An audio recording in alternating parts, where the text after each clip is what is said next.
This is Romo Dunze, and you're listening to the Ballsville podcast.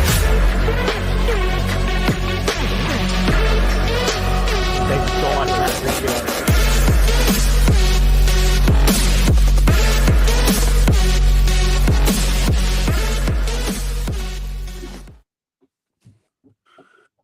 Welcome in, Ballsville gamers, to another episode of the Ballsville podcast. I'm your host, Scott Fitzgerald, a.k.a. Ludes for Sale on Sleeper, along with my co-host, Sklem. He's Bill's Mafia. He's growing out his Halloween costume for Tuesday. I'm sure you guys could probably either guess what it is or leave your imagination open, but I don't know. We'll let Sean figure that. Uh-oh. Who are you? Does that look like Wolverine? By the way, this is just 3 kitchen knives, guys, because I couldn't find a claw before today. Yeah, he's not committing suicide on the air live, folks. So we are not doing that. That's not what this episode is for. All right. What is this episode for, Scott? Because this is a special one. Well, you know what? This is our special episode we put together. It's our Ballsville-a-thon. And this is going to be... Let's get ready to Ballsathon! Let's go, baby. All right, it's our favorite football day of the Sunday, week. Scott. Let's go. Favorite day of the week, Sunday. So, we put this together for anyone that was affected in the hurricanes in Florida, specifically our brothers and sisters, sister gamers that were affected. We decided as a group to put this together. It's going to be fun. Sean and I, with some other podcast personalities, are going to join in from time to time. We're going to go over the early window. We're going to go over the late window of games. I have red zone on. Sean's got a 4 block of games in front of him. So we're just going to talk some football and give you guys some analysis on the games, live analysis on the games, some stats that are going on, guys that are in and out, all that stuff. And then the most important thing is we have our GoFundMe page for our players that were affected. Also, we're going to have live auctions. What do we got? What are we auctioning off, Sean? Well, if you happen to see right over yonder, my left, we happen to have a wonderful helmet. Scott, can you tell me what team this helmet is of? I just, for some reason, it's escaping me right now. I don't really care about that helmet right now. I really don't care. I won't be bidding on it. All right, ladies and gentlemen. So the reason that Scott is so, disgruntled, I guess is a good word to use right now, is this happens to be a autographed Garrett Wilson, Ohio State Buckeye mini helmet. So this is going to be one of our many items up. We also have 6 decks here that are unopened surprise decks that we're going to do that are also going to be opened and given away for people that donate. And we have a few more items that are listed that aren't in my personal possession, but they are part of the raffle as well. So let me kind of break that down for you guys on how we're going to do this. So we have different donation levels, and it's all on the website, which is linked. So you guys are welcome to go check out the website. It's ballsvillegame.com. And you'll see right at the top of the screen, you go to our community page, and there'll be a whole information about what we're doing here today. So we have each of these items that's available is a certain bid amount with a certain tagline in the donation. So if you say bid $10 and you want to get into the card pack drawing, you put $10 in, you put card pack, and you go, and your bid will be entered into the raffle. Everybody who does that will be entered into the raffle. For the packs of cards, we're going to raffle off each pack of cards to one person on all 6 packs. So each one person will get a pack, and the next one will do the same raffle for all 6 packs. Same thing for the Garrett Wilson helmet. You put the right bid in there, you put the right tagline in there for the Garrett Wilson helmet, and you'll be in that drawing. So the goal here is to raise as much as we can to give to our friend Jimbo's Bimbos and help him with his, horrible situation he's going through out there with his hurricane relief efforts. So, this is meant to just raise as much as we can and give you guys something in return for, just as a thank you from us at Ballsville. So these items were graciously donated by a local business here in town called Professional Institute of Technology and Accounting. Is a computer training school. They work a lot with certification-based training and help people that are unemployed get employment, as well as training and certification. So, places like that are really, really great for people out there that are having a hard time getting past that barrier of employment, or looking to maybe switch trades, switch careers, but don't want to spend a lot of time in school to do it. So, look out to places like hers. And if you're in Las Vegas, please reach out to PETA. Their website is www.lv-pita.com. Awesome. Great intro, Sean. Welcome in, Jerry Bagshaw. First one in. Great. What's up, Jerry? Give a shout out to Jerry. And just give you guys some more things to check out is if you go to the ballsvillegame.com. It's a website that we created. We worked very hard on it. It has all our game information, is the leagues that our players play in. We update the standings every week. We also have the tools section where my partner Jojo and myself, we update all the tools as far as DFS, prop betting, weekly lineup decisions. Go right to the tools section. It's very, very informative, and we win money every week except for 1 week we didn't win any money. I think it was week 1 for our DFS and prop stuff. But other than that, we are on a 7-game win streak. Who wins in week 1 though? Nobody ever wins in week 1. Week 1 is like not even part of the real NFL season. It feels like half the time. It's still kind of like preseason. They're still in preseason mode at that point.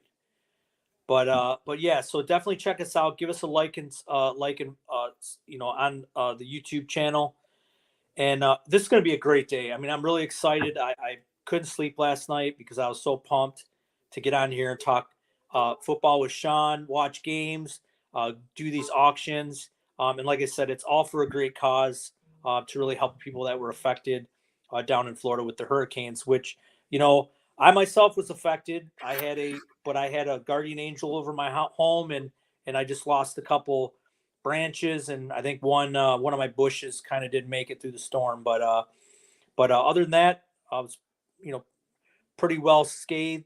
Even though those 107-mile-an-hour winds, which were the most recorded in where I live in history, kind of went through there. So yeah, hopefully this is the last time that we have something like this as far as something bad happen. But if it does happen, Ballsville to the rescue, because we'll definitely be doing another fundraiser if if something tragic like this ever happens again. So we want to welcome all you guys in. What's up?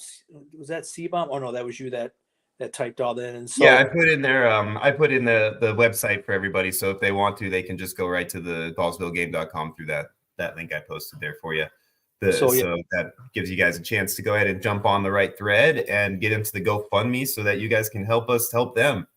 Yep. So Sean and I will be pretty much running the show. We'll have personalities pop in from here, now and again. If you guys want to jump on the pod, come on in. We'll send you a link if you want to come on and say hi, or, just, tout about your fantasy team or something. That's what today's all about. Today is football and giving. So that's what we're doing today, to help people out. So, Sean and I will probably pop out every now and again we're human. We got to pop out for a bathroom break. Sean's got to get his refill, and then we got to get food in our stomachs. Even if it's popping, tell us what you guys are eating. Pizza, wings. I mean, right. My wife just made. I'll tell you guys right now that I'm sitting here eating a nice breakfast burrito from a local chain called Roberto's Taco Shop. And if you have anything close to that, like a Humberto's or a Filberto's or something like that, it's probably the same exact type of place. And it is the best like late night spot or early morning hangover spot that there is. So way to go, Roberto's. Yeah, I'm sure Sean's probably a regular there since it's a hangover spot. So Sean's probably a regular there. Oh, I am 100% a regular there. So I want to go ahead and say too, real quick, I want to bring this up for you guys just before we get going too far because it's getting close to game start and we want to focus on that for a few minutes. But I want to pull up our GoFundMe here and just give us an update on where we're at. We are looking at 490 raised already. We have been on air for less than 15 minutes and we already have $490 in this GoFundMe, guys. Oh, That's wow. amazing. Thank you guys That's so much. awesome. Give yourselves a round of applause out there. Yeah. Thank you.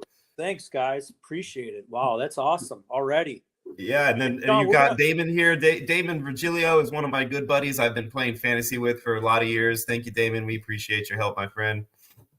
We got Jeff Loveless in here throwing in a whopping triple-digit donation. Way to go, Jeff, man. Thank you, man. You definitely are not loveless, my friend. You are a loving individual with a donation like that. We really appreciate you.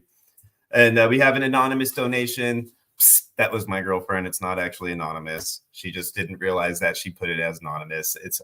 It's from my girl, Osley. Thank you, Osley. She's out in San Diego right now having a great time. That's why she couldn't be here to help me with my Wolverine hair. But it's okay. I did the best I could.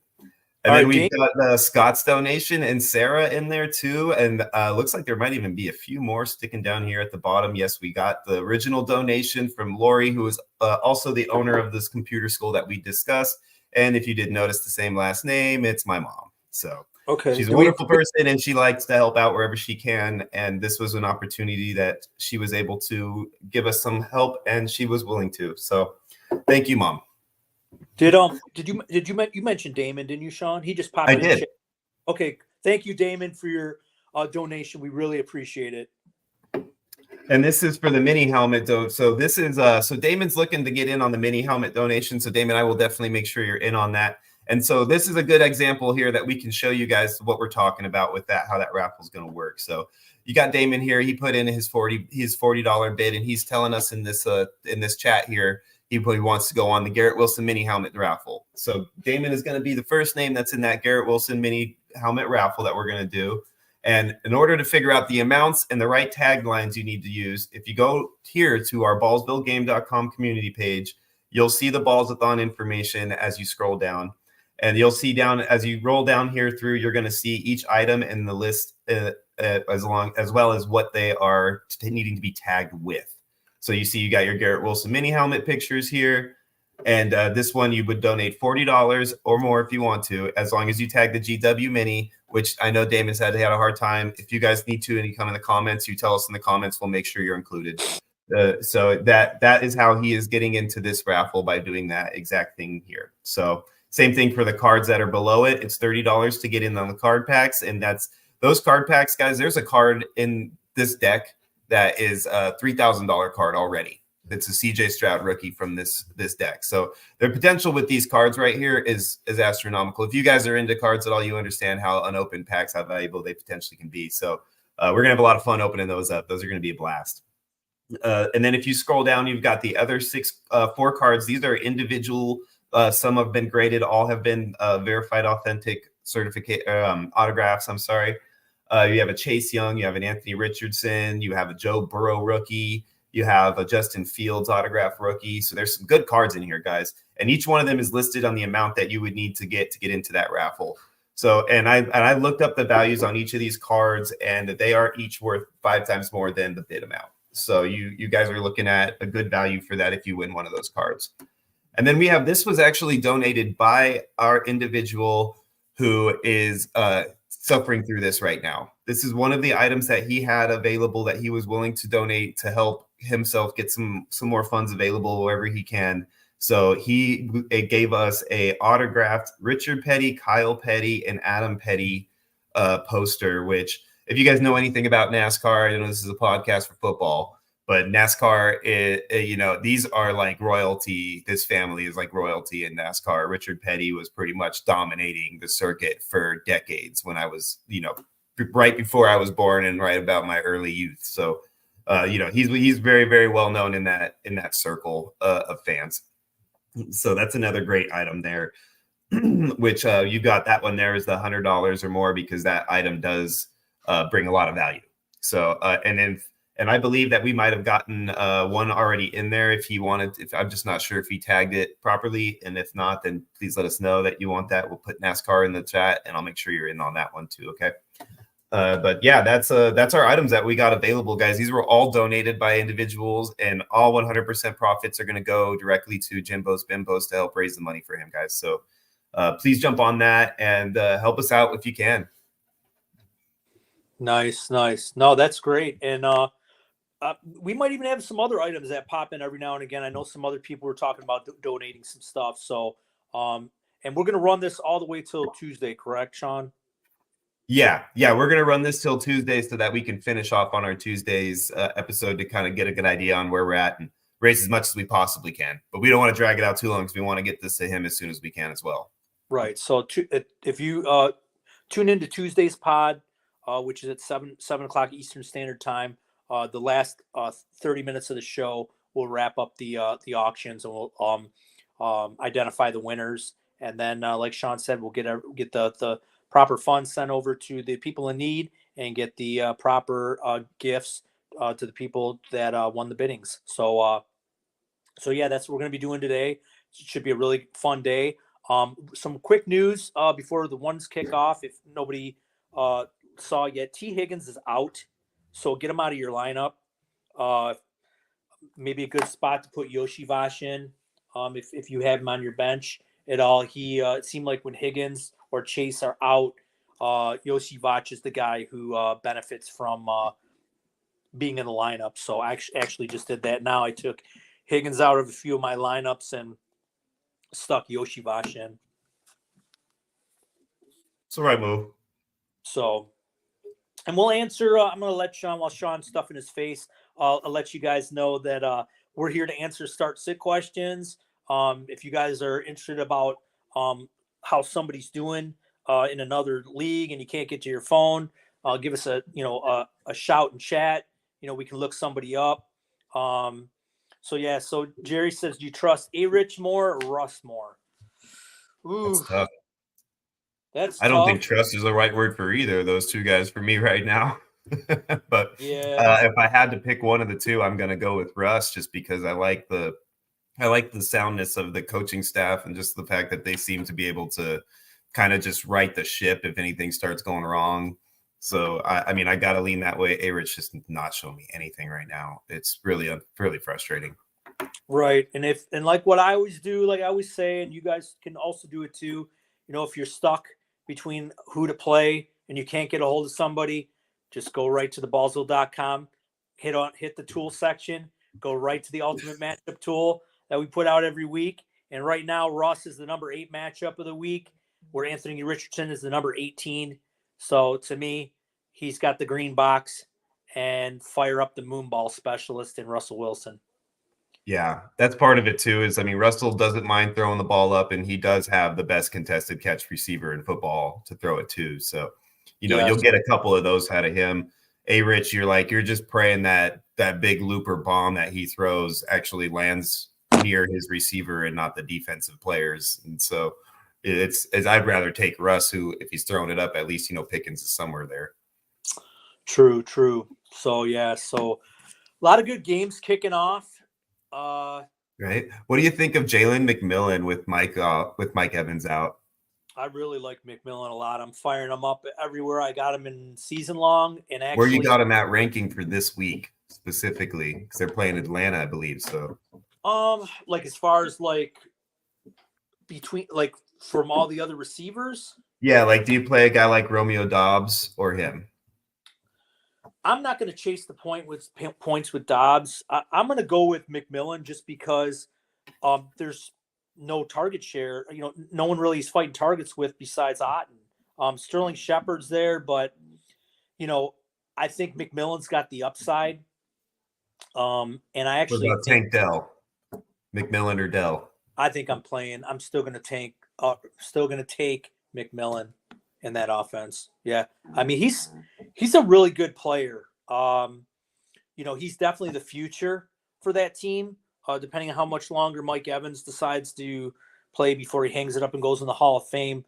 They found some with McMillan. I mean, back in college, he was really, really good, and he got hurt really bad. So that's why Polk and Dunze were end up, moving, getting all the accolades. But yeah, his senior year, he was pretty banged up. So I think the Bucks got a pretty good find in McMillan. So what about a guy like Marvin Harrison Jr. right now? And playing against a really stout pass defense this week. He just hasn't been getting the same type of target share he should. Like, do you actually sit Marvin Harrison to play McMillan? I don't think I'm going to sit Harrison. I mean, he hasn't had the greatest year, but it wouldn't, like, if somebody told me, hey, I'm going to play McMillan, I just don't trust Harrison right now. I'm not going to, argue with you. I think it's just, it's going to come to a week. You're going to get that Marvin Harrison week. It's going to come where he's going to have, 8-9 catches for 150 yards and 2 touchdowns. I mean, it's going to come, and you don't want him on your bench. He definitely has more upside than McMillan does. If you want to be safe, I guess you could go McMillan. If you want the upside, I guess go with Harrison. But McMillan has a little bit of upside too. So I'm not gonna sit Harrison. I'm just gonna. You drafted him high. Yeah, he's not doing great right now, but I'm not taking him out of my lineup. Yeah, I'm in that same boat. All right, we got a question from Jerry again. It looks like Jaden Reed or Drake London. That's pretty good. That's good.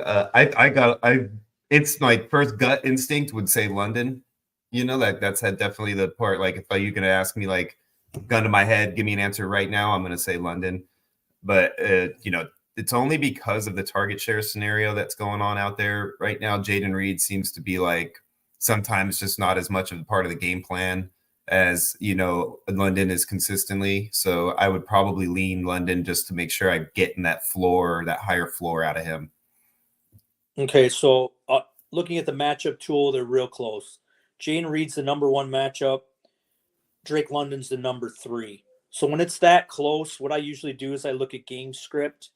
So Atlanta's playing at Tampa, -2.5, 46 over under, 24 in implied team total. It's telling me it's going to be a shootout, pretty high scoring. Nice. You go to Green Bay, they're at Jacksonville, -4, 49 over under, 26.5 implied team total. I mean, that's like right there. I mean, how do you break this tie? That's what I was saying. It's got to be, for me, it's just the target share consistency in the offense. Yep. You hit it right on the head, Sean. Less target share.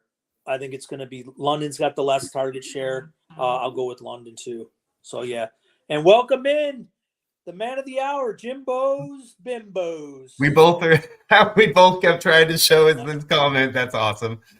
So he said he's doing a real rebuild at home, not just his fantasy team, but he's rebuilding his home that was devastated in the hurricane, and I'm glad he got to at least pop in and say hi.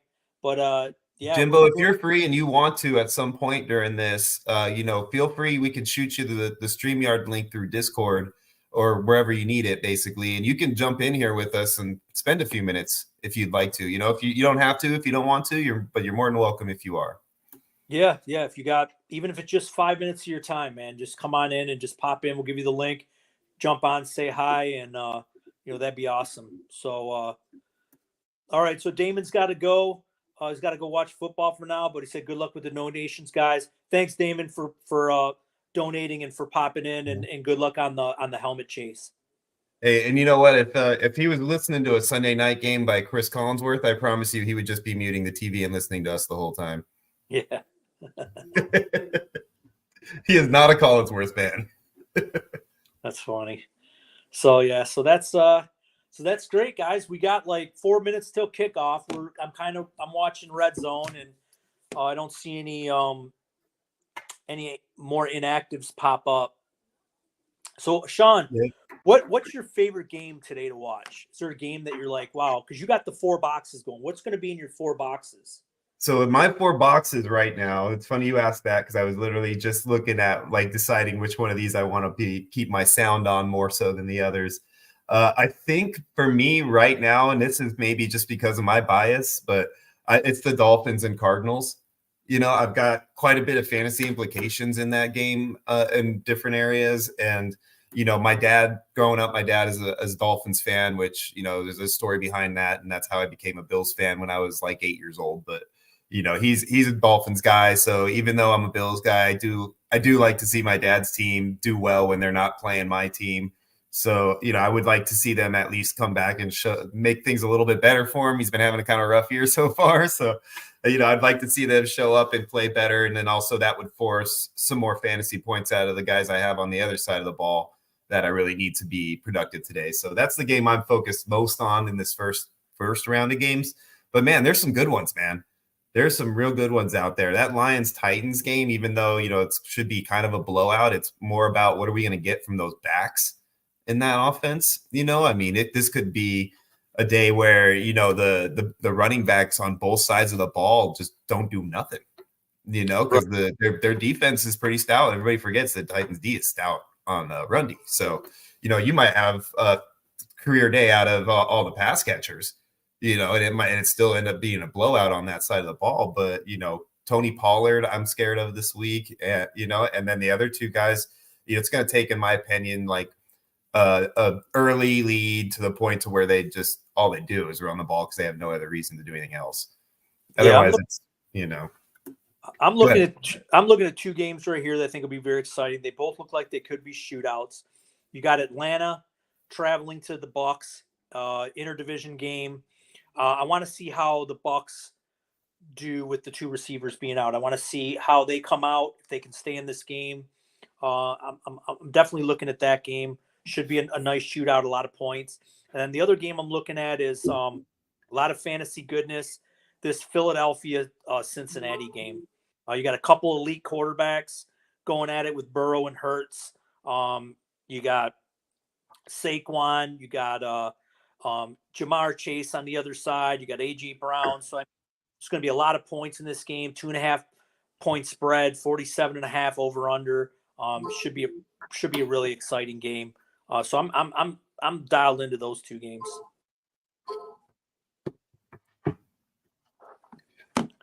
Sorry about that. I'm getting some text messages here from my fantasy buddies. They're just talking about getting in on these drawings and doing some donations. Looks like we got Ryan in here on one of them too. He's in the card pack donation. So appreciate you, Ryan. That's another one of my buddies, Ryan Virgilio. He's him and Damon are cousins actually. So yeah, he's a great guy too. Thank you, Ryan. Appreciate you. I'll make sure you're in on that as well, buddy. Okay. And anybody who's having a hard time with tagging anything on the GoFundMe, feel free to just like type it in here, text any one of us if you know us. Just, we can verify your name with your text message or your comment, and we'll make sure you guys get in there. And then having the amounts that the donations are and things like that's also going to help us try to make sure we can organize this up for you. Main thing is we want to make sure if you want in, you let us know and we're going to get you in. You deserve it. You donated. We appreciate it. We want to make sure you get your raffle ticket. Yep, for sure. All right, gang. 15 seconds till kickoff. Here we go. Buckle in. 6 hours. Yes, sir. Get to watch this for all right, 6 you know hours. what that means? I think it's time to switch from Dr. Pepper to Bud Light. Bud Light. Sean, drink that. I usually don't drink this early in the morning, but hey, it's a special occasion. Why? Let's do it. I don't know. Sean drinks that pee-pee beer. Tastes like pee-pee. Well, I mean, this early in the morning, and we got a long show ahead of us, brother. I can't, I'm not going to start out with the whiskey. All right, Alex just hopped in. Our El Presidente. El Presidente. He says game time. Oh, the Bucks. The Bucks are coming out with their creamsicle uniforms. Oh, I love those. Those are one of my favorite throwbacks, man. Those like the Chargers powder blues. I love there's some couple of throwbacks, man. Those Giants, I like those new Giants throwbacks. Well, I don't, they're new. They're obviously throwbacks, but they have good one. It's pretty crazy, man. Everybody but the Steelers, really. And actually, Cincinnati, they're coming out with the all white uniforms with the white helmet. I think that's really sharp. Yeah, me too. Clean looking uniform. Yeah, I mean, being from Vegas, with Siegfried and Roy, capital of the world, I've always been a fan of the White Tigers. Yeah, they broke out the creamsicles this week, so yeah, that's cool. The Lions got their their traditional blue jerseys with their silver pants, and then the Miami down in hot Miami come out when they're all whites. So yeah. You know what? We didn't even talk about. I know because it's not starting up yet, but man, I'm excited about this this matchup if Jaden plays the Caleb Jaden matchup. yeah, I really hope he plays. I Me actually too. had Ken, who's one of our podcast guys who hasn't been out in a while because his parents were affected by the hurricane. He's been helping with cleanup. He asked me this morning what I think about Daniels, and I said, look, I think he's gonna. Obviously, I think he's not gonna miss the game. They'll have him in probably one of them flak jackets for his rib, but I wouldn't expect him to run too much. I think they're gonna want to get the ball out of his hands quickly, and then I don't think it's gonna be the type of game where it's gonna be like totally lopsided where they could pull him out. But I would, temper my expectations if you think he's going to be like a high upside play because I think they're not going to want him running. And the Bears are a good defense. They're very aggressive. They know he's hurt. They're going to come after him. So the coaches, if they're smart, they're going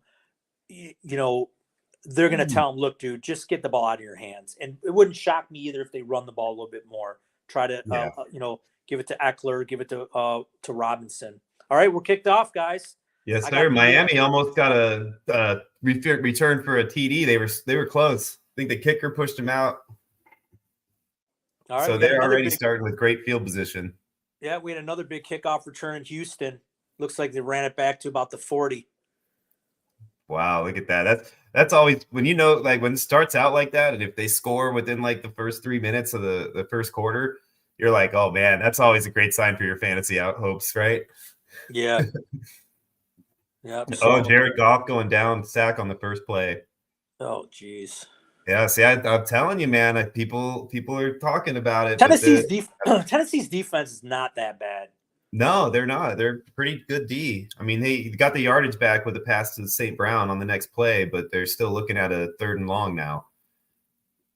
So it's going to be interesting, man. If they can get a 3 and out here on this opening drive with Mason Rudolph as their quarterback, the way that Will Levis was, I think Mason will actually be an upgrade for them, to be honest.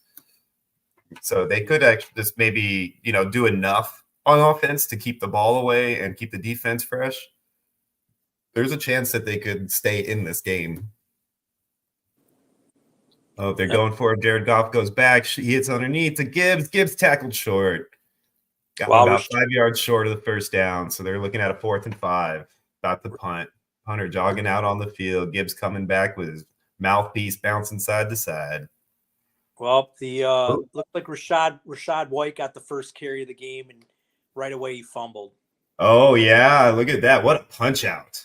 Yeah, what a punch out, man. All you young defensive back, any of you guys out there with young boys that are playing D-back, man, back in the day, we were never taught, like, go over there and just start punching at the receiver. You know what I mean? I don't remember ever being told that. I was always told wrap and take down. It's like, man, dude, if I'd have been told that back in the day, dude, I might have gotten quite a lot of fumbles, dude, because another fumble on the kick return. Detroit might be getting this punt back. Oh, nope. Never mind. Looks like the Titans got it. He must have got his own recovery. But, man, that was close. Detroit almost got the punt return fumble. Man, this is fun, dude. I love watching these games like this and chatting about it with you. Yeah. No, this is great stuff. Wow. So Miami wearing their all whites and forces Arizona to come out and they're all reds in the all red jerseys in the heat. Oh, that's funny. And Ken's at this game. So Ken's at the Miami. Oh, Tyreek on the screen. Ooh, got smacked. He got up, though. He's okay.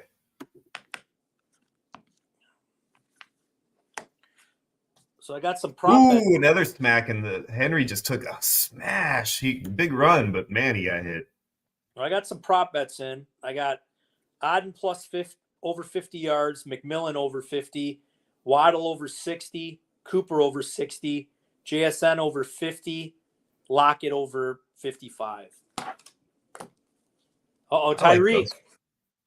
Tyreek. See, they really needed freaking Tua back, man. Yep. Oh, they got the first. So Atlanta did get the ball. It was considered a fumble. They did go to review. So Yep. Atlanta's got the ball on the 45 of London right out the Tampa. gate. That makes our previous discussion about which one makes me feel a little better about, right? London on the Yeah. first play. Oh, Or Lamar to Mason Bateman. Rudolph with a first down for the Titans. So Lamar Calvin just Ridley. hit Bateman for about a 40-yard pass slant. So they're on the move. Yeah, you're a little bit ahead of me on my monitor. I'm about to see it right here. He's actually just. Oh, actually, you know what? I think I just missed it because he just hit Mark Andrews, and now they're at the 15. So I think you may be ahead of me a little bit. must be, yeah. This is always the fun part, when somebody's slightly ahead. Yeah. So Ravens are getting close to the red zone. They got the ball on the 26-yard line. Lamar in the pistol. Drops back. Oh, no, that's the Andrews play. Okay, so yeah, you're ahead of me by probably a good 10 seconds.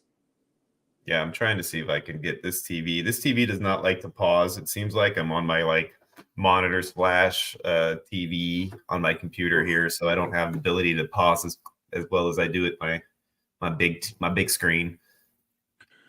Wow. So you're just gonna have to deal with me being slightly ahead, I guess. Oh, wide open to Kyle Pitts. Is he gonna get in? Oh, snap! There's a flag on the play though. It's a 30-yard touchdown pass to Kyle Pitts as it stands right now. Let's see what the flag is. Oh, it looks like the Lions defense for the turnover. Also, we got a lot going on. And Miami is in the red zone right now. Nope, it's holding on defense, so the Kyle Pitts play is going to stand. Oh, so it's Kyle Pitts touchdown? Kyle Pitts touchdown. Yeah, it looks like it's about a 32-yarder. Yeah, I just saw it just 36-yarder. Yeah, I just saw it just now. So, yeah, you're about 10 seconds ahead of me. Yeah, it's a good play. So and then Detroit with the turnover, it looks like. Detroit's got the ball in the red zone now or just outside of it? Just outside of it at the 24-yard line. Jared Goff in the shotgun. It hands it off to Monty with man, they're going to get the horse collar face mask, one of the three, whatever or both. That was definitely one of them. Yeah, so, that was a good run. Plus, they're going to be probably sitting at the 6-yard line or so. Got you. Yeah, Baltimore's down at the 5. Tua with the shovel. Oh, and the fumble and turnover. Oh, did they get it back, though? They might have got it back. Fumbled it right at the goal line, and it looks like Miami recovered it at 3. So Miami got the ball still at 3-yard line. Wow. Almost the turnover. That's crazy. Here comes Lamar for end zone, likely incomplete. Oh, wow. The Lions just picked the ball off. Yeah, they got the ball now. They already got a run and a penalty, so they're down at the 7-yard line on my TV. David in for the touchdown. Oh, there goes my running back predictions on that game, right? David Montgomery scored in the first quarter. All right, so Miami looked like it did a little shovel pass and fumbled at the goal line. Yeah, it's crazy. That's one that they almost turned it over, but they got it back at the 2, I believe. Yeah, Lamar nearly threw an end zone pick too. He was close. What is it about this division game between the Browns and the Ravens? No matter how good one team is or bad the other one is or whatever, they always seem to have this kind of gritty little I hate you and I'm gonna kick your ass kind of attitude. It's because the Ravens were the Browns. Yeah, that's what I mean. It's doesn't matter how good or bad, either franchises. They're always out there just punching each other in the mouth on a regular basis. Yeah, the Ravens were the Browns. So the Browns fans are sour because they should have had a Super Bowl in 2000. That Ray Lewis team should have been the Browns. Yeah, it absolutely should have. And when they disbanded, they had Belichick as their head coach too. So Raheem Mostert in for the 3-yard touchdown. Could you imagine if Belichick would have stayed with the Browns? The Browns could have been the Patriots. Right? Could you imagine the Browns could have been a dynasty? Now, I'm not saying they would have got Brady because they wouldn't have got him, but Well, who's to say? He would have been their head coach at the time. The Browns passed him up 6 times in that draft, just like everybody else, right? Yeah, yeah. So there's a chance they probably could have drafted him. So yeah, you never really know. So yeah, that's Yeah, how weird. crazy would that be? The Browns I mean, could have it been could be the case in an alternate universe that the Browns actually had like the Patriot run, and the Browns are that team, in some parallel universe. I think that could actually be the case somewhere. Could you imagine that Browns actually being considered one of the best teams ever? That's crazy. Right? And there is no Ravens, right? Baltimore is a whole different team, Yeah, Baltimore would be an expansion team. Yeah. And they might not even be the Ravens Baltimore for all would you have know. been, yeah, Baltimore would have been the Browns. That's funny. Yeah, Yeah, Kyle Pitts, man, that was a good touchdown pass. He was wide open.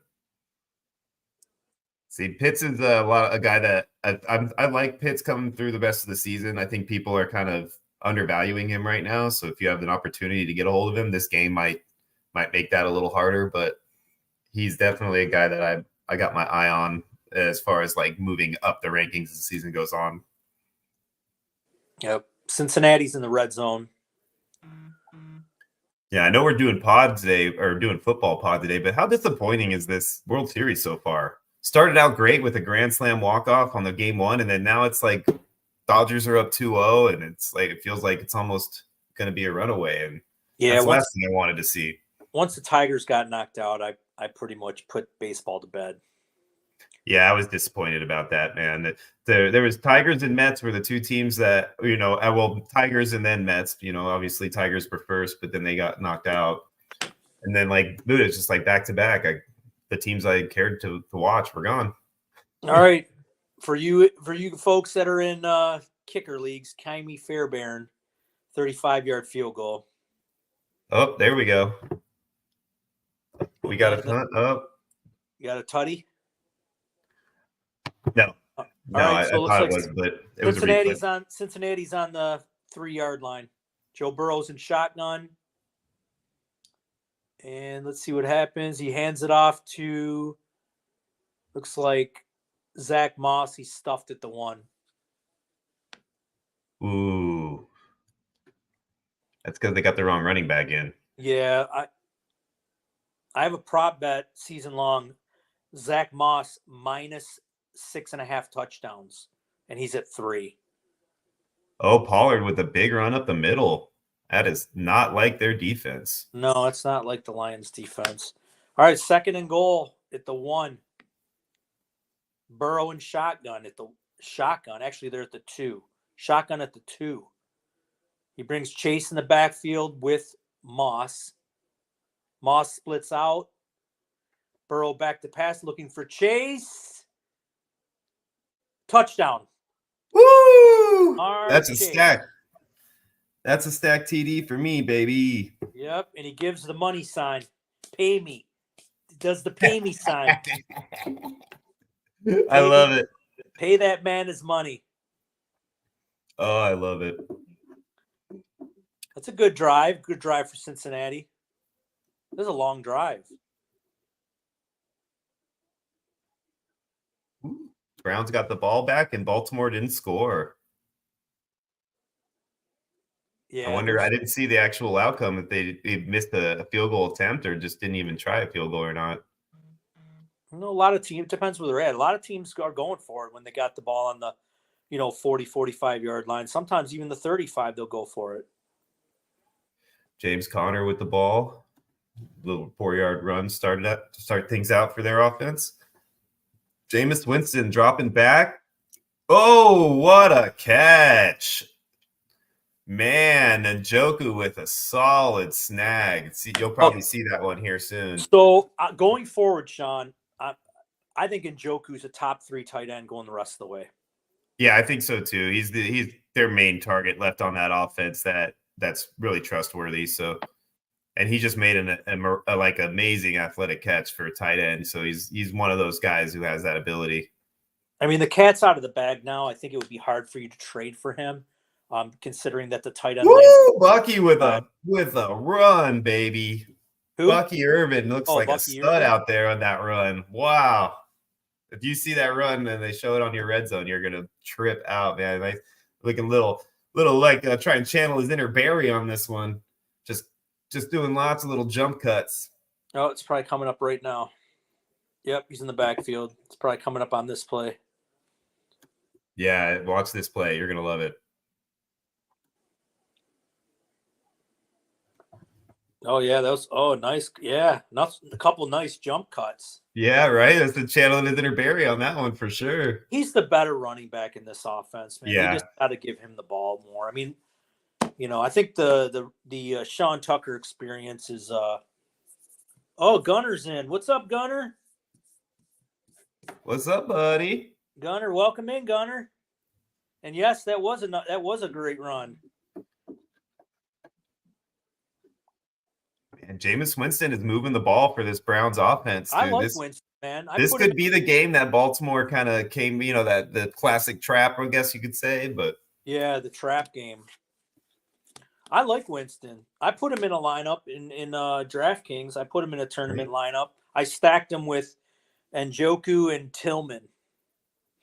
Tournaments, you got to be like really contrarian. You just got to put like some crazy lineups in because you're not going to win these big tournaments by playing like all the best players. It's just not going to work. I wonder if Rashad White got benched because he's standing on the sidelines with his arms crossed.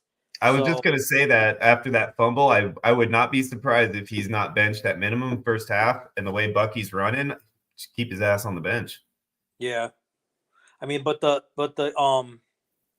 Bucs can't let this game get out of control though. So the first pass did go to Shepard. So Shepard just got a reception. So I was we just talked about that, and then Rashid White gets a carry. Oh. Ooh, Jonathan Taylor just made a nice 25-yard run. Nice jump cut. Nice.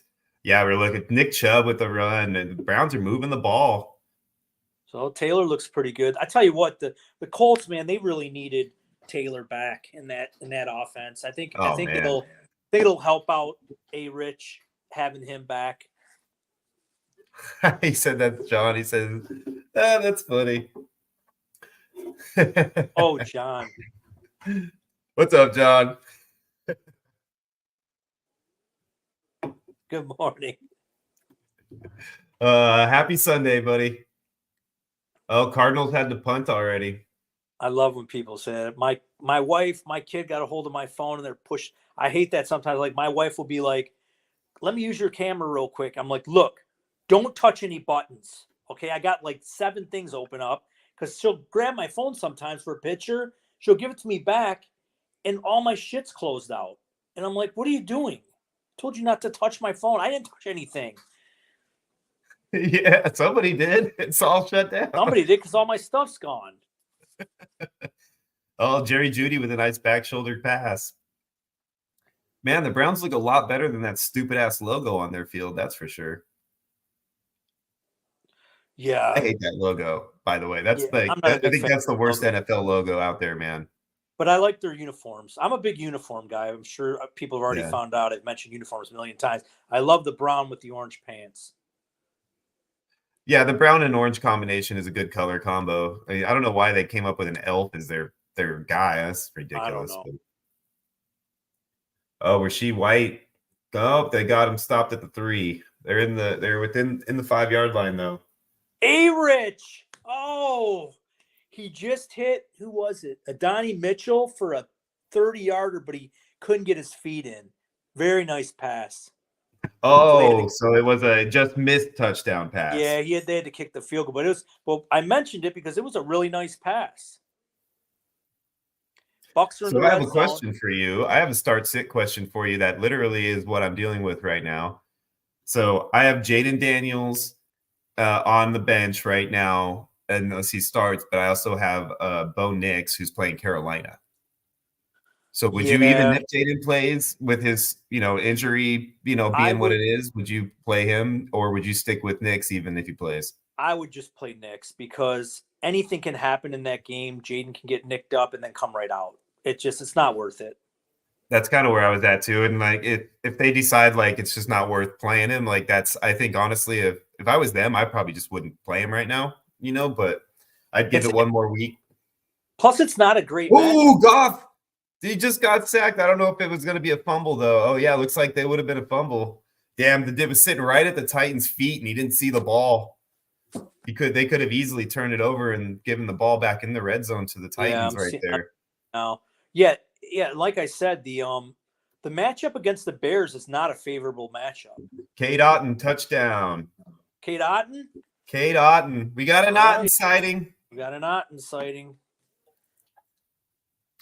He's another tight end that's gonna move up for the rest of the year. I agree. Because Baker loves throwing to Otton.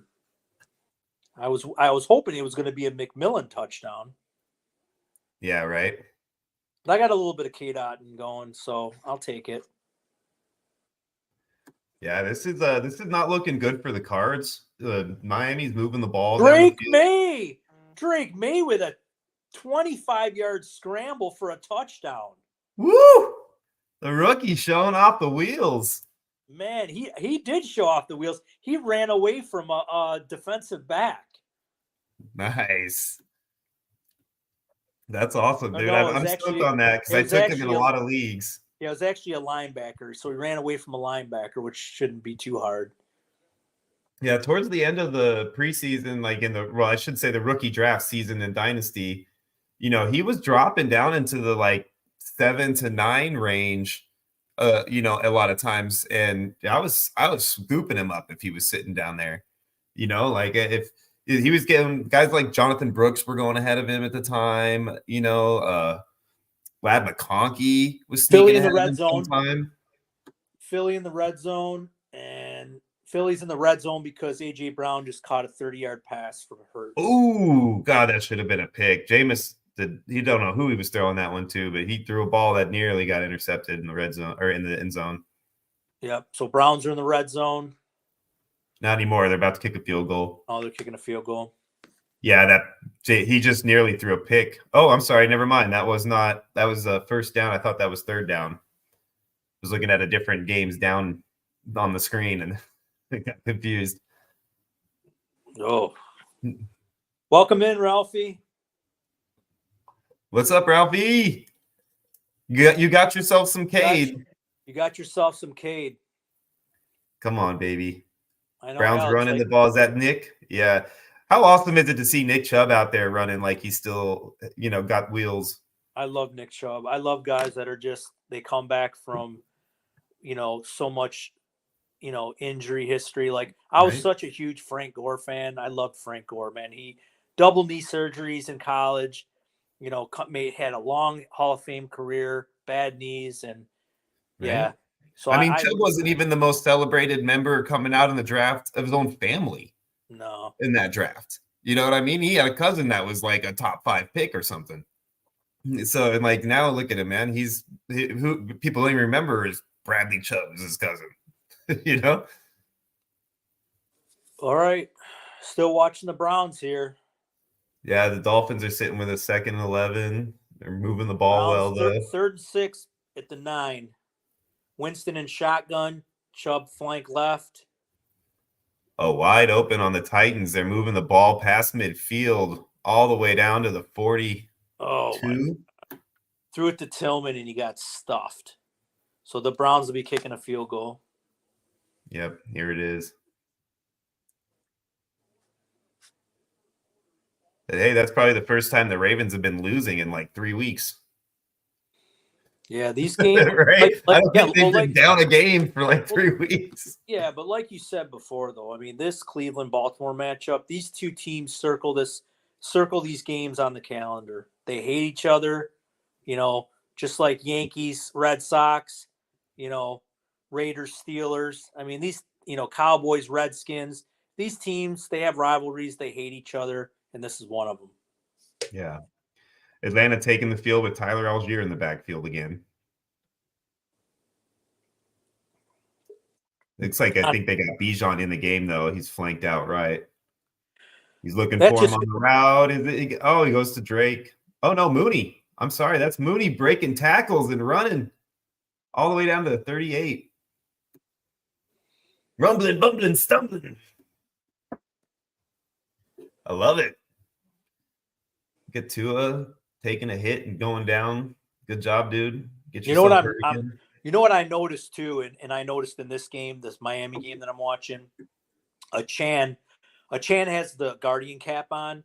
I think maybe not in the near future, but I think, in the late future, I think these guys are going to be wearing Guardian caps, everybody. Yeah. I don't see why they don't now. I mean, I'm surprised that they don't require it from all like the offensive and defensive linemen at least. Yeah, because they're no, every single play they're smacking. yeah, I agree. I think eventually they're going to make it mandatory for linemen, and then anyone that's sustained at least one concussion, which I mean is going to probably be everybody at one point. Woo! Ridley with the fade to the 10-yard line. No, he woke up, eh? Yeah, well, Mason Rudolph threw him a dime. I mean, it was a contested catch that he had to go and fight for, but it was a solid pass and a solid catch, man. And they got the ball at the 11-yard line, it looks like. I mean, the jury's still going to be out, but I think, I mean, obviously I was pretty wrong on Will Levis. I really thought he was going to take a step forward, but we'll have to see going forward. But that's probably one of my most disappointing takes is Will Levis, because I drafted him everywhere. It's like a third quarterback in Superflex. Yeah. I mean, both guys that around that time that were taken. Oh, Mason with the cut and in for the touchdown. Mason Rudolph rushes for the 11-yard touchdown. God, that helps no one. Yep, that helps no one. Exactly. That helps no one. Adam Rank's probably going to write me a cease and desist letter now. Yeah, screw them guys. They're not helping out the community like we are. We're helping out the community, so this is our day. Right? Yeah, if he's got a problem, why don't you jump in here and donate some money to Ballsville and show us how you really feel, buddy? Just donate some money to Jimbo's Bimbos. I know you got lots of money. You're a TV personality. So give you guys some... He's probably like, man, I drive a Ford Pinto. Give you guys some quick stats. Winston's got 73 passing yards. Lamar's got 65. Tua's got 61. Bucky Irving's got 35 rushing yards. Drake May's got 28 rushing yards. Rashad White, 25 rushing yards. Well, that's a whole. Kyle Pitts, 36 receiving yards with that tutty. So just a few stats to throw out there for you guys. Atlanta punting the ball away. Looks like they're going to down it at the perfect punt. Comes to a stop right at the 2 3/4 yard line. All right, Sean, let's give an update on the fundraiser. Yeah, let's do it. Let's pull up the screen share here and see where we are at. Dun, dun, dun. So I am doing this on the blind here, guys. So you got to bear with me because I can't see this monitor because I have the games on. So I'm doing this on the same size screen you guys are. And it looks like we are currently, I'm going to try to refresh this to make sure. Whoa. We are up to $520 already, guys. Congrats. We hit the $500 mark. Let's go. All right.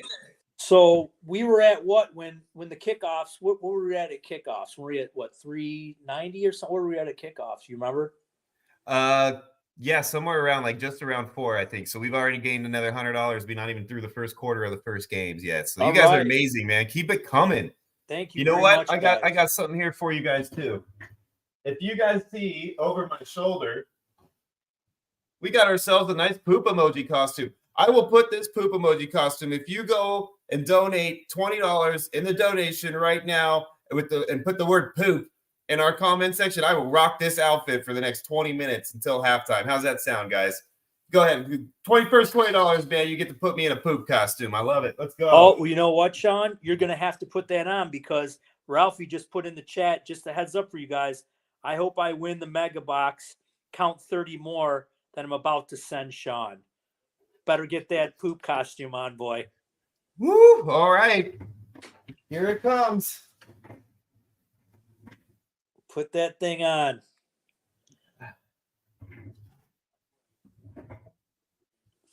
All right, guys. Games are not stopped. Looks like Miami's coming in for a field goal. All right, guys. We're in poop now. Poop mode. Let's go. Poop mode. All right. So much for the Wolverine do, but it's all right. It's worth it. God, look how sorry you look with that thing on. So, oh, geez. Woo! Let's get some poop money in. Let's go. Poop money. Want some poop money. All right, guys, game's going on. Looks like Green Bay's at the 50. 1st and 10. This game's only 0-0.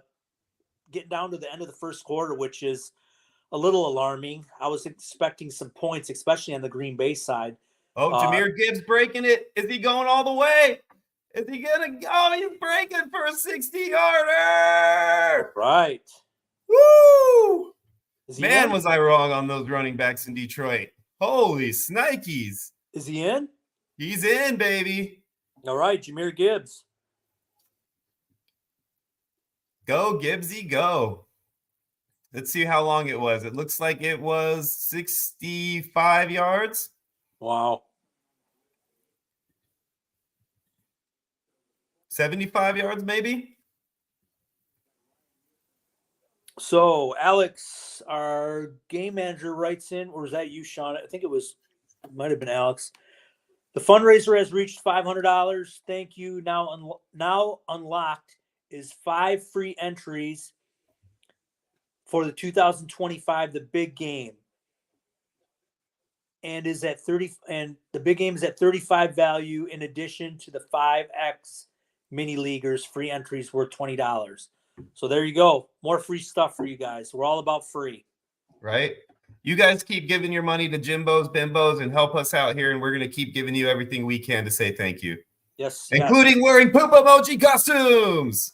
Jeez. You are. Hey, if we get another donation, Scott, what do you got to put on that we can laugh at? You got to have something floating around your house. No. You don't got, Derrick Henry breaking a big one again. Derrick Henry down to the 20-yard line. All right. Man, talk about Derrick. We were both on with that preseason, right? I mean, yeah. I had him everybody's talking about 15 touchdowns, and that was just, to me, like, ridiculous, because all he needed was 1 touchdown a game, and that's 18 right there. And I mean, the dude's well on his way to that, right? Yeah. I'm sorry, 17. Yeah, I think the Derrick Henry touchdown prop was like 10.5 for the season. That was like about as easy as it gets. Yeah, that's basically free money right there. Yeah, I'm watching the Gibbs touchdown right now. Yeah, he's so explosive. He really is, yeah. But Kyler Murray dropping back, throwing deep. He's got Marvin down about 25-yarder, down to the 45-yard line. Okay, so we talked a little Marvin earlier. Yeah, it was a nice open pass, and he was open, so it's about time he throws him the ball when he's open. Yep, Green Bay's driving. Are they in the red zone yet? It looks like they're close. And just showed the Gibbs touchdown again. They must not be in it yet. They just panned out unless they went to commercial. I'm in a fantasy matchup right now with a guy who is 7-0 in our league, and this is one of my high dollar leagues with my buddies and Trevor's buddies, and he is losing currently to me. He's got 9.10 points so far to my 33.18 so far. So it's looking like I might be able to sneak out the first loss for this fool. And I'm sitting right behind him so we'll have the same record if I can take him down. I'm pretty excited about it. Oh yeah, for sure. Especially since Trevor was talking so much mess about my team in the beginning of that league, and he's sitting in the second to last place right now. I love you, Trevor. Yeah, where's he been? He hasn't been on in a while. He's going to try to make it in. He's got his son with him. His wife is a nurse, and she's got a 24-hour shift going right now. So he's got his son with him. And he said if his son's not too fussy with the teething that he's going through right now, that he'll try to jump on for a few minutes with us before he has to go in for work. Got you. So yeah, we'd have a lot more personalities already in here. It just happened to be a few of our main contributors were on vacation today. Sarah and Connor are both out. And, El Presidente is here in the background working the phones on the donation center and handling that side of the world for us. So, Man. but we'll have some people jumping in. Oh, Lamar. He just had Zay Flowers wide open for a 40-yard touchdown. He overthrew him. Ooh. Oh, Lamar, he was wide open. What happened here? Oh, he did a double move, a double spin move. You just see this route that Flowers put on this defensive back. He did like a stop and go pirouette in out to the end zone, and Lamar overthrew him by like 10 yards. God.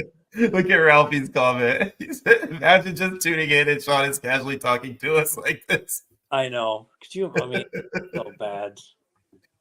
Oh, man. I've got a lot of friends. By the way, guys, just so y'all know, I posted this out on my personal Facebook page. So I've got a lot of family and friends and people that, they know me and they know my personality, and they would turn this on and go, oh, yeah, that's definitely something Sean would do. That's funny. We're just trying to have fun. I'll put on any kind of crazy costume that if it helps us raise some money here. So that's the goal of what we're trying to pull. So whatever I can do to help keep bringing in those bids, then hey, that's what I'm gonna do. And that means wearing a poop emoji costume. Hey, I'll do that. You guys want me to run around my block and scream that the Chiefs are the greatest football team in the world? I probably won't do that. But everything else, I'll do.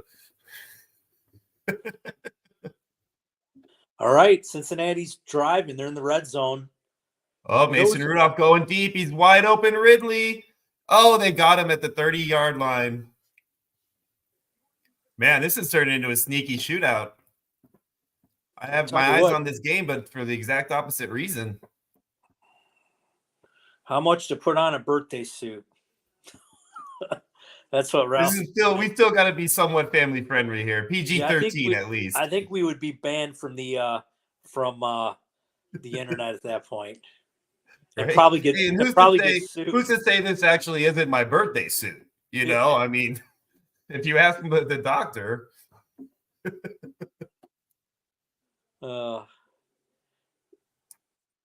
Oh, Ridley again. Man, he is just hyper targeting Ridley right now. God, who's the beneficiary with Higgins out? It's been Gesicki. Yeah. Yeah, he's been the one getting all the I thought it was going to be Yoshi Vach. Oh, look, we've got a Trey Benson sighting. I hope that's just a rest run for Connor and not a issue with Connor. I wasn't paying attention to see if there was any injury with him. He's only got 4 yards so far in this game, according to my fantasy app. Burrow throws it. Nope, incomplete pass in the end zone. Oh, we got an end around going. He's got space. He's at the 5. He's in. Oh, but there's a flag. We got a flag. Hold up, everybody. This might be coming back. Stop dancing before you see what the flag is. I bet it's a holding. Touchdown Jets. Aaron Rodgers to Ty Conklin for 5 yards. Oh, look at that. A Conklin sighting. Yep, Ty Conklin. I forgot the Jets were even playing.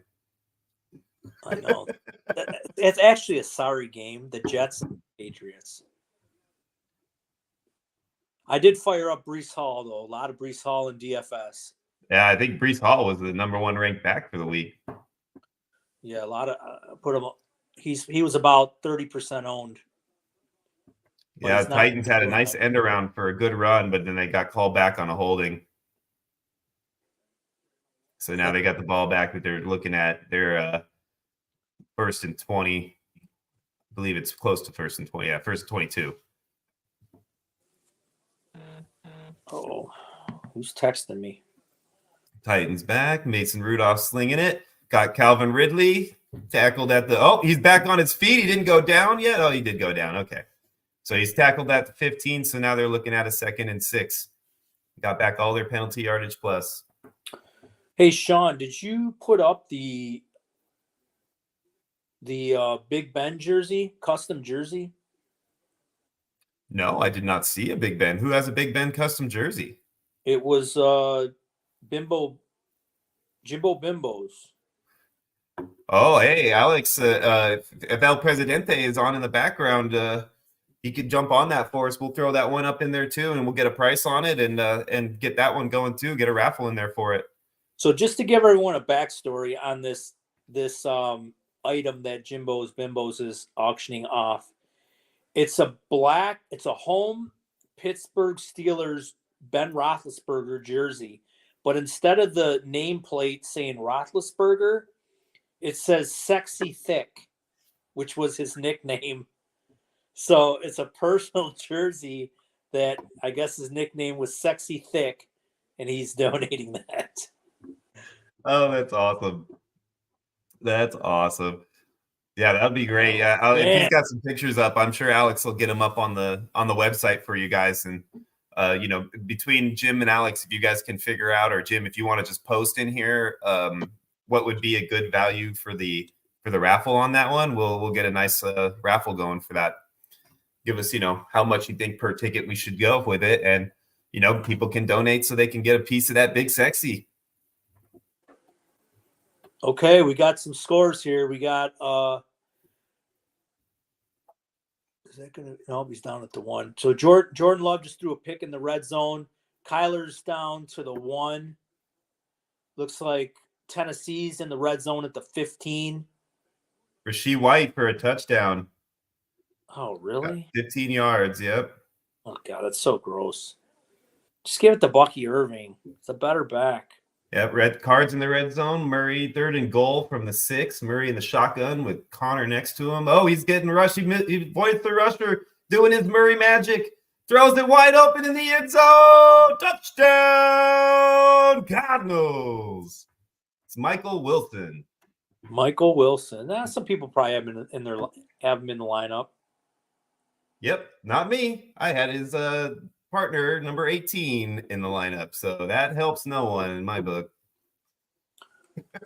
Yeah, I have Connor and I have Harrison going, and they throw it to Wilson. That's been my fantasy season in a nutshell, ladies and gentlemen. Yeah, probably nobody has them because it's a week with no buys. So Richardson throwing it deep, wide open is Josh Downs. He is going to score. It is a monster touchdown. This one looks like it's about 70 yards. Wow, nice. And Anthony Richardson is on my bench.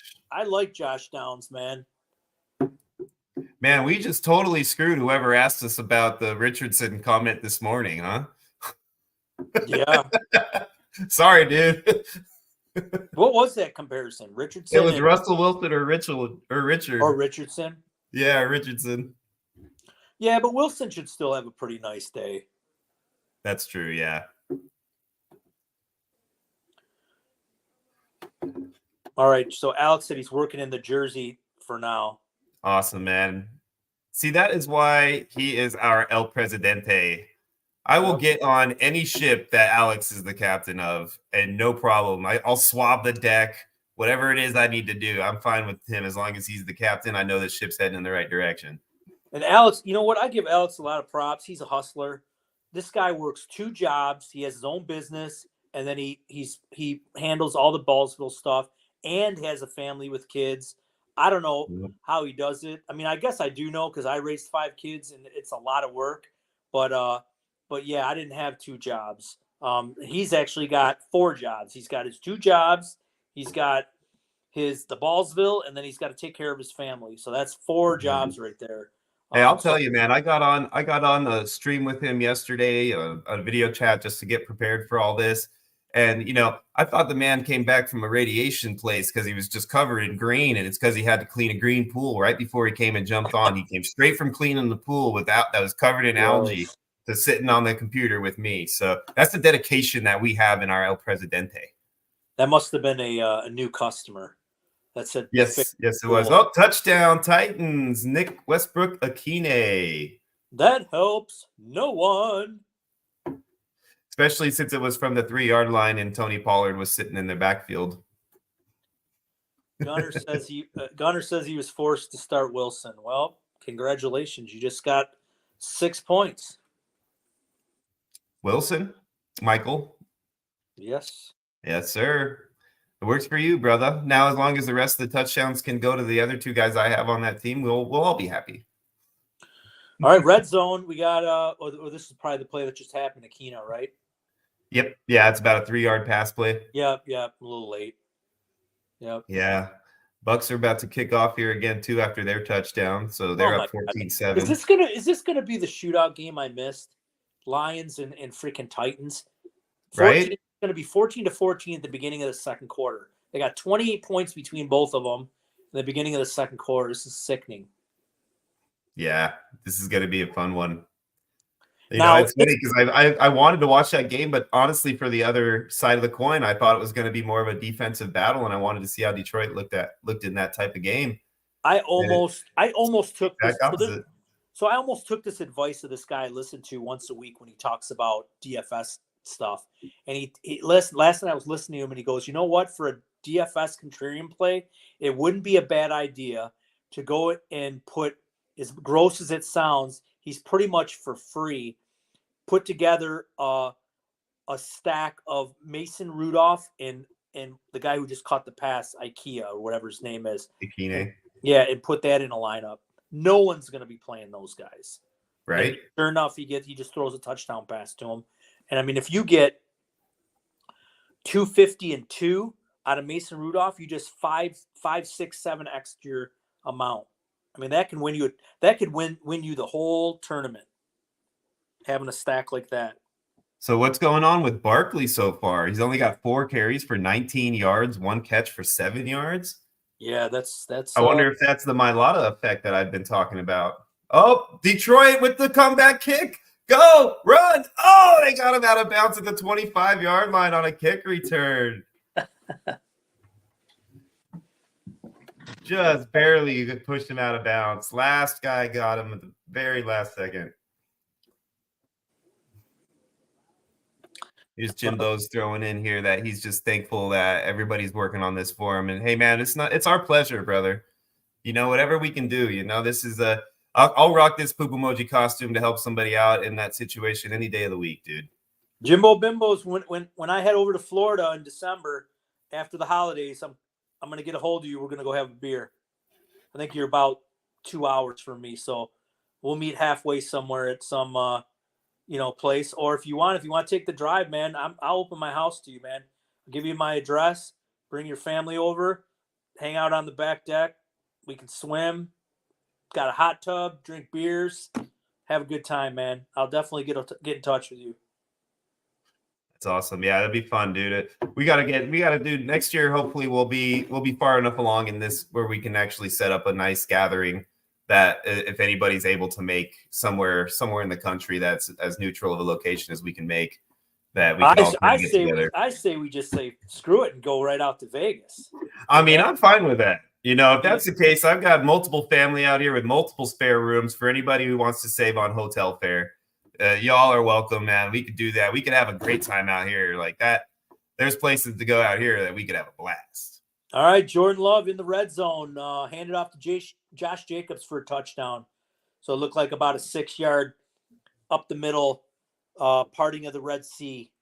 Josh Jacobs is in the box. What happened with the Anthony Richardson touchdown? Because I didn't see it coming through here. Did they call it back? The one to Downs? Yeah. Really? Maybe if they called it back. I don't know. They just showed it on red zone. Usually they don't show it on red zone unless it's a good touchdown. Dropped pass by Jonnu Smith. Wide open drop pass. Oh, Kirk Cousins stringing it deep to Mooney. Oh, broken up at the 1. Let's see what's going on here. Let me see if I could find that touchdown. Yeah, see if you can verify that because my app here, my fantasy app shows it at 3 minutes into the first quarter, and it's 3-3. I can always switch over to one of those games too, of course. But I was wanting to stick on these till halftime and then maybe rotate to another block. They got it. It was a 69-yard touchdown pass to Josh Downs. And was it Anthony that threw it, or was it somebody else? No, it was Richardson. He's got. Wow. I mean, maybe this app is just a little slow right now. I guess this is the CBS app on this one, so I'm on the CBS app. Oh, there it just updated. It just updated right now. Yeah. That was a beautiful pass. I mean, he's freaking wide open. I mean, the defender must have fell because there was nobody around him. Yeah, that's I'm famous for benching the highest scoring player in my high dollar league, and I might have just done that with the Anthony Richardson pass. So we'll see how that plays out. It's a very long touchdown oriented league. So anything long touchdown wise is a massive score in that league. Who did you play over him again? Bo Nix. I told you to play Bo Nix too. Oh, touchdown Detroit, Laporta. I still think. Oh, Brock Wright. I'm sorry, he was just celebrating with Laporta. It was Brock Wright. Oh my God, that Laporta owner's got to be going crazy right now. The guy's done nothing all year, and then he can't even get a touchdown. Right, that was funny. They showed the pass and the spike, and then they switched to a different camera, and they saw Laporta like from back hugging somebody. So I'm like, oh, Laporta scored, and they turned around, and Laporta runs off, and there's Wright. Right. In a vacuum, though, the Knicks play was the right play. You know, you had to play him over Richardson. Yeah, I think I needed to at this point. Richardson, I wasn't comfortable starting him until I saw some more out of him. You know, especially in that matchup. That matchup at home against Carolina. I mean, you couldn't. I mean, that's the nut spot. Yeah. Absolutely. Yeah. And Richardson right now is so volatile with everything going on with him. Like you can't comfortably start. Oh, Kyle Pitts from Kirk Cousins. Is it going to count? Yes, I'm on commercial in that game. When did this happen? Just now. It looked like it was like a 60-yard. He like broke through 2 tackles. So it looks like we have a Kyle Pitts career day. That makes me want to go check on my guillotine league since Kyle Pitts is my tight end in that league. Did he not get in? Oh my God, you're not going to believe this replay. He's not going to score. Oh my God, what an idiot. He took the ball and didn't tuck it in at the 1 yard line, and the defender knocked it out of his hand. He didn't. Oh, he fumbled it out of the end zone? He fumbled it. He didn't get in the end zone. No, it's not going to be a touchdown. It's a fumble out of the back of the end zone, so it's a turnover. Out of the back of the end zone. Wait, did it go out? Yep, out of the back of the end zone. My God. That's crazy. What a bonehead move by Pitts. Ooh, we got a big boy on the ground in Baltimore. That's a good sign for Nick Chubb. Their big run stuff and D tackle is flipping off the field. How do you not tuck the ball away, man, or put it out in front of you? Wow. That was like a 60-yard pass.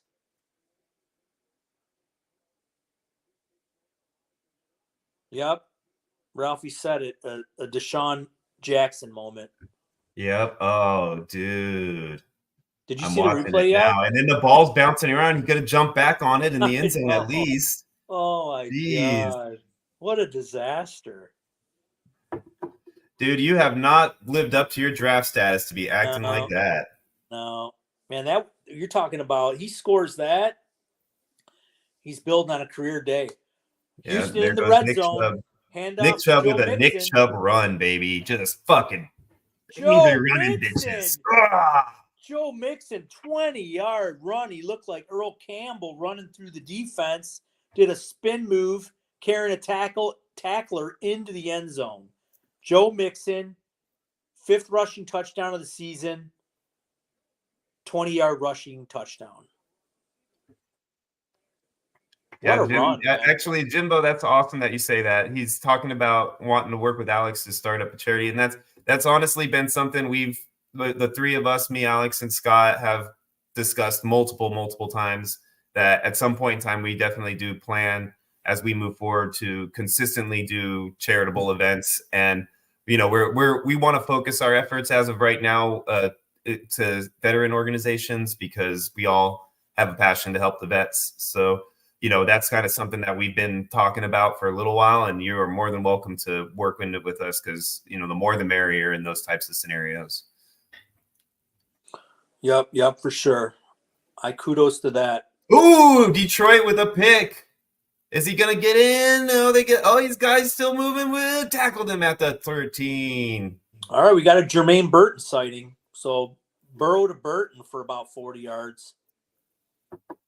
There we go. All you people that have Burton in Dynasty.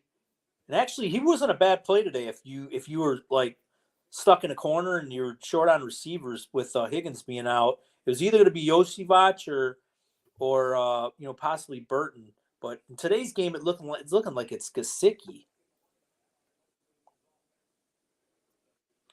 Looks like the Browns are moving the ball again. I don't know if they're quite in the red zone yet. No, they just handed the Close. ball off to Dearness Johnson. Is that who it is? Dearness for Cleveland? No, Chubb. Now he's coming off the field. Okay. It looks like the Ernest might be coming in for him, though, number 20. He just got one. Let's see here. Do we got an update coming in?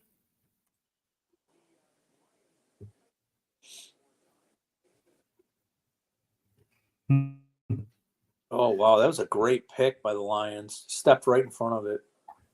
Yeah, he came out of nowhere. He just came running in, dude. Like he saw as soon as that guy was winding up, he started running for that pass. Look at Jared Goff rolling out, throws away. Looking at 3rd and 7 for the Lions now. Man, what a game. From the 8 or 13, I think they are. Oh, yeah, the Lions are in the red zone. Montgomery up the middle for 3. Yeah, I think you're watching the first down, and then the next down is going to be the Jared Goff rollout that I was just talking about. Oh, okay. And then now they're sitting right now on my TV. We're sitting at 3rd and 7. Browns in the red zone. Oh, penalty. Oh, Jared Goff in the shotgun. Got David Montgomery to his left. Laporta in the slot. He's looking his way. Flinging it. Laporta in the end zone. Touchdown, Laporta. All right, where he got his touchdown. Man, what a shootout. A lot of points. All right, Browns in the red zone. We got Winston. Yep. Shotgun. Hit not in the red zone. They're 26. See what happens here. Winston drops back, flings it over to, is that Tillman? Tillman's been very involved. So that's good. It hasn't been Judy. It's been Tillman. Oh, there's McMillan getting another catch. Baker's moving the ball down the field. He's 14 of 15 for 123 and 2 TDs already. 15 of 16, I'm sorry. Jets are at the 2. Come on, Brees. They got Brees in there. Yep, Brees is in there. Yeah, that needs to be a Brees moment for sure. Please get into Brees. Please get him. Oh, my God. Rodgers, he is such, I swear to God, he's such an egotistical player. Throws it to Gibson. Oh, Laporta's going to be short. Laporta is down at the half-yard line. Yep, I'm watching that right now. Yep, the knee's down. Yeah, so now that's screaming David Monty now. Yep. Either that or they'll do the Goff push, but sometimes they'll put Gibson at the goal line. They got Monty in. Monty's in the I formation. Nope. Play action, wide open. St. Brown. Oh, thought they maybe. Yeah, I think everybody in the world thought they were just going to run it with Monty, so the St. Brown just popped out like wide open. Nobody went with him. All right, I'm going to scroll through and check out some of my scores here. I don't know how you do when you check scores. I usually wait like every hour and then I check them up. I check them. I usually like about half times is what, halftime, end of first games, halftime, end of games. Like, I do it like I sit on the same 2 for most of the day. Yeah. I think it's pointless to just keep looking at your phone all the time. So I usually wait every hour and then I'll check out my DFS, my scores, stuff like that. See what I'm doing. Winston. Dobbs is sitting with 47 yards already in that offense, and it looks like they're in the red zone there. So you might be getting that Green Bay game popping up on your screen. Uh-oh. Jordan Love was limping. Oh, snap. That's not a good sign. He's okay now. Josh Jacobs down to the 2. There's a flag. Browns are kicking a field goal. They didn't do anything else in the red zone. Jaden Reed's only got 4 yards so far. Dobbs is sitting at 40-something, and Jaden Reed only has 4. Woo! Nice play. Cardinals got the ball down at the 2-yard or 4-yard line with a really good defense or special teams play here. Greg Dortch made the play. The little jumping right at the end zone and swatting it back to your boy. Perfect. I always love that too. When they do that and they knock it backwards, then the guy who downs it, that's where the ball is. It's like it should be where that dude jumped up in the air at the 1 and smacked the ball. Right. You know? Jordan Love back to pass. He just throws it away. All 4 of my games on my game block are at commercial at the same time. Well, I will keep you updated because I am on red zone. I might look for another block now since that's happening. See if I can find another one. That's good. Let's see here. They're reviewing that touchdown in the Jets game. Hopefully he didn't get it so they can do the right thing and give it to Breece Hall. Who was it that got it like as of right now? Gibson. Oh, okay. All right. Green Bay, 2nd and goal. They hand off to Josh Jacobs. He gets a yard. Oh, jeez. Oh, jeez.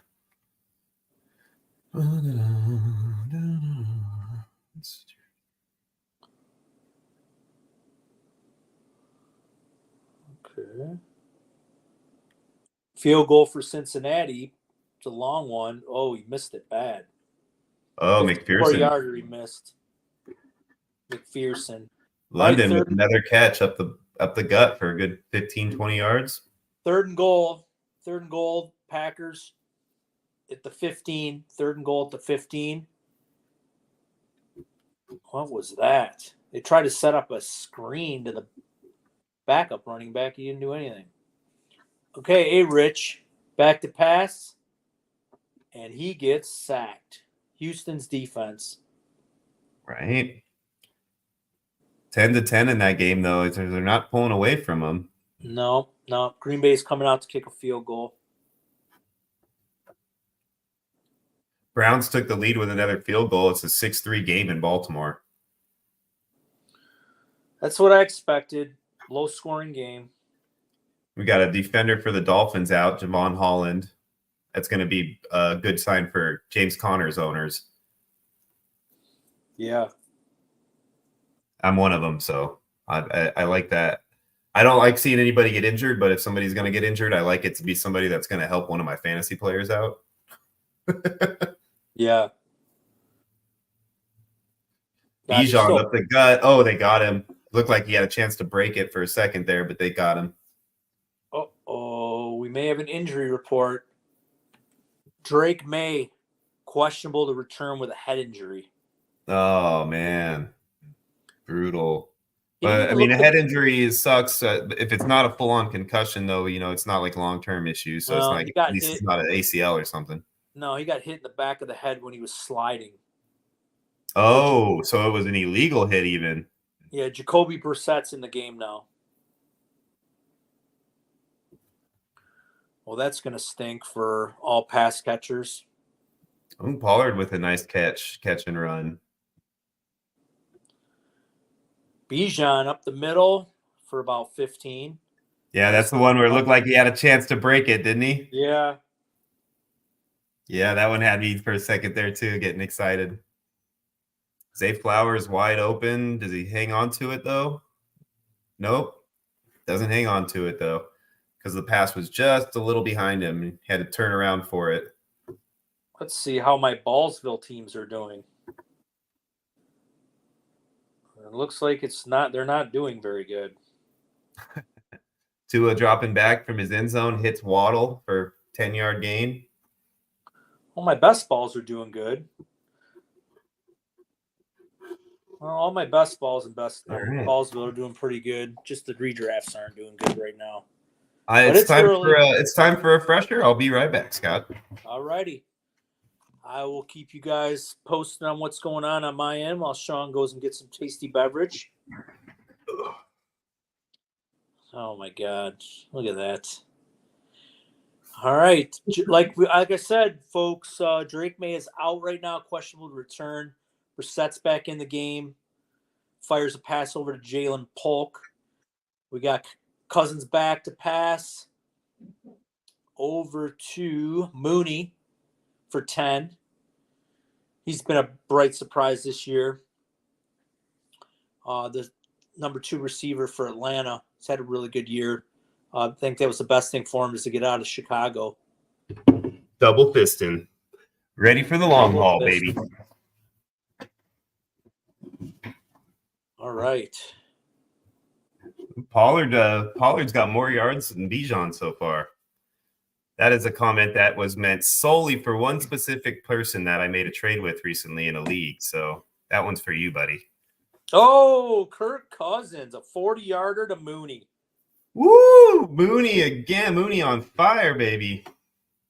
I like Mooney. I like that he's doing well in Atlanta. I always liked him in Chicago. I felt like he was underutilized in Chicago.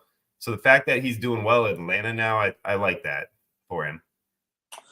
Yeah, I think it was just getting a. Ooh, he had that play too, and what a tackle by Anzalone to stop him short of the first down. He had that, no problem, and Anzalone makes an open field tackle and cuts him down just shy. What a play! Good defensive play. That's another guy, right? He was a late round pick or undrafted or something, wasn't he, Anzalone? Yeah. And he has just outperformed, man, his draft stock for sure. He reminds me a lot of like a Matt Milano type of guy, you know, just like hard worker who just comes to compete every time he plays.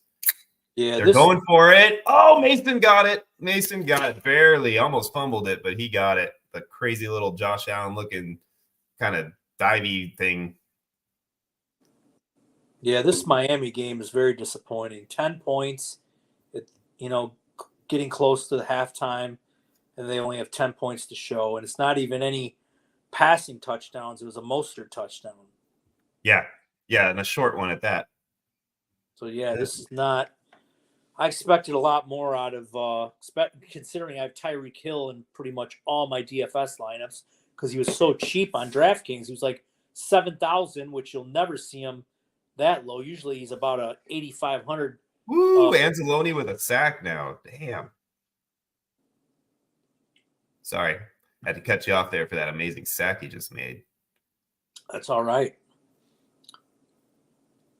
Uh-oh. Tua pass to Tyreek. Up about 13 yards. Just got the first. Good job.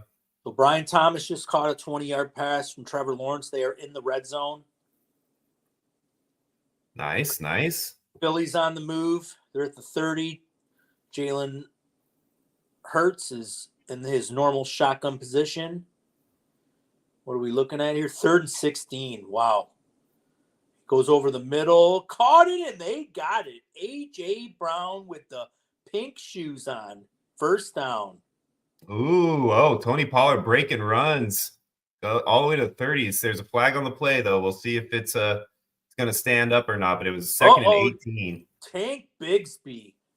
Big carry down to the 2. Nice. Holding on the offense. Plays coming back. That was a huge play by Pollard. Just got called back. Oh. They had a 2nd and 18, and he picked up about 25 yards. And then it got called back on a holding. Yeah, this is not good news for Travis Etienne owners. Well, with Bigsby being as good as playing he is well, right now. man. He's playing well. All right, they're 1st and goal at the 3. Bigsby's tailback. Lawrence under center.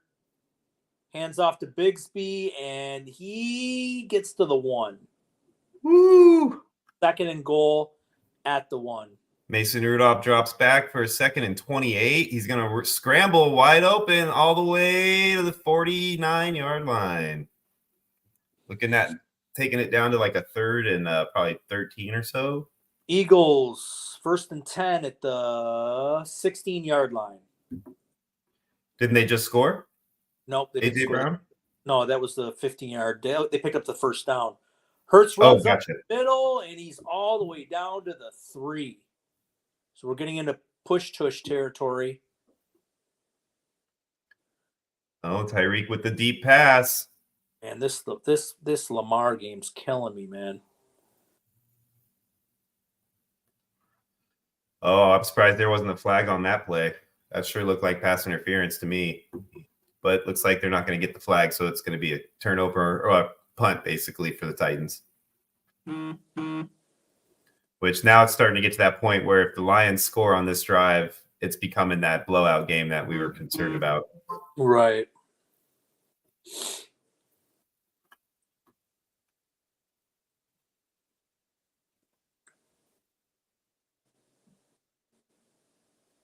So how are we doing on are we doing any cards anytime soon, or what are we doing with that again, Sean? We are doing the raffles on those. We're gonna open those when we do the raffle. Oh, Detroit on a big play, all the way. He's got the ball down. Oh, got him at the 21-yard line. Khalif Raymond. I don't know if it was a kick or if it was a pass flow. I don't know. Is he a kick returner, Khalif Raymond?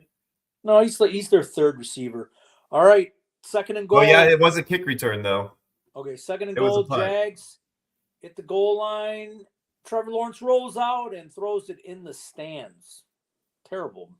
What was that about? I don't know. It looked like he had Evan Ingram open. Tua in the shotgun, their side of the field. He's throwing deep to. Oh, that was probably the Tyreek play you're talking about, wasn't it?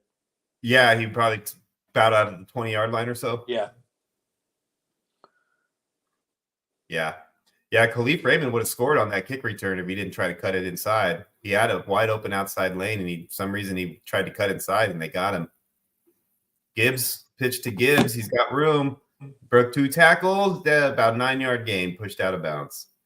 Okay, so Jacksonville is second and goal on the 2. Gotta love it. Trevor Lawrence is in shotgun. Bigsby flanked left. And Trevor Lawrence is keeping it. And he is in with the help of his Russian touchdown. With the help of his teammates pushing him in. There we go.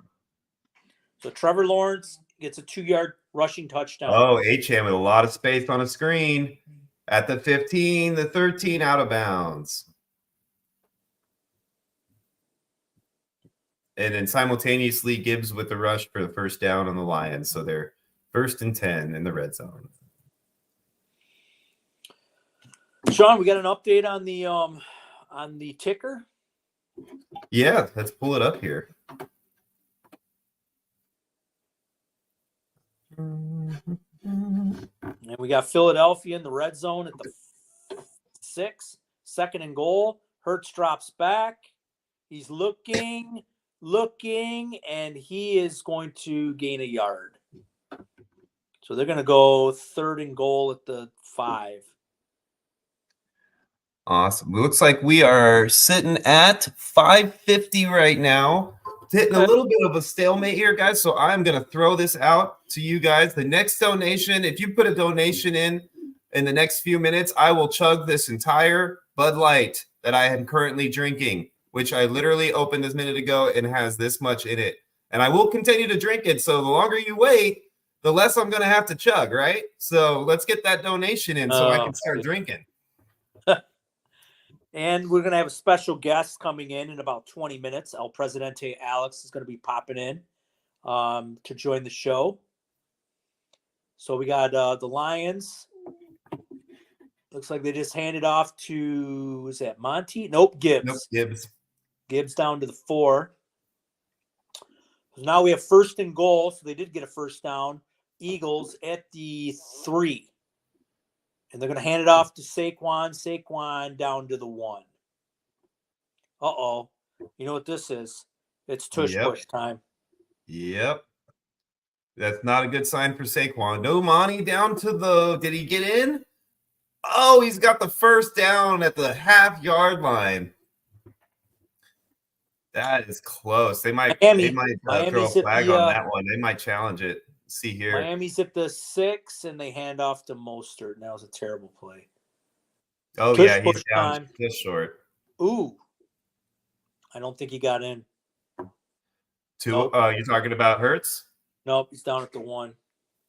I'm telling you, man, everybody thinks the tush push is still just as valuable as it was before, but without Kelsey, that is not the same. No, they were on it. They were on it. Oh, Lamar with the open pass. Who'd he hit there? Aguilar, first down. I'd like to see him give it to Barkley, man. Yeah, I know they don't like doing that when they get that close, so they just continue to do the tush push. I mean, not to say that I blame them, but I mean, I'm fine with the tush push at like the 1, but they're sitting at like the 3, and they're trying to push 3. Because they used to be able to get a 3-yard tush push almost every time. And again, I don't know if Mailata is still out or not, but with him and Kelsey out, if that's the case. Touchdown, Lamar Jackson to Nelson Aguilar. Oh, thank you. And right. David Montgomery passed to Laporta for a touchdown. Oh, the old trick play, baby. Nice. Gotta love that. You knew they were gonna get Laporta going on National Tight End Day. Come on, baby. Oh my gosh, 3rd and goal, and I don't think they got in, the Eagles. No, with another tush push. They did another tush push, and they didn't get in. I wonder if they're going to go for a 4th down now, 4th and goal. Oh, you know they are for sure. Are they going to do a 3rd tush push? I don't know. Just give it to Barkley. You brought him in for a reason. Don't give it to Barkley. I'm playing against Barkley. I don't need that to happen. Oh, that was a nice touchdown by Montgomery. That was nice. Oh, so they're going to challenge it. The Eagles are challenging that he crossed the plane, but they're going to lose that challenge. He didn't get in. He got stood up. Lions, 34 points in the first half. Yeah. Yeah, they're definitely hitting that blowout stage that we were talking about. So it's going to be interesting to see how the Titans handle this second half now that they're falling that far behind. And I'm so mad that Hutchinson got hurt, man. It's a big blow, and it's looking like the Raiders are not going to trade Crosby. So, and we did bring in another defensive end. I think it was I forgot what his name was, but he was like a top rookie draft pick, and who just hasn't panned out. I think it was he went to the Jags. He was a defensive end, and he hasn't really turned out. But if somebody knows the name, they could shoot it in the chat. But the Lions picked him up. But we need like another impact guy. Are you talking about Ngoku? He's a defensive end that was drafted by the Jags, I think, and he didn't. He was a very high draft pick, and he didn't turn out. Defensive end. Yeah, the only guy that I could think of right now off the top of my head that they had there was as a high draft pick, but he's not an end, was their first overall pick, Walker, which I don't believe he got traded. I think that is right.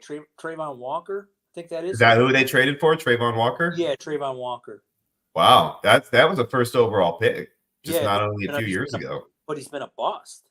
Yeah, he has, but not fully. He's not horrible. I think it's a good pickup for you, to be honest. Oh, what no. What the hell was that, Murray? No, we had to do something. We had to pick up somebody.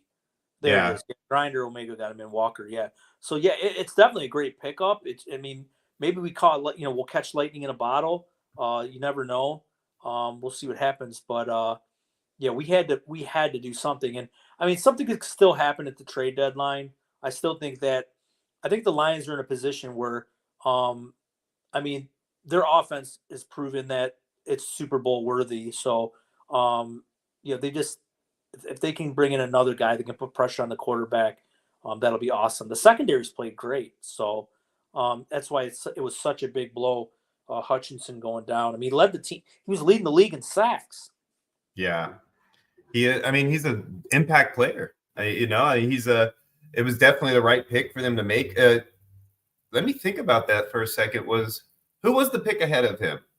Ahead of who? But ahead of Hutchinson that year, because they took Hutchinson with the number 2 overall pick, correct? Yeah, number 2. I don't know. I don't think it was quarterback. Was it Walker? Was it Walker? You know what? It might have been Walker because I think I wanted, to be honest with you, I liked Hutchinson, but I was like, I don't know, maybe this Walker guy would be better.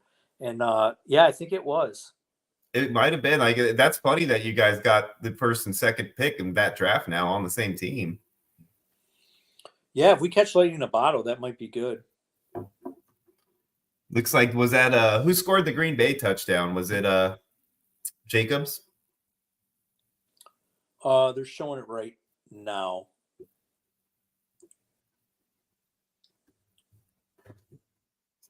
Maybe they're not. The first touchdown, the only touchdown they have, Yeah. it was Jacobs. Okay. He just hit Dobbs down the sideline for about. How was that not? Okay, there it is. I was going to say there was definitely a pass interference on that play. Love back to pass. He throws a screen over to, who is that? Is it Reed, number 11? No, it's number 30. Oh, that's their backup running back, Mari or no, not DeMarco. What's his name? Wilson? Yeah. Emmanuel Wilson? Yeah.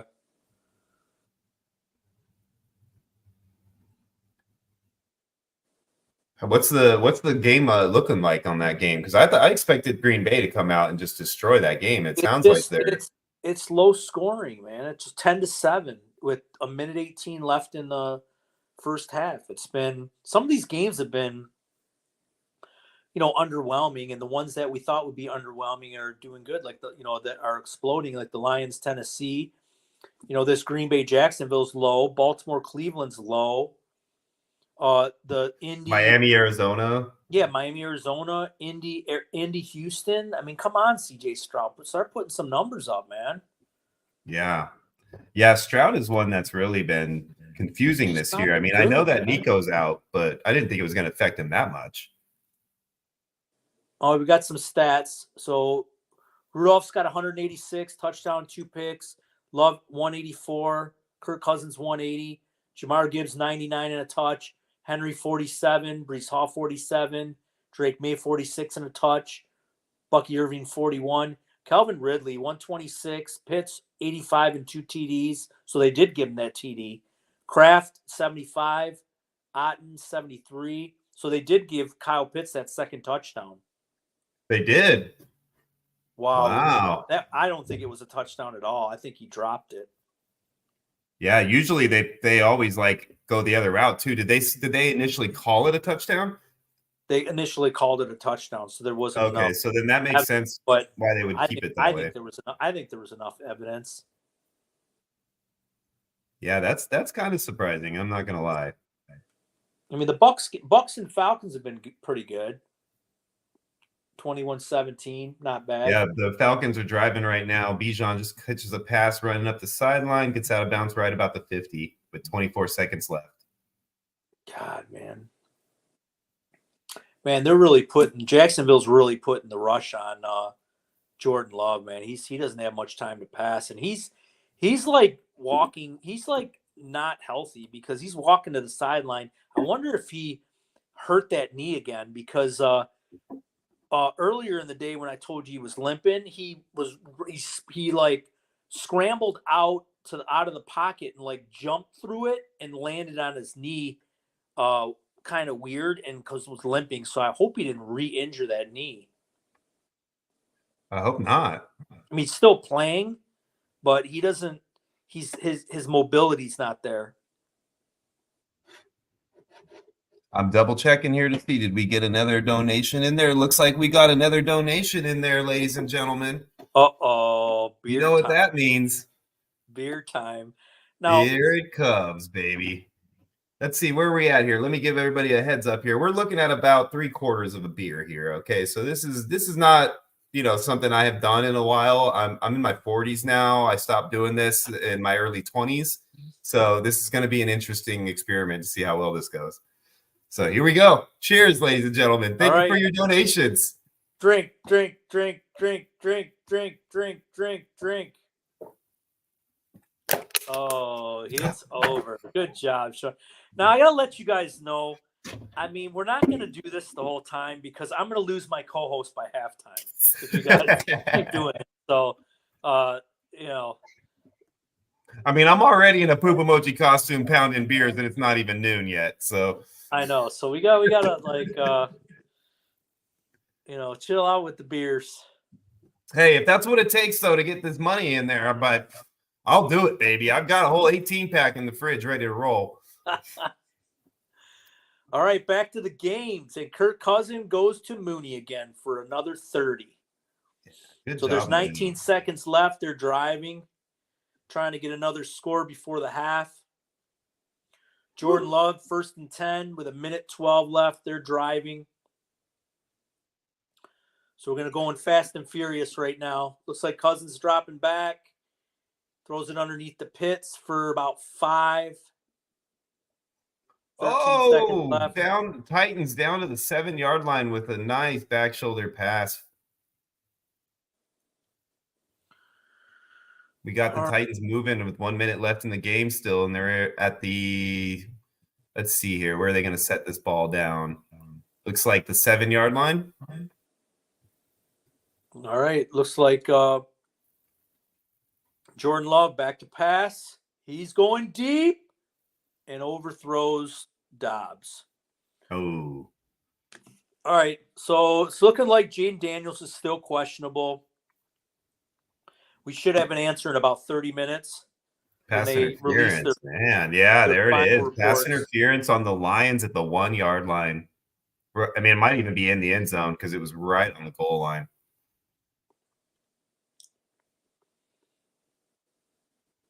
It looks like the Falcons are going to go to 3rd and 8 with 8 seconds left. So that looks like they got one more play. Green Bay, 2nd and 10. They hand it off to Josh Jacobs for a couple. So it looks like they're going to be playing for the field goal. Titans got the ball at the 1-yard line, 1 timeout left, half-yard line, 1 timeout left, 33 seconds on the clock. They're in the shotgun. Pollard's back there with Rudolph. Got Ridley to the bottom of the screen. He's looking Ridley's way, throwing a fade, and it's overthrown. Oh, I'm sorry. That was Akine. That wasn't Ridley. All right. Surprising. Yep. So Green Bay will be at 3rd and 7 with 1:03 left. See what they do. Coming out of a time. Oh, no, that was incomplete. Looks like they're lining up again and shotgun. Pollard next to Rudolph. Conquo cutting across. Ridley in motion. Top of the screen. He's looking down. He's right off his hands. Oh, that should have been a touchdown. Jordan Love back to pass. He goes up out of bounds for Christian Watson. Couldn't get the feet down. All right, look who got in here. Fran got in here. Yep, and we got you, Fran. We saw that you got the do you want to get in the card pack? So we got you. Yeah, she wants a card pack. And they're all saying drink, drink, drink, right. drink. Titans at a 3rd and goal. Titans at a 3rd and goal. And the shotgun once again. Pollard to the left. In a bunch formation. Like they got Ridley at the top of the screen. Going down again, pass interference again. No. Okay. Looks like it's going to be a field goal attempt. Unless they're going for it. They might go for it being down 35-14 at this point. I'd probably just go for it. Oh, you got to go for it. You can't kick the field goal. Yeah. Which to me is also frustrating. You have 1 timeout left and you're sitting here. You get all the way to 4th down. If you were going to go for it no matter what, and you still have that timeout, why did you not run the ball at least 1 time from the 1-yard line? Yeah. At least once, try to run it. You got the timeout. You can't take it with you. In the shotgun again, Mason Rudolph dropping back. Pass rush coming in. They're getting on him. He flings the ball. It's no, he's out of bounds. Never mind. Wow, that was so close. Woo! Man, that was a close one. I had to see this replay and find out. It looked like he might have got it, but his heel might have been on the line where he's just out of bounds. Oh, there's a flag too. Are they going to say he's got his head off? So I bet you he stepped out of bounds before he came back in to catch that pass. That's what they're going to say because with the refs having his hat off like that, you pretty much know it's an illegal touch. Grinder Omega, he put in the chat card pack. There you go, Grinder. Welcome to the club, buddy. We're gonna have some fun with those cards. Yep, for sure. Yeah, when Alex gets in here, we'll go over we'll review exactly how we're gonna do that when Alex jumps in. Yep. I'm going to do a pit stop, Sean. I got you. You guys with Sean. You guys are stuck with me for a while with my what used to be Wolverine hair, which is now just kind of turned into some crazy 80s looking weird thing, and my poop emoji costume, of course. So we're getting close to the time to take that off. I was going to take it off here at halftime on these games, but I'll leave it on if somebody wants to throw another donation out there that says poop. Then I'm gonna leave the poop on. It's totally up to you guys. I also have the Farmer Sean outfit. If you guys want, I can throw that on. I got a Bills hat. I got a straw hat. I got a few different outfits in here. So you throw in a donation and you tell me what you want me to wear, and I'll wear it. With the exception of things that are NSFW. All right, we got some plays going here. Looks like we got a lot of stuff on halftime right now. The first half stats in the Titans and Lions game: 73 yards rushing for the Titans and 124 yards rushing for the Lions. Man, that is the exact opposite of what I thought we were going to get, isn't it? Initially, I was like, oh, yeah, running backs, these defenses, blah, blah, blah. And here we are looking at this game, and we've got both teams nearly at the 100-yard rushing mark. One team well over it. This is pretty epic. There's a lot of things going on right now. A lot of games at halftime right now. So we're kind of at that slight little lull in the middle of things here. So, just good time here to talk about our fundraiser again, guys. Let's get that fundraiser going. That is the main reason we are here. We want to raise as much money as possible to help out our buddy Jimbo's Bimbos down there in Florida, who is literally at the moment right now trying to rebuild his home. So if you guys understand what that feels like, I'm sure hopefully none of us have ever had to go through that before. But if you have to rebuild your entire house and deal with that, and in the process of an area that is totally overwhelmed by disaster, and having resources, having supplies, the things you need, the people you need to do these things, what he's going through right now is unfathomable, and anything we can do to help, that's what we're here for. So again, guys, throw in some money. This is a great time right now. Games are at halftime. You can jump over to the tab real quick, throw in a quick donation, and help us out here with this and keep us rolling forward. We're doing this. We're having a great time doing this, but the main reason we're here doing this is for that fundraiser. And I am eating my comfort food. I call it my nervous food, my pistachios. I am allergic to nuts, so I am glad that this is a video conference and not an in-person meeting. Because I would be like, somebody popped in. Gonna have to dress up as Patrick Mahomes. Yeah, that one's gonna take a pretty hefty donation, Grinder, I gotta say. Alex is in the background, Sean. Hey, El Presidente. He can jump himself in when he is prepared. He's got the controls at his disposal. What up, Alex? Oh, there he is right there. Oh, look at that. El Presidente with the freshly shaved dome and the nice trimmed up goat. Man, looking clean. Is that a Palomalu jersey? It is a Palomalu jersey. He's one of my favorite players. Where's your hair? Where's his hair? Yeah, that's the hair envy is real, man. Alex has been saying that since just after high school.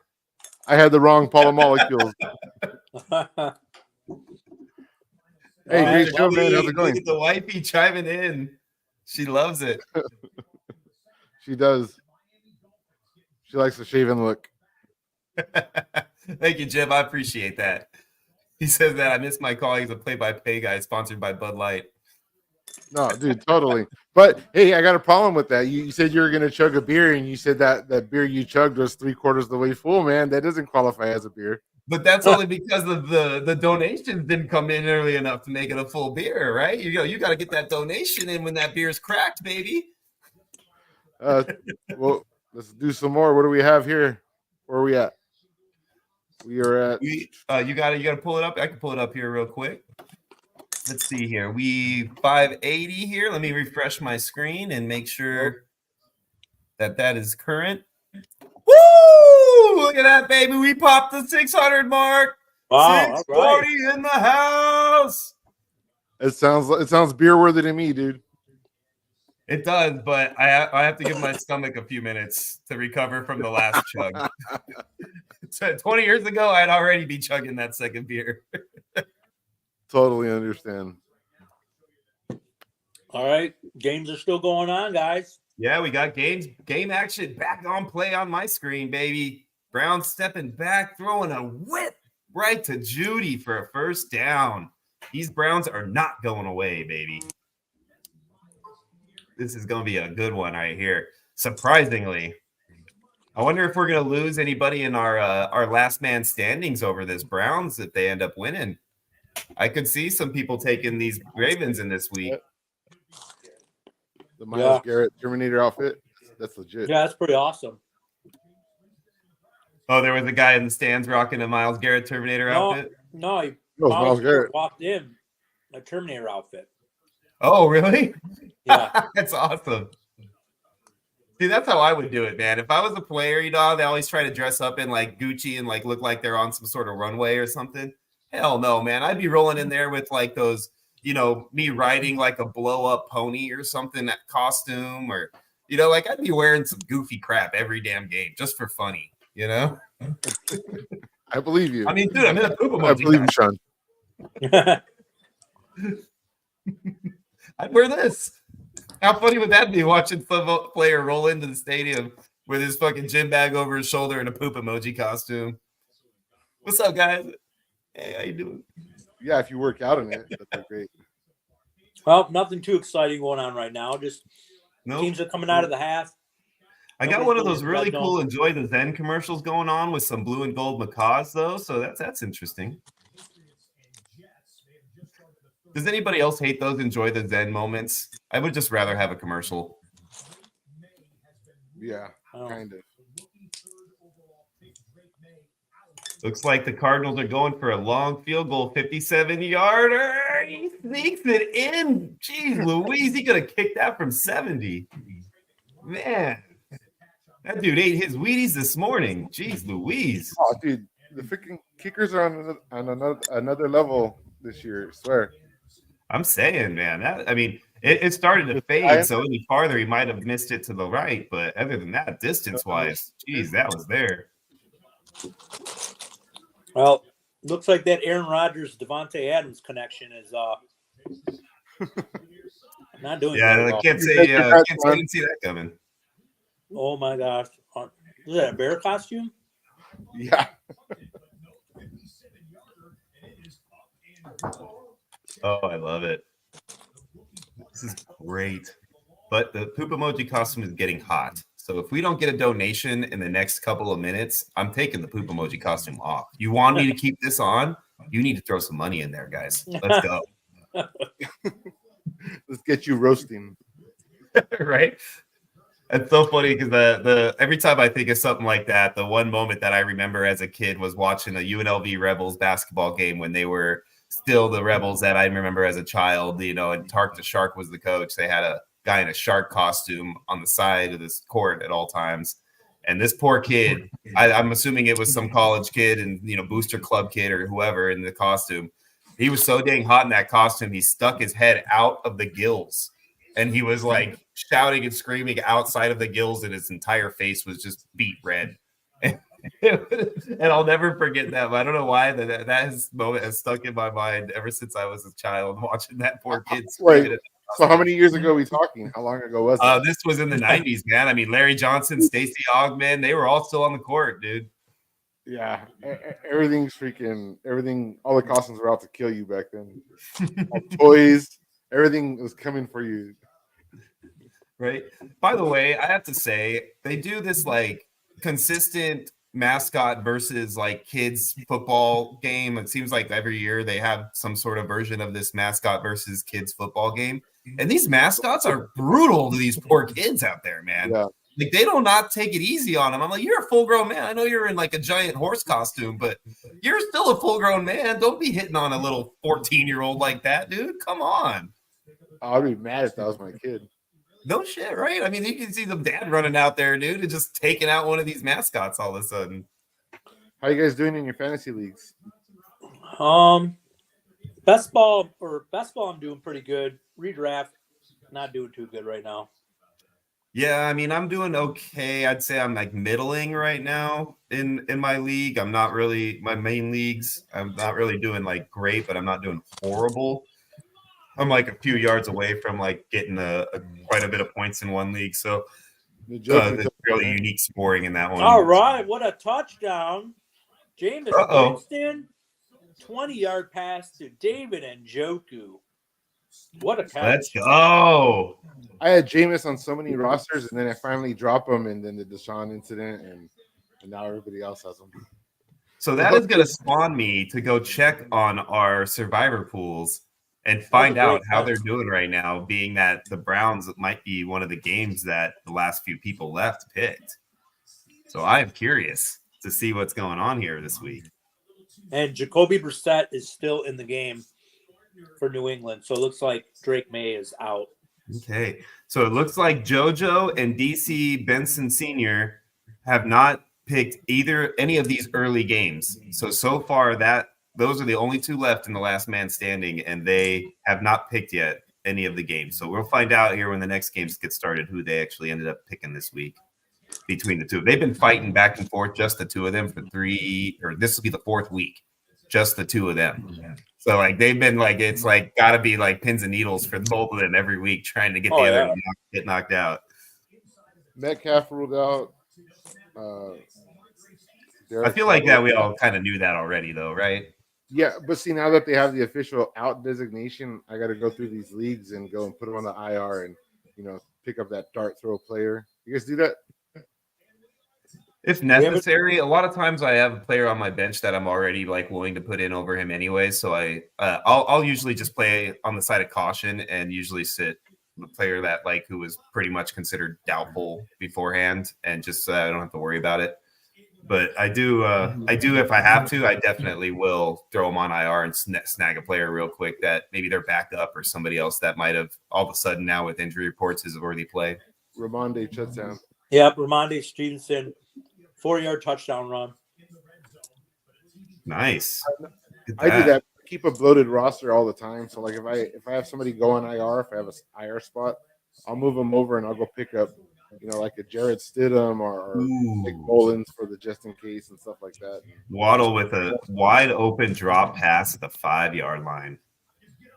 Dude, I made that trade. I traded Baker and Waddle and a first for Lamar. Brutal. Yo, you made that trade?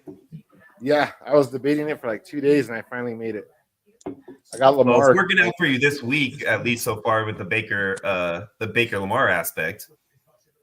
Because right now, Lamar, I think Baker's got more than Lamar so far. Oh yeah, he does. Last I checked, it was like 17-8, maybe. I don't know.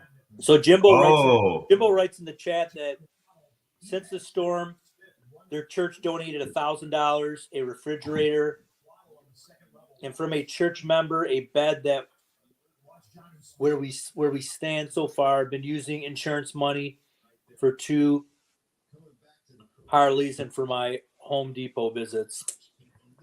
Yeah, see, that's brutal, man. I mean, that's the fact that you lost your 2 Harleys too, man. I know that's almost like losing family. That's brutal. But let you people know. Too, so I understand that. Let you people know that why we did this is just. I mean, I couldn't imagine going through something like that. I mean, it's your life. I mean, you're talking to everything, man. Your entire life. Heirloom pictures, everything. Yep. Oh my God, Tua's running. Get down. He just scrambled for like 20 yards. That was the most animated Scott we've had this whole time with Tua running. Watermark that 2:15. Oh, Bijan with a run, baby. Get him. Tackled him out. He did slide. About a 15-yard run. Oh, but there's a flag. It might come back on a hold. They're looking Mooney. Mooney saying, "I was the one held, not me. I didn't hold him. He held me." They're fighting, yelling. Refs are talking. Blah blah blah. Yakety smackety. What'd you eat for dinner last night? Oh, I had a nice pot roast and some green beans. Oh, cool. Okay, it's a holding. How are you doing, Alex, in your leagues? I'm in the middle of all of them, dude. I had a lot of red this week. Projected to. Man, these Browns defense is just making Lamar crazy out here. Oh, that's a pass interference. I was like pass interference. So I'm in the middle of it right now. Looks like the Ravens are going to have the ball right on top of the ugly ass elf at the 50-yard line. All right, so Jimbo said we are unable to afford flood insurance on our house, which is very expensive in Florida. So all the house rebuild would come from a weekly work checks and the money that we're sending. So I'm glad that that'll be able to help you out, and we know it's where it's going. So that's awesome, Jimbo. Right. I'm glad that we're able to do this for you, especially knowing now that you weren't able to have the flood insurance. And, me and Scott, actually, when we were initially talking about setting this up, he, being a Florida man himself, understands the insurance aspects out there. And, I'm on the West Coast. I haven't had to deal with, flood insurance and stuff like that. Where I'm at is not something that's a huge deal in my side of town. So, I haven't really had to worry about any of that stuff before. So hearing all that from Scott on what it's like, in the areas that are, in that hurricane path, I can understand why you wouldn't have all the insurances you would want to have, based on what it would cost. So touchdown Dolphins. Fortunate, man. And they'll do everything they can to try to talk out of a claim. That's a flood, not a hurricane or whatever. Yeah. So. Yeah, David Achan just got in the end zone. Oh, Achan with the touchdown, baby. That helps me out in the other league. Yeah, pass from Tua. And yeah, what people don't understand either is, or maybe they're not, they haven't been educated on it. It's in Florida. You make a claim for hurricane, it's not like they mail you a check the next week. And some people, they've been waiting 6 checks. Oh. And then a lot of these companies, if you don't have a real good company and you just have I'd say maybe a mom or pop company or fly by night company, a lot of these times they just go out of business and they're just like, well, we can't pay you. We're bankrupt. And then you're SOL. So, so a lot of these people got to dig out of their pockets until they, get their insurance money. It's pretty bad. We had a friend that had to do that, and it cost them. They actually got less from insurance than what they put in the house. Yeah. Yeah, it's unfortunate, man. And that's why we try to do things like this when we can, because, those situations, if you don't know that there's, that the people out there that do care, it makes it harder to get through stuff like that. Anything emotional is that way, really. So, you want to make sure that you let these people know, if you can't do it with money, do it with whatever you can, but let them know that you care and that you're there for them however you can be. And this is the type of thing that we have the opportunity with this platform that we're building here to try to do something like this. So we did, and not everybody can do something like this, but anything you can do is always going to be appreciated. Yeah, definitely. I'm probably a week late on this one. I freaking dropped Calvin Ridley in every league I could because he was so bad. And then, after the Hopkins news, now he's looks like a superstar. Yeah, well, it's going to depend on what they do at quarterback too. If they put Levis back in there, it'll be because there's no Levis. So bad. Yeah, they're still getting their butts kicked. They're still being beat 42-14. So it's not like they have any reason to stick with Rudolph. You're going to get a lot of what I call GTP, garbage time production. Did the Lions just score a kick return touchdown again? I know they're showing. I wouldn't say again, but they almost scored a kick return touchdown earlier. Then it looks like Raymond just did it again and actually got in the 40. Oh, they're about to go 42-14. He's in. He's in. Yeah. Wow, look at that. So that's a Lions. That's a defensive touchdown if you got defense special teams going in your league. I do. I don't know if I played Lions. I think I just dropped them. That's crazy too, because this is a week. I mean, against the Titans with a backup quarterback and yada yada yada. This would have been a week I would have thought to play him. I played freaking Denver against Carolina, and the Lions schedule gets a lot. Sense. Yeah, that makes sense for sure. I have Chargers and I have Broncos. My only DST league. Yeah, you're pretty much. Real quick update, guys, on the Survivor pool. We've got there's 4 guys left in the second pool that we started after the other one ended so fast it felt like. Tortoise, Dedamanic, Cody Knox, and Spartan 636 are the 4 left. 2 of them, both Dedamanic and Spartan 636, took the Ravens. Right? The other 2 took the Lions. So they're probably GTG at this point. They're good. Yeah, those Ravens guys are sitting there with cheeks clenched watching the rest of this game. I wouldn't have taken the Ravens this week. Not playing a team that hates you. That's a huge rivalry. All right, guys, let's go pull up an update here, because if there hasn't been any donations since the last time we looked, this poop emoji costume is coming off until you guys get off your butts and throw some money in there. Because I'm going to be donating as soon as this Bills game starts and everybody scores all these touchdowns. My money's going in that bad boy. So I want you guys to join us. So what is your donation pledge, Sean? What are you doing again for the game? Let's check and see where we're at here, so I can say it either with or without the poop emoji costume on. Sean's donation is going to be based off how many points the Bills score. Yes. So it looks like the poop emoji costume is coming off until the next donation comes in. So get that donation in if you want the poop on. I'm pretty sure the website is pinned. Yes, the website is pinned for you guys too. And on that webpage, you will see links for both the GoFundMe and for you to share this stream with others. So the information is there, guys. You can look, and there's items that are up for bids. So far, we have, I think, 3 or 4 bids for the card packs, and we have one for the Garrett Wilson Mini Ohio State signed helmet that was donated by Sean's Mama Bear.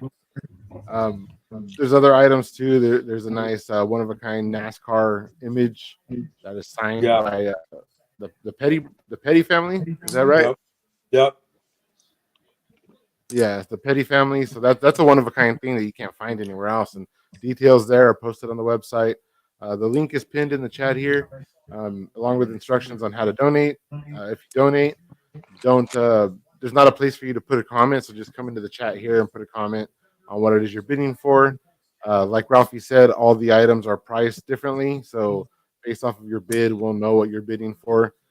When you bid, your name will be entered into a raffle. We'll be running that raffle. Whenever these guys want to close it out, we'll run a raffle for that item, and one of you guys will win it.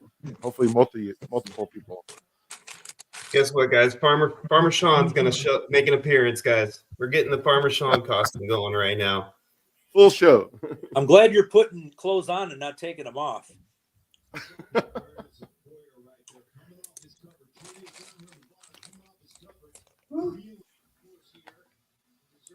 See, this is what we do for you guys. We will do this every time to raise money for a good cause. Well, no exciting. Nothing exciting in the games. We've been at like a little situation where no one's scoring. But Kirk Cousins has he's 220 and 3 tutties. Mason Rudolph still 229 and 2.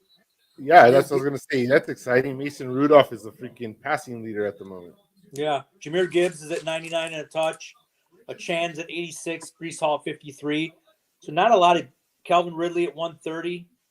That's a big deal. Kyle Pitts 91 and 2. Garrett Wilson 88 yards. Darnell Mooney 85 and a touch. So nothing really like crazy yet as far as like the stars. Yeah, it's been a little bit of an uneventful. Yeah, it's been a little underwhelming here. Looks like the Titans are punting the ball away again, which now we're going to start hitting that run, pass scenario. I think this game is starting to reach the out of hand and boring almost moment. All right, Baker over to McMillan. That was nice. Nice little 20-yard play. Look at them Falcons beating up on them Bucks right now, though. 24-17. This will still be a back-and-forth game. Oh, absolutely. Baker with the screen to Bucky. And, he broke a tackle. He's got some space. He gets about 15 yards. Good move, Bucky. While we hang out, let's go and take a peek at how the dynasty leagues are going. Oh, I like that. Good idea, Alex. Why don't we do that? Let's see. So let's start with number 1, Shenron.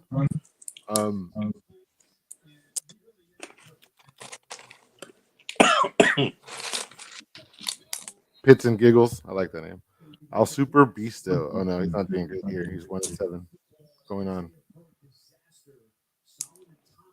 Play Jackson 7-0. Top team matchups in that league. Yeah, that's what I'm looking for. It looks like the winners are just winning. We have a 7-0 team and a 6-1 team, and both of them are projected to win. This is Baker Mayfield intercepted at the 9-yard line. What a pick, too. Pop for that ball. The Lamar Jackson back. He's looking. We put Blair out. Okay, Lamar Jackson, Josh Jacobs, Saquon Barkley, Jamar Chase. Damn. Good team. Playing Olave, Devontae Smith, who has 5 points. Trey McBride, Tyler Lockett at the flex, Jordan Mason, and Brock Purdy. Yeah, that's a pretty good roster. Yeah, that's a good team. Yeah, so that explains why he's 7-0. Uh-huh.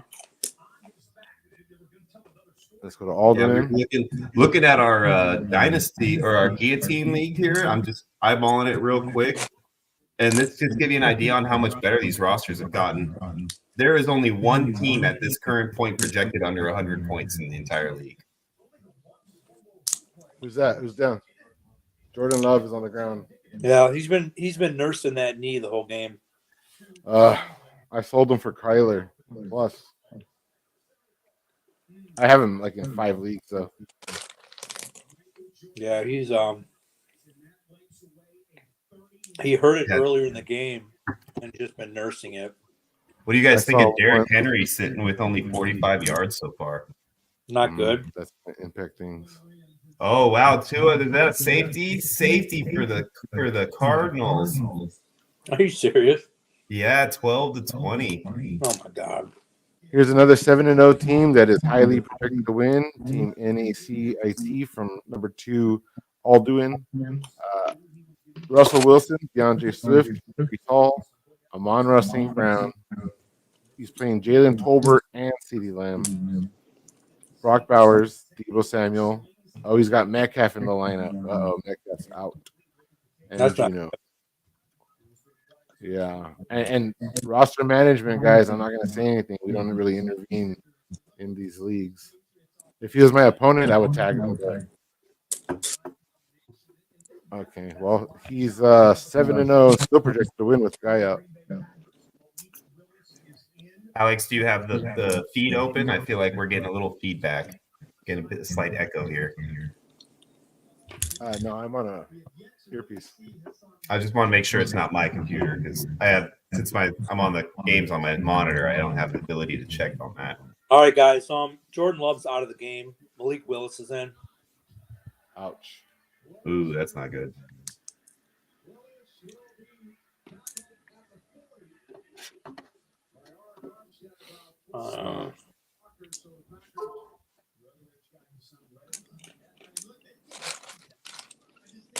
Yeah, that's not good. Now, the good thing is they didn't take him. He's still on the sideline. They didn't take him to the locker room, but I saw him shaking his head like, no, I'm not going back in.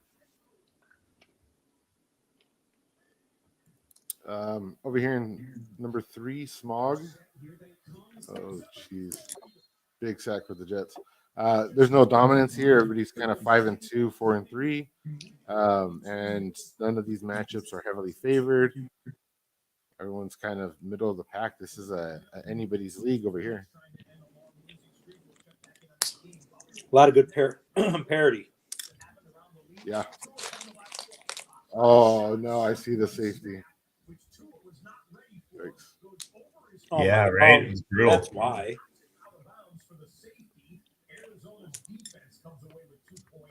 We have 2 6-1 teams and number 4 Bahamut. I'm in this league. Let's ride White Knight out, dude. Come on. And our Super Biesto. And it looks like Gary, our Super Biesto, is going to win this week. He's dominating Ethan Blink. So now we're going to go and see if Ethan's setting a proper lineup.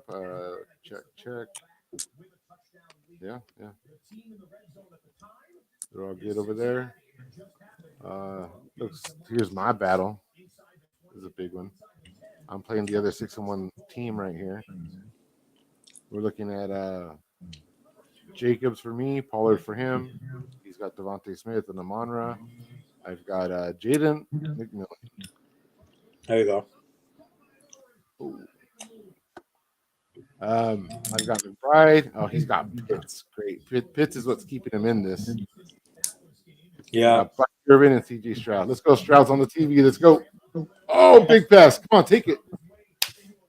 Let's go. Oh, That was Diggs. That was Diggs. Yeah, let's get in the end zone. Passing for Stroud, please.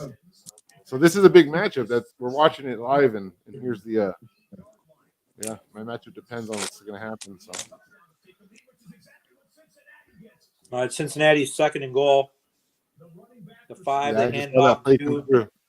who is that? Chase Brown. Chase Brown's in the box. Yes, sir.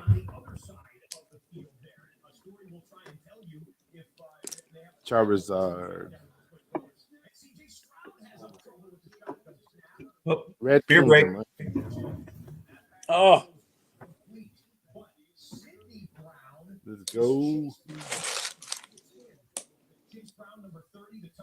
I saw that. You see that? Sidney Yeah. Brown, he's the defensive back Yep. for Philly. yep. Switch uniforms, come out at halftime. Yeah, they're brothers playing each other. Identical twins, they said. Jeez. Yeah. Yeah. Charizard. We have undefeated Red Kingdom. We have Brady, who's been hella active. You guys were right on the last podcast. Charizard is by far the most active league that we have. Oh yeah, there's always trades. Always trading, always talking, friendly. Yeah. They trash talk a little bit. Nobody gets butthurt. You know, it's a solid league. This is like what we want our leagues to be like. We can actually look. Trades. There's our block. Let me see. I should be able to see history. Where am I at? Here's the activity. All right, here we are in the trades. And here's the long list of trades that have gone down this year. Look at this. Oh, my goodness. I'm not going to count them, but it's got to be 50 trades.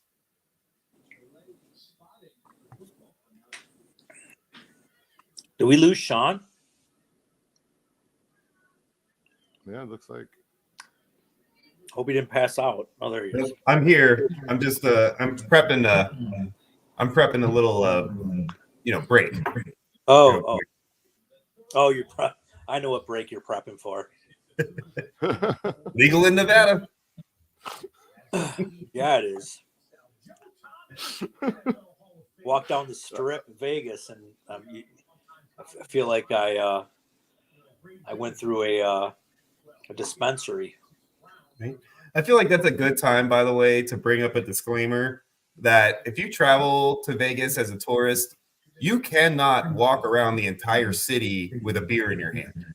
Only on the strip are you allowed to walk up and down the road with a beer or an alcoholic beverage. If you walk off the strip with a beer, prepare to be screwed with because they love messing with people walking around with beers open because they think they know what they're doing. So just be careful. Nice. Jeez. Ooh, Trey McBride with a nice catch. All right, so Red Kingdom undefeated here. He's in a nice little battle with Chase Beatty. He's relying on Brees Hall, Bijan, St. Brown, Marvin Harrison, Devontae Adams, who had a big drop earlier, Jared Goff, and Aaron Rodgers. Oh, no, just Jared Goff. Rodgers on the bench. Touchdown, Mark Andrews from Lamar, 5 yards out. Nice. Lamar. So Lamar's heating up now. Alex, you got Red Zone on, or are you just watching a game? I got Red Zone on.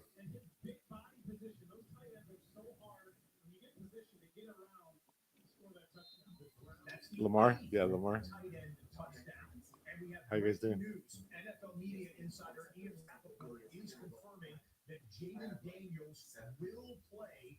All right, so Daniels is playing. Ah, All right, him, I guess start at your own risk at that point.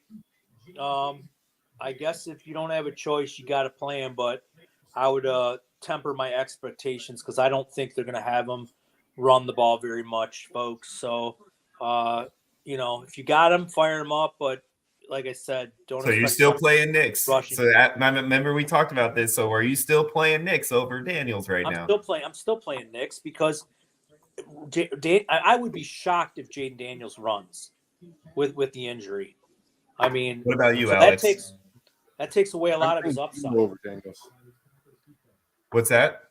I'm playing Geno Smith over Jaden Daniels. Ooh, see, there you go. So you're definitely on the Bo Nix over Daniels right now, then. I don't know. I don't know how much I don't think they're gonna have to do much over there in Denver to beat Carolina. Carolina? Yeah, I don't think. I mean, we got Bryce Young starting. What's he gonna? Is he really gonna threaten them and force Knicks to do anything? I can let the audience decide this lineup decision. Oh my God, Aaron Rodgers. Well, if Daniels is good to go, then he's gonna go. It's not like he relies on running. He can toss the ball. And I think it's going to be exciting to see these rookies play each other. This could be the start of a long rivalry or something.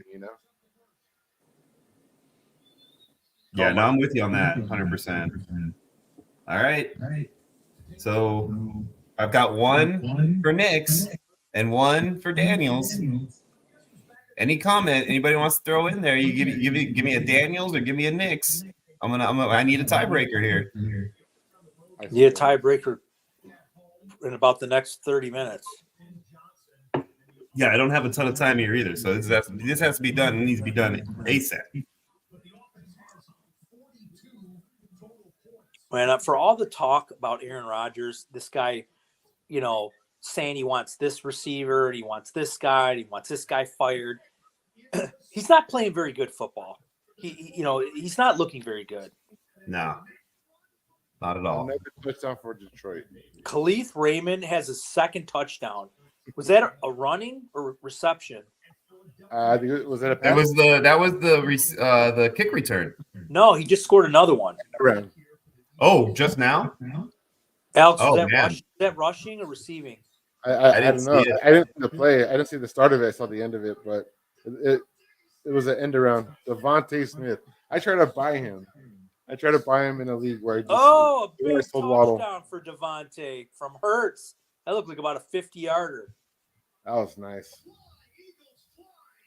Perfect for my guillotine league this week. Oh, there you go. Scott's got a guillotine love going. Perfect.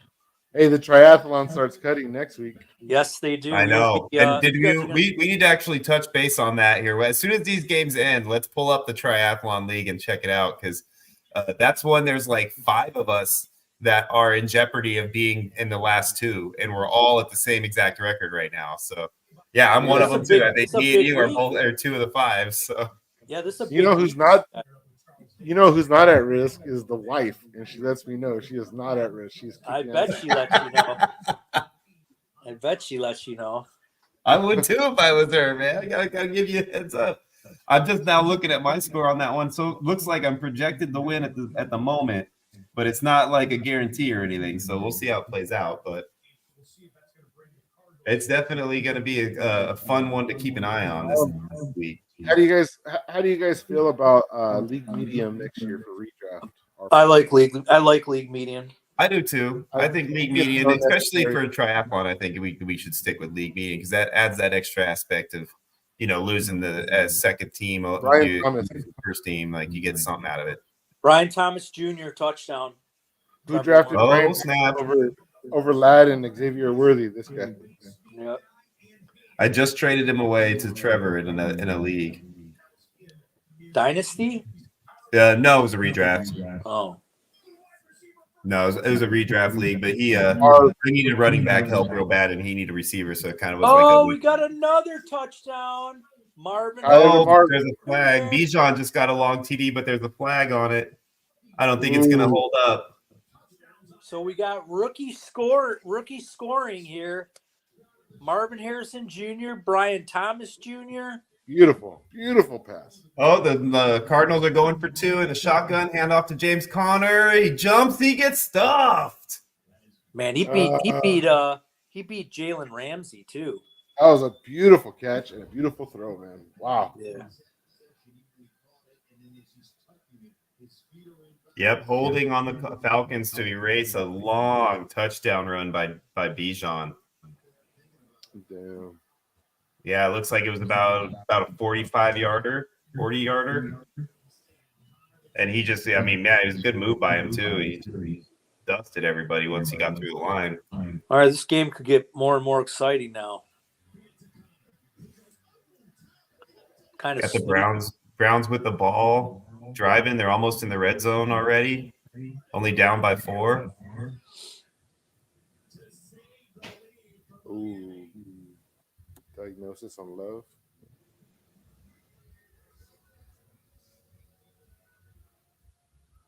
Man, now we're getting some action going here now, huh? Yeah.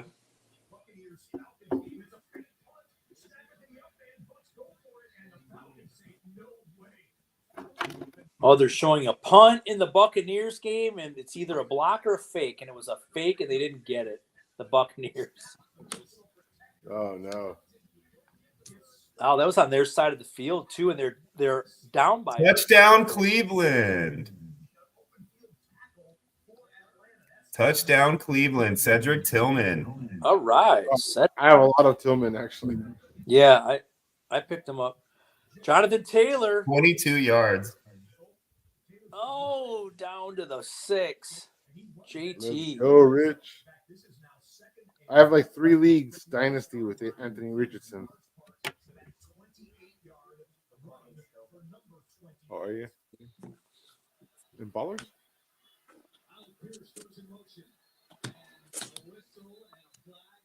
Colts 1st and goal at the 9. Oh, false start.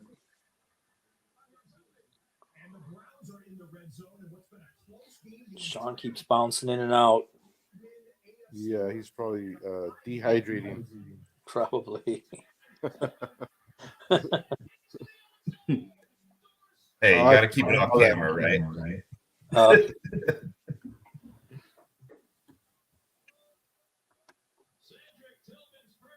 Nice. Yeah, that was nice. I mean, you never want to hope different players get hurt because it's just, you don't want to see anybody get hurt. But I mean, this injury is probably the best thing for the Browns. Yeah. Oh, the Jameis Winston Deshaun Watson injury. I agree. Yeah. Dude, I don't know. He was so bad. He was just bad. Pass.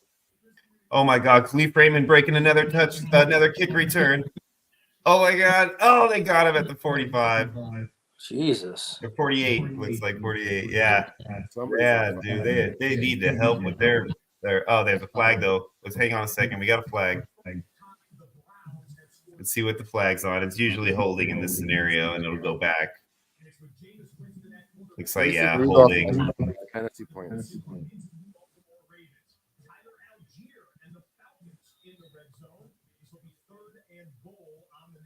Oh, Bijan with a touchdown. All right.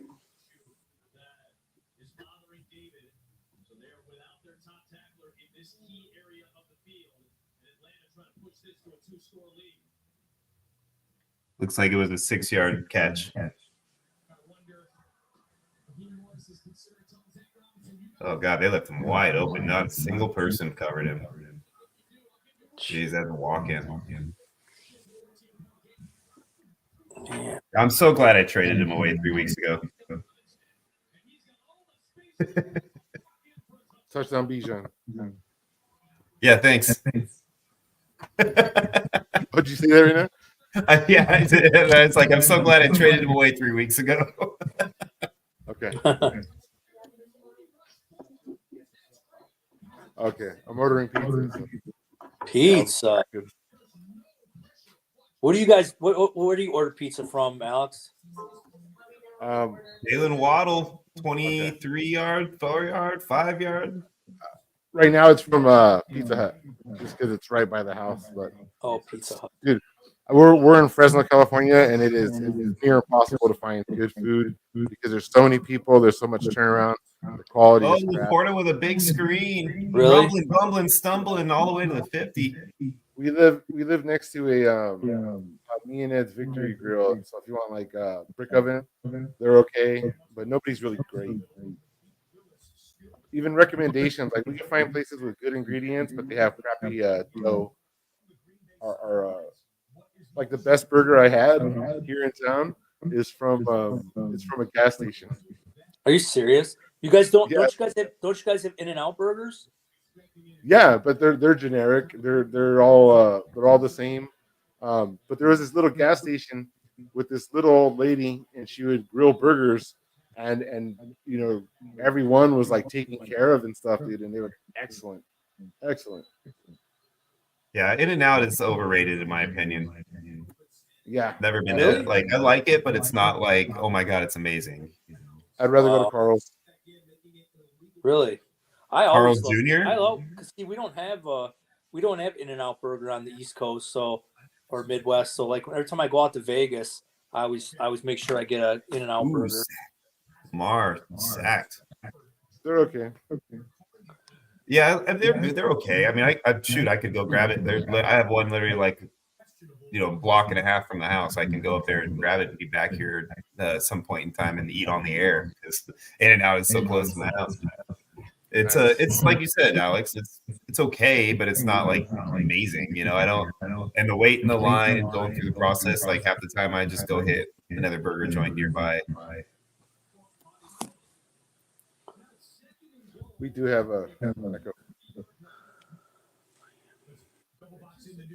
Derrick Henry with a big hole. It got back about 10 yards or so. Damn, dude's out.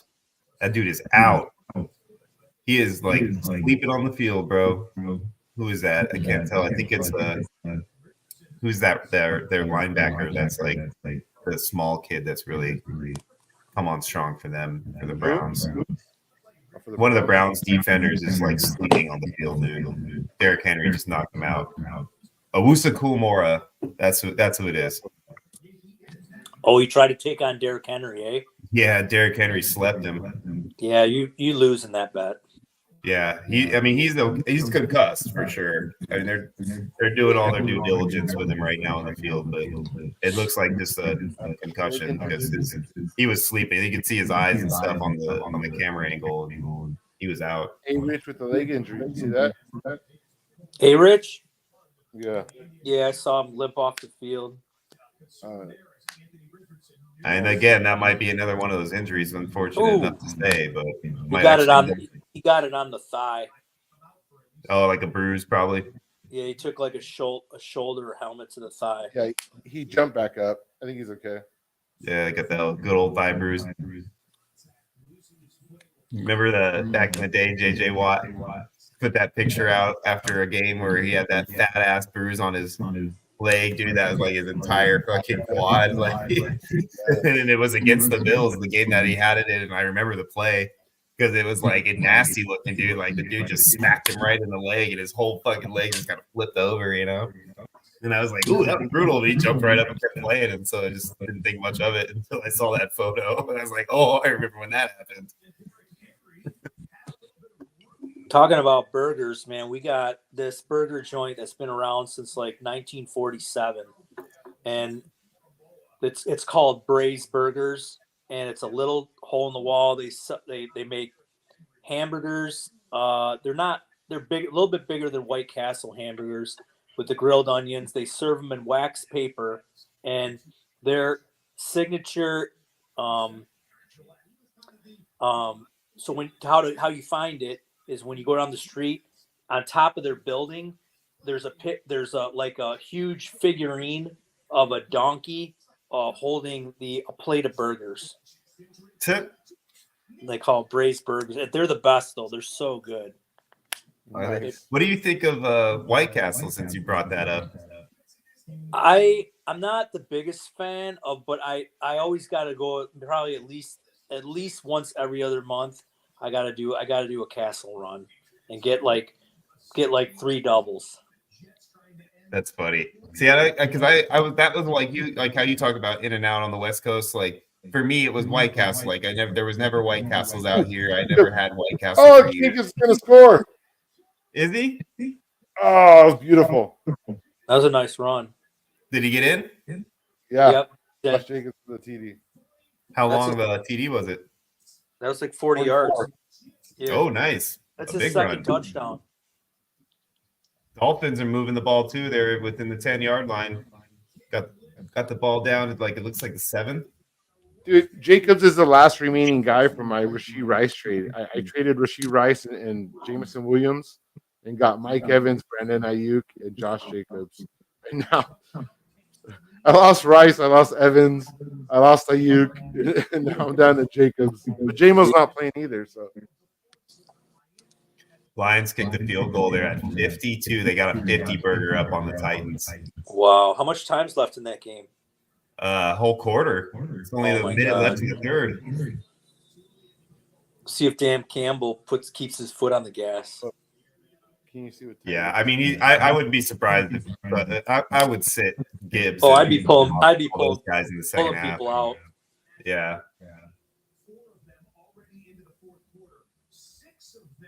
Which actually might work out well for Pollard a little bit and some of the Titans players because they still got to try to move the ball like crazy. So, they're like Calvin Ridley, who's had a pretty decent day already.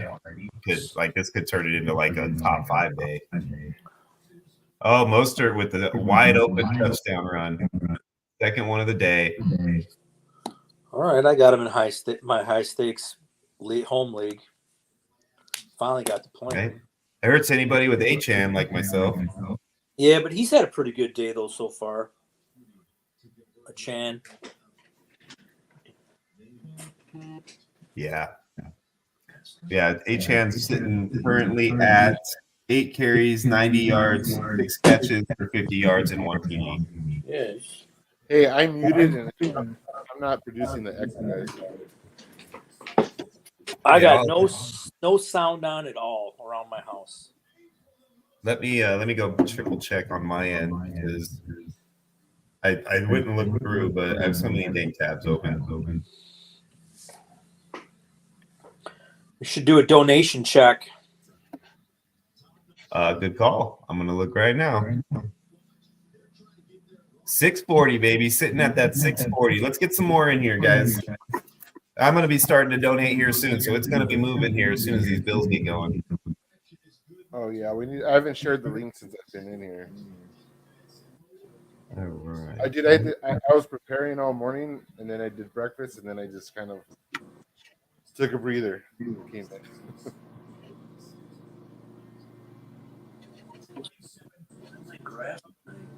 Are we still getting the echo? Yeah, it sounds like it. I don't hear it. I'm kidding. I'm waiting for that guy for weeks. Do you have a guy show up at your house right now? Well, he's my grass guy. I didn't think he was coming anymore because I got a check for him, and then he shows up. Cutting the grass out all days on a Sunday, and I wanted to tell him too to quit cutting the rest of the year because the grass doesn't need to be cut anymore. Stephon Diggs, non-contact injury. You guys see that? No. No. I just saw it. rough. That is rough. He hasn't got off the ground. Tank That's Dow is horrible. not a one. Jimbo's in the chat, says Five Guys burgers and fries for me. There you go. Yeah, Five Guys. Yep. That's another good one. Five Guys is a good one. Yeah, definitely. I like me some Five Guys. You guys ever heard of Fuddruckers? Oh yeah. Heard of it, yeah, but it makes me think of Idiocracy. It's one of my favorite movies. Me too. I love that movie. My kids love Fuddruckers. I'm just going to go ahead and close every single tab I have open that is not related to what we're doing here. Man, Baker just threw a bad interception.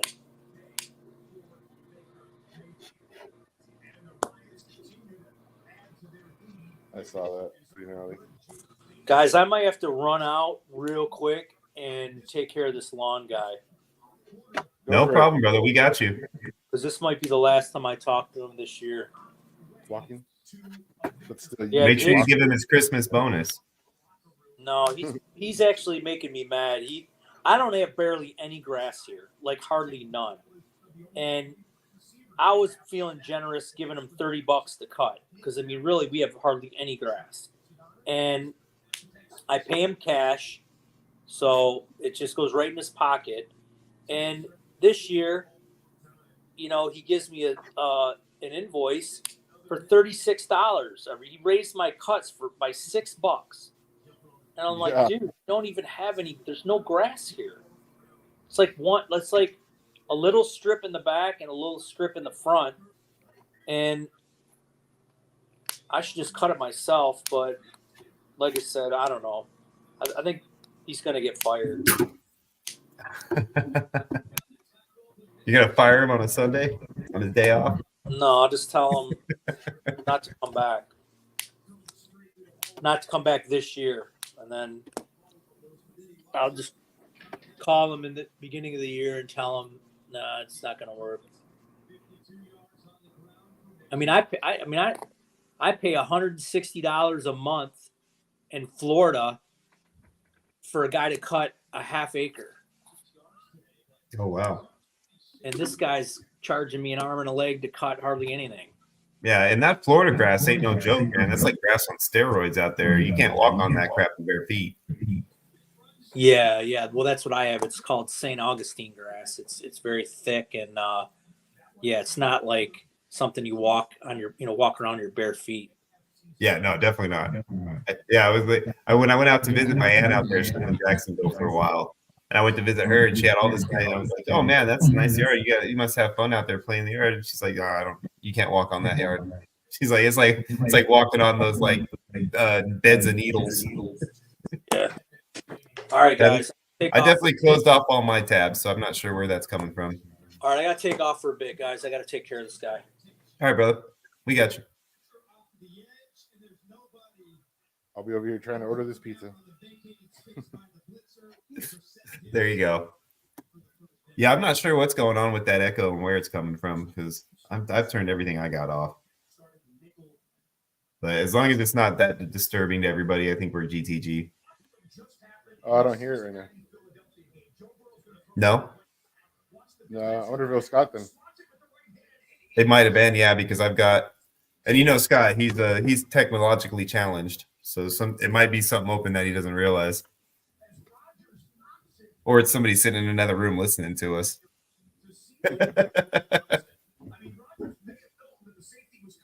Aaron Rodgers picked off? Oh, wait, no, that's not. Yeah, right now I see Kyler Murray. Ooh, man, he got snacked too on that throw, but Harrison made the catch too. What a play. Man, both of them made an amazing play on that.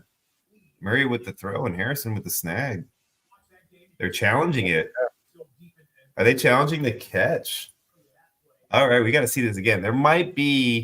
This ball might have hit the ground. I'm going to have to see the second replay on this. So it's going to be interesting to see. They're challenging the call. So we'll find out whether or not this is going to be overturned. It looks like they're going to commercial, so I'm going to have to wait and see. Oh, here's a replay. Let's see here. I don't think that ball hits the ground. I don't see any reason why that's going to be overturned. I'm going to have to go with the call stands, play calls as or stands as called. Oh, See, you guys see me here, and I can't even talk now.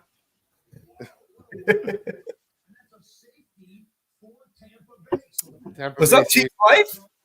How's it going, brother? Oh, is he in chat? That's my dude, Craig. What's up, Craig? Scott needs to get back here so I can go to my bathroom break. Again, you made me chug a beer. Yeah, for real. Looks like the Bucks are back on the field. They got the ball. Looks like they're just getting going here on their drive, so they're kind of back on their end of the field at 25-ish. First and 10. Oh, Baltimore just missed a chip shot to tie the game. The Ravens missed a chip shot field goal from Justin. Always talking crap Tucker. Dude, he's been off this year. I know. That's why he ain't been talking. He's been real quiet in the Tucker household this year.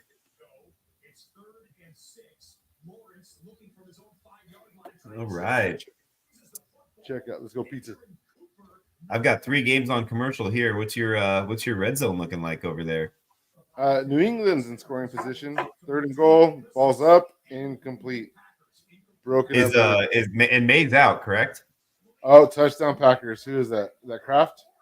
Tucker Kraft. Ooh, Kraft with the touchdown. Now I really need Kincaid to blow up. Not only so I can help out Jimbo's Bimbos with a nice $86 donation for a touchdown, but I need that fantasy points. Both me and you are sitting on that Kincaid wagon just praying that we get some return on our value. Yes. I know, dude. I sold Kincaid in that league where I got Stroud. And then as soon as I sold him, of course, Drake May, who was part of that package, started the next week. I couldn't wait for him to start. Yeah, he's hurt now. May is out of the game. Jaden Reed, man, he is not doing anything right now. He's still sitting on 4 yards, which you think he got early in the game. But it's funny because we had a question in the beginning of Jaden Reed or Drake London as like back which one would you start? And we ended up picking London. And then I went to go check Reed to make sure because London's not sitting doing pretty either. He's only got 3 catches for 26 yards himself. So both of them have very minimal fantasy points. So it's like almost like, man, I wish there was a third option now. Who would you rather have in Dynasty? That's a close call. I'd probably stick with London though. I think London has the ability to be like a really good high-end number 1 receiver in the league at some point in his career, as long as he's got the right quarterback play. And I think Jaden Reed has like a lower ceiling. This for Craig. Hey, Chiefy, so in the hubs are pinned here in chat is going to be the link to the website. We have a page dedicated to all the information for the auction raffle process. There's links wherever you see the word donate or at the bottom of the page. You'll be able to click that link and it'll take you to the GoFundMe and you go and you enter an amount. So on the website, there's going to be items and they're all various amounts. We have a Garrett Wilson signed helmet. We have a box of cards, unopened packs. We have some NASCAR stuff, and we have some. With any contribution, you're going to be entered into a pool for some Ballsville entries. Right now, we have mini games, our mini leagues, and big game best ball entries on the line. So when you go, you make a donation based off of your amount. You can let us know what the item is you want, and you'll be entered into a raffle for that item. Sean's going to run a raffle. I don't.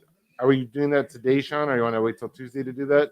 We announce all the winners? I think I'd like to give it till Tuesday just because I want everybody to have the opportunity. Some people might not be able to be here right now, and they hear about this, and I don't want them to miss out on being able to get in on it.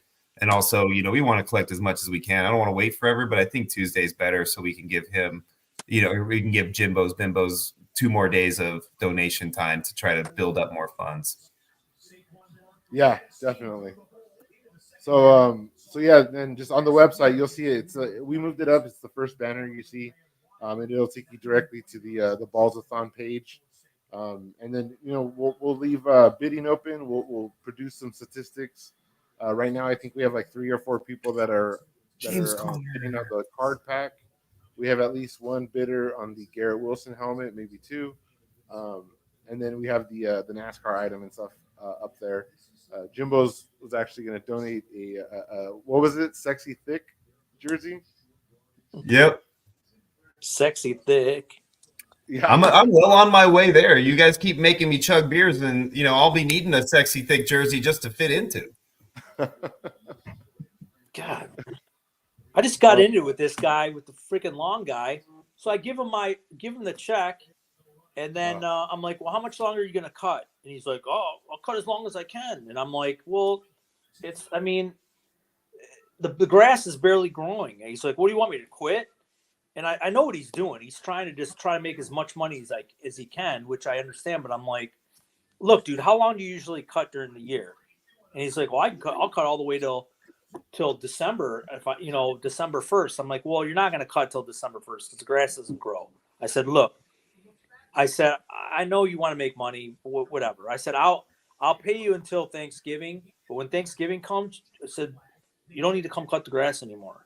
So he's like, well, what about next year? You want me to come next year too? Or are you going to be gone in Florida? And I'm like, you know what? Yeah, we're not coming back here. So I just told him, the only bad thing is he cuts like 3 doors down from us.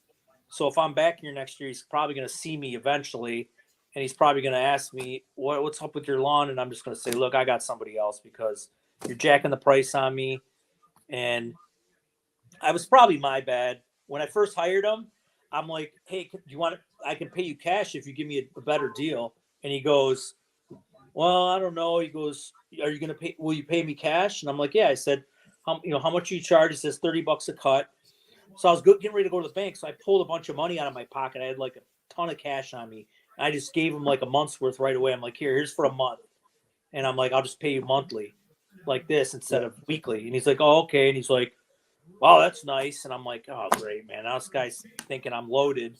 And all I was doing was going to the bank to deposit some money. So now, he thinks I'm freaking some multimillionaire. Every time he sees me, I'm walking around in pajamas and T-shirt. And he's probably like, does this guy even work?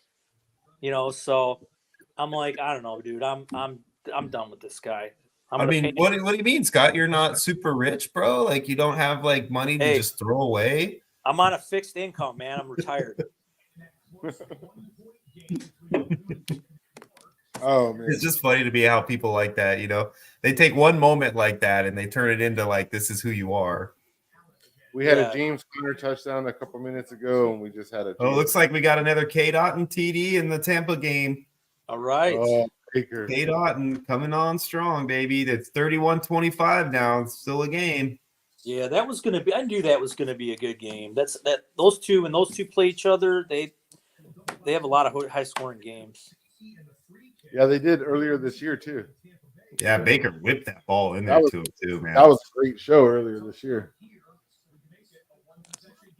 Looks like Murray keeps jogging around on the sideline, and he's been making some weird, grimacing facial expressions and things that got me a little worried that he might be dealing with a little something. Oh, and Ridley's now on the ground. Oh, no. I almost made a deal for Ridley from Chiefs Life. He wanted. I didn't even see it. Go ahead, Alex. Sorry to cut you off. No, it's fine. He wanted McMillan for the Bucks, and I was going to trade him for Ridley. No, I was just going to say I didn't see Chiefs Life in there. What's up, Chiefs Life? Yeah, he jumped in while you were outside yelling at your lawn guy. Yeah. There's another dude that works a lot. I know he works a lot too. Oh, Lamar is getting. Oh, he still was able to sneak a few yards out of that play. Good for you, Lamar. Oh, Achane up the middle. Oh, they got him. I thought it looked like he was going to break it for a second. That's a close game now, too. 25-27 Cardinals and down to the Dolphins right now. Mason Rudolph going deep. Oh, he had him too. He just missed him. Jalen Hurts just scored 1 yard touchdown. A little tush pushy. Garrett Wilson over 100 yards. If the Jets lose to the Patriots, I mean, Aaron Rodgers. What's his score on the game now? It's 17-16. The Jets are driving, but man, you can't lose to the Patriots, man. All that crying. I'm gonna leave you guys here for a second. Bringing in all these receivers, bringing in all these firing people. Baker's still having a good day. 299, 3 touchdowns, 2 picks. Saquon's over 100. Taylor's over 100. Jacobs is 95 and 2. Ridley's over 100, 143. Wilson's 113. McBride's at 100. Marvin Harrison's at 93 and a touch. Mooney's at 92 and a touch.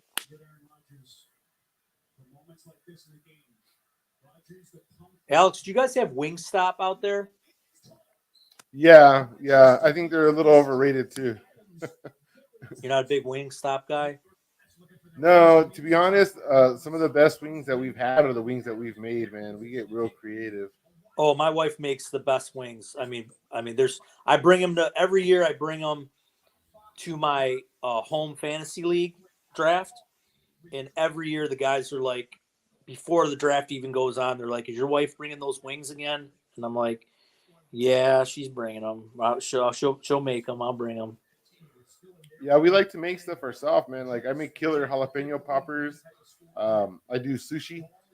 The wife, anything she makes is excellent. Everybody loves her special brownies. Are big hit. What nationality is your wife? She's white Mexican, I think. Blend. So does she know all the good Mexican recipes then? Like tamales and stuff?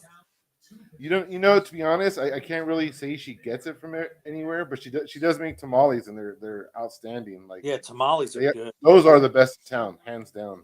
Yeah, I love tamales. Yeah, and she won't, as good as they are, all of our friends try to buy them, and she won't sell them. And she swears that the best tamales are given and not sold. No, that makes sense. Oh my gosh, A-Rich just threw a big miss. It was a good throw. It was a good throw. It was there. It was a perfect throw. Yeah, just inches too high. Oh my gosh. What the heck? Right in his hands. Yeah. You got to make that catch. I know you're a running back, but come on, man. You got to make that catch. Jets in the red zone. Come on, give it to Brees. Oh, they don't even have Brees in there. They have Allen. Oh, touchdown, Braylon Allen. Ooh, he barely snuck in. Oh, there it is. Richardson and Downs, touchdown. That was pretty. Another one? That's how you catch a ball. Yeah, for sure. That's 2 for him. Yeah. Downs. For Downs. And A-Rich left the game a little bit ago with that leg contusion. So good to see him back in here throwing a touchdown. Yeah. Man, CJ Stroud better wake up, man. He's getting out-dueled today. Yeah, he is. I know. I have Stroud. He's probably my most exposed quarterback. I have 15 leagues managing. I think I have him probably like in 6 or 7. Hey, Alex, Chief Life in chat, he says, is it too late to donate items for the effort? Because I have some autographed rookie cards. Bijan, James Cook, and Mason and Pickens. No, not at all, dude. If you put it up in our Discord or DM me, and we'll get it included on the website. Like I said, we're gonna add that jersey.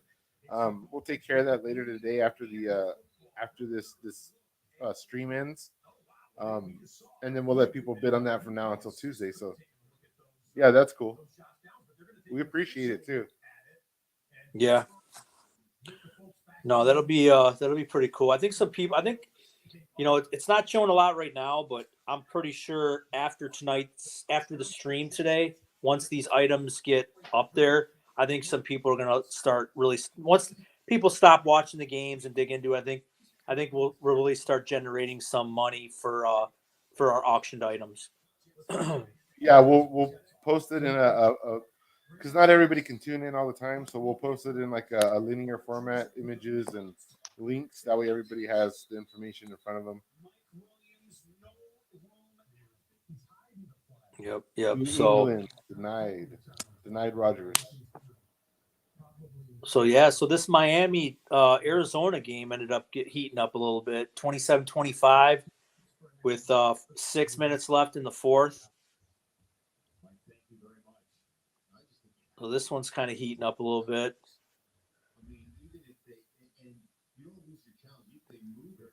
Sean must have went out a potty break. Yeah, I think we just want Tua to make it out okay. Yeah, for sure. Good That to looks see like him. that looks like a first down. Looks like he got there for sure.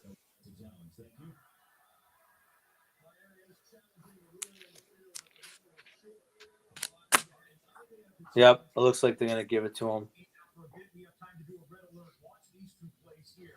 Ooh. Oh, they're not?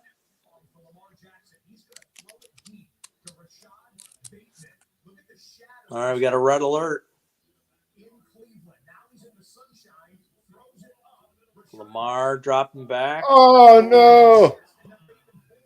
Big pass off of Rashad Bateman's face. Oh my gosh, you gotta. Oh, you know what? It's the glare. It's sun. the sun. Yeah, the sun. He was looking back into the sun. Oh, who was that? Saquon? That's No, Will Saquon. Shipley. Oh, That Will was Shipley. Oh my gosh, Saquon owners. Oh, it's coming back. Oh no. God. Oh, Cincinnati got beat down today.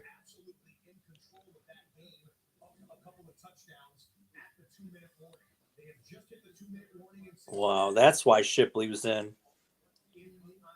They took Barkley out because of the score. Yeah, because they're whooping.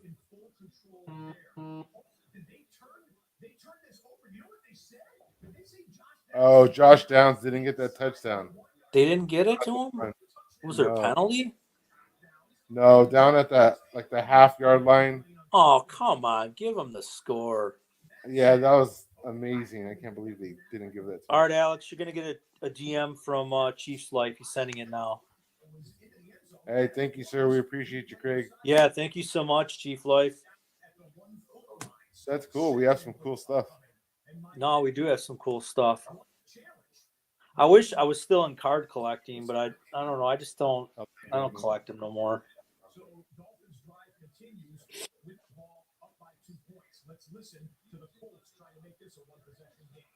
Oh man, they left it at the 1 yard line for him. Jonathan Taylor. Yeah, that's a no-brainer right there.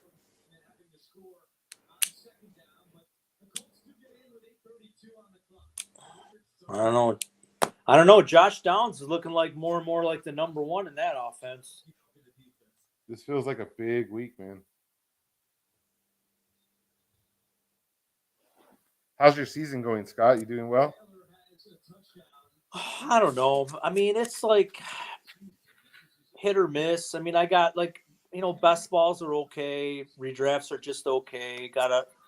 I got that one, like if you watch the show on Friday, I think I got 1-7-0 team in mid. Me and Zubikis, big battle this week in mid with Zubikis. And then I guess like anything else, I just been hit with a lot of key guys going out like everybody else. But you just got to keep fighting, man. That, like I said, no matter if you're in last place or whatever, you just gotta. If your name's attached to a league, you should take pride into it. Oh yeah, I agree. We have stipulations in place for people. Like we don't allow tanking. You got to keep sitting your lineups. You got to keep competing. Don't let nobody walk over you. Stuff like that. Yeah, and I know people are in a lot of leagues, and sometimes they're like, "Oh, I'm not going to check that league because it sucks. I'm not doing well." But I mean, for the integrity of the league, especially if you want to be asked back. I mean, if people decide they're not going to try, and it's what why would and let's say why would you want to own somebody like that back, knowing that if their teams aren't doing good, they're just going to quit. Hey, I But got these in my DM, Chief. Man, these are cool cards. These are gonna translate well on the website too.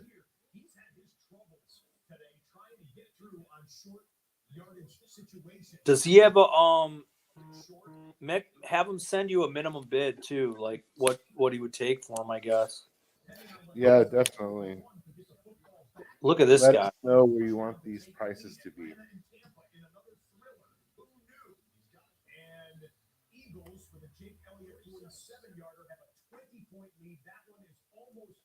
Well, Sean popped in for a minute with his Buffalo Bills hat on, and he popped out.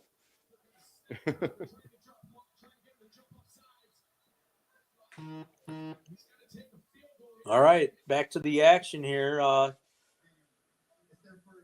Atlanta and the Bucks, 31-26, 2 minutes to go in the fourth and 1 for Atlanta. Looks like they just called their first time out. Man, I'm telling you, it's that kind of week. I already have 150 points scored against me, 113, 125, 148, 128. Big blow up games for my opponents. Packers and Jags, 27-20 with 5 minutes left in the fourth. Oh, had to get the jersey. Had to get my Freddie Jackson jersey on in honor of my favorite player and the one that I named my puppy Jackson after. My old man now, my 14-year-old lab Jackson, is named after this man right here. Fred Jackson. This is my lucky game day jersey. Fred Jackson was a quality. He was a quality back. I loved Freddie, dude. I watched Freddie play. My jersey's all like twisted up in here.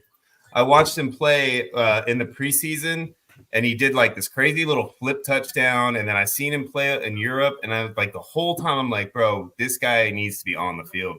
And then they kept drafting running backs: Willis McGahee, Travis Henry, fucking Marshawn Lynch. I'm like, dude, why are we drafting running backs? We have Freddie Jackson.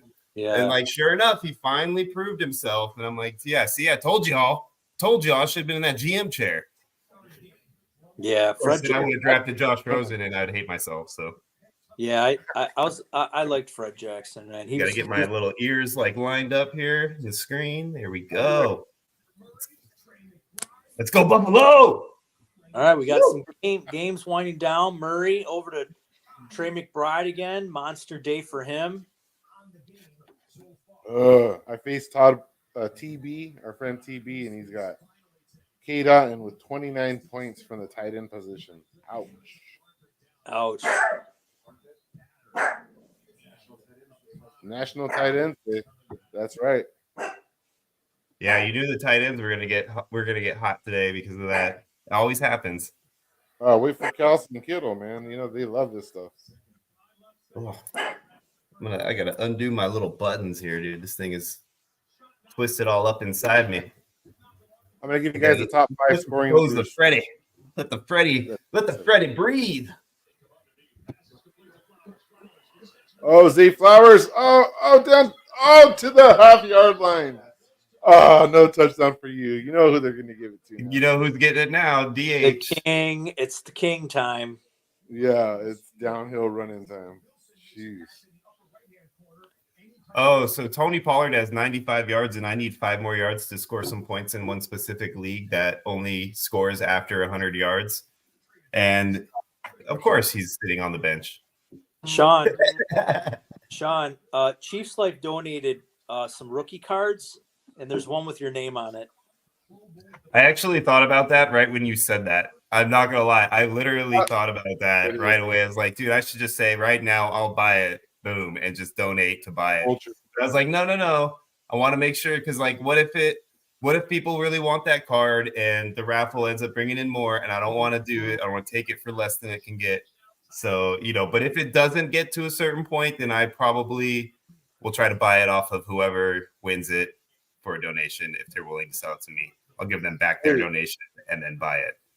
Hey, my kid is playing an undefeated team in our league, and he has Lamar Jackson, who just got the ball, Zay Flowers, down to the half-yard lane. They ran it in with Derrick Henry, and he's up against Derrick Henry. And so Oh, bro. he is dead inside. So sorry, dude. Oh, dude, tell him it's okay. It happens to the best of us, man. Chiefs Just Life. remember the Chiefs money Life's one. mad. He said he can't get the Chiefs game anywhere. Oh, it's the no. Chiefs. I mean, StreamYard, bud. I'm kidding. I'm kidding. You know, the Chiefs are the best team, and I'm just jealous. Stream East. Oh, speaking of the best team in the NFL, let's get my screen adjusted to the right game. Oh my god, I'm getting killed. Oh, we still got a few minutes. I can wait. I want to see how this Dolphins game plays out.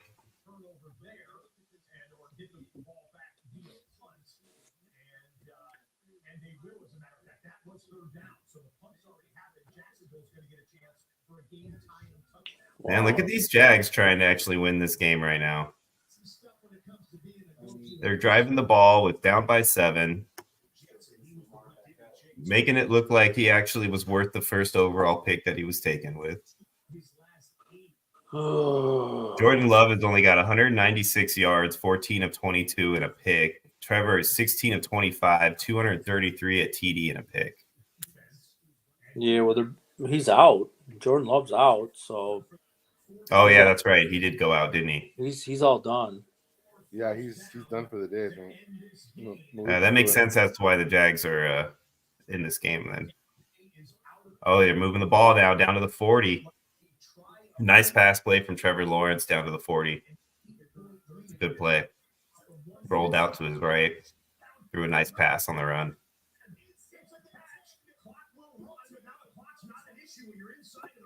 Oh, Looks like who's that? Oh, Deontay Johnson. It looks like he's on the Jags now, right? Brissett just threw a nice pass to Keyshawn Butte. Oh no, that's Brian Robinson, right? Or on the Jags. Didn't he sign back with them again? Who? Who's in the backfield for the Jaguars? Robinson. Where's number 2? Oh, James Robinson. James Robinson. That's who it is. That's what I was trying to think of. Thank you. James Robinson. There's too many Robinsons in the NFL. The 2019 Which one it was? hero. All right. Let's talk about the Cardinals, though, man. Got the ball at the 32-yard line. 1st and 10, 158 left, down by 2. In the shotgun, I formation, handoff to Connor. Looks like about a 7-yard run. Nice little run play for the first down. At 2nd and 3, now they're looking at. Oh, way off on the field goal attempt too by the Falcons. Younghoe Koo was Younghoe wrong. So Mixon just got in the end zone. That was actually funny, guys. Come on, give me some on that one. So Mixon's in the end zone. Looks like we got a field goal attempt for Koo. And then the Houston went for 2. Oh, what are they doing there? All right, they got the pistol eye again. This little crazy little thing they like to do with Murray back there, giving it right back to Connor again for. Looks like he's fighting his way for about a yard and a half. Not much, but James Conner never stops trying, right? Exactly. Yep. How great is that guy? Let's talk about him for just a quick second. He's amazing. He seems like a great person. He's cancer survivor. Runs like he cares every single play. He's out there like he 100% cares. He's that guy who's like chasing the guy who's running with the ball in the open field just because, he's not going to stop running until that man crosses the goal line. You know what I'm saying? Like I like him a lot as a player, man. There's players that are in the NFL, man, that you can just you really like, no matter what team they're on, you just like them as a player. He's one of those guys, For sure. I'm going to check out my guillotine league I'm in. Oh, it looks like Murray for the scramble. Got the first, baby. Keyshawn Butte touchdown from Brissett. Oh, that means they're in the lead now. How much time is left in the game? 22 seconds. Nice. Oh, the Jets are going to love this. Oh, Bucks driving too. Got the ball. 13 seconds left. They're going to spike it at the 33. Spiked it down. Went back to the 34. Uh-oh, we just had a Colt touchdown. 9 seconds on the clock. Oh, he's going to be down at the goal line. All right, man. These Buccaneers, bro, they got one play left. They're in field goal range. I believe they're down by more than 3, though. So the field goal is not going to matter. So they have basically one shot at the end zone, and they don't have to run a Hail Mary style play to get it. They can basically run standard offensive play because they're looking at about a 33-yard play. So this is going to be an interesting play here. They got a timeout by the Falcons. They want to talk about a little bit. They want to powwow. In the meantime, we got a nice play going on over here in the Cleveland game. Is he going to fight for the first? Dude, he gets the first down. Way to go. That's how you fight for a play.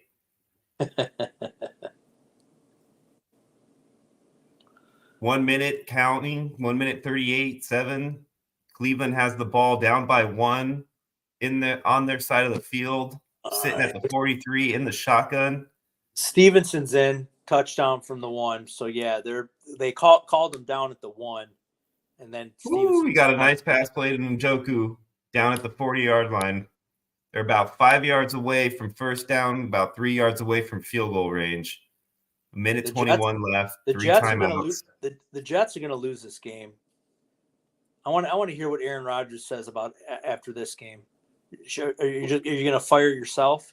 I was just about to say that. Fire the quarterback. You must have been reading my mind, man. That's awesome. He's awful. He's awful. The Jets. Man, there's a lot of games. Jaguars are in the red zone right now, sitting at the 13 in the shotgun. Trevor Lawrence.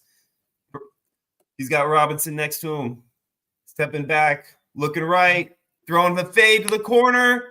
Oh, incomplete. Close play. Really good attempt. Super hard contested catch. Good throw, but just didn't quite come down with it. Man, that was close. This is fun right here. This is the time I love.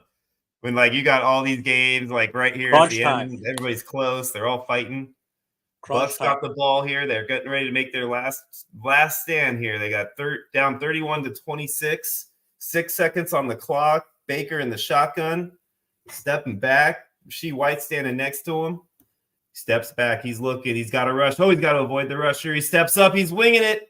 Downfield. Oh. He's got players down there. They're going up, and it's out of bounds. He catches it out of bounds, ladies and gentlemen. Too far. Amazing grab, but on the white stripe. Does not matter.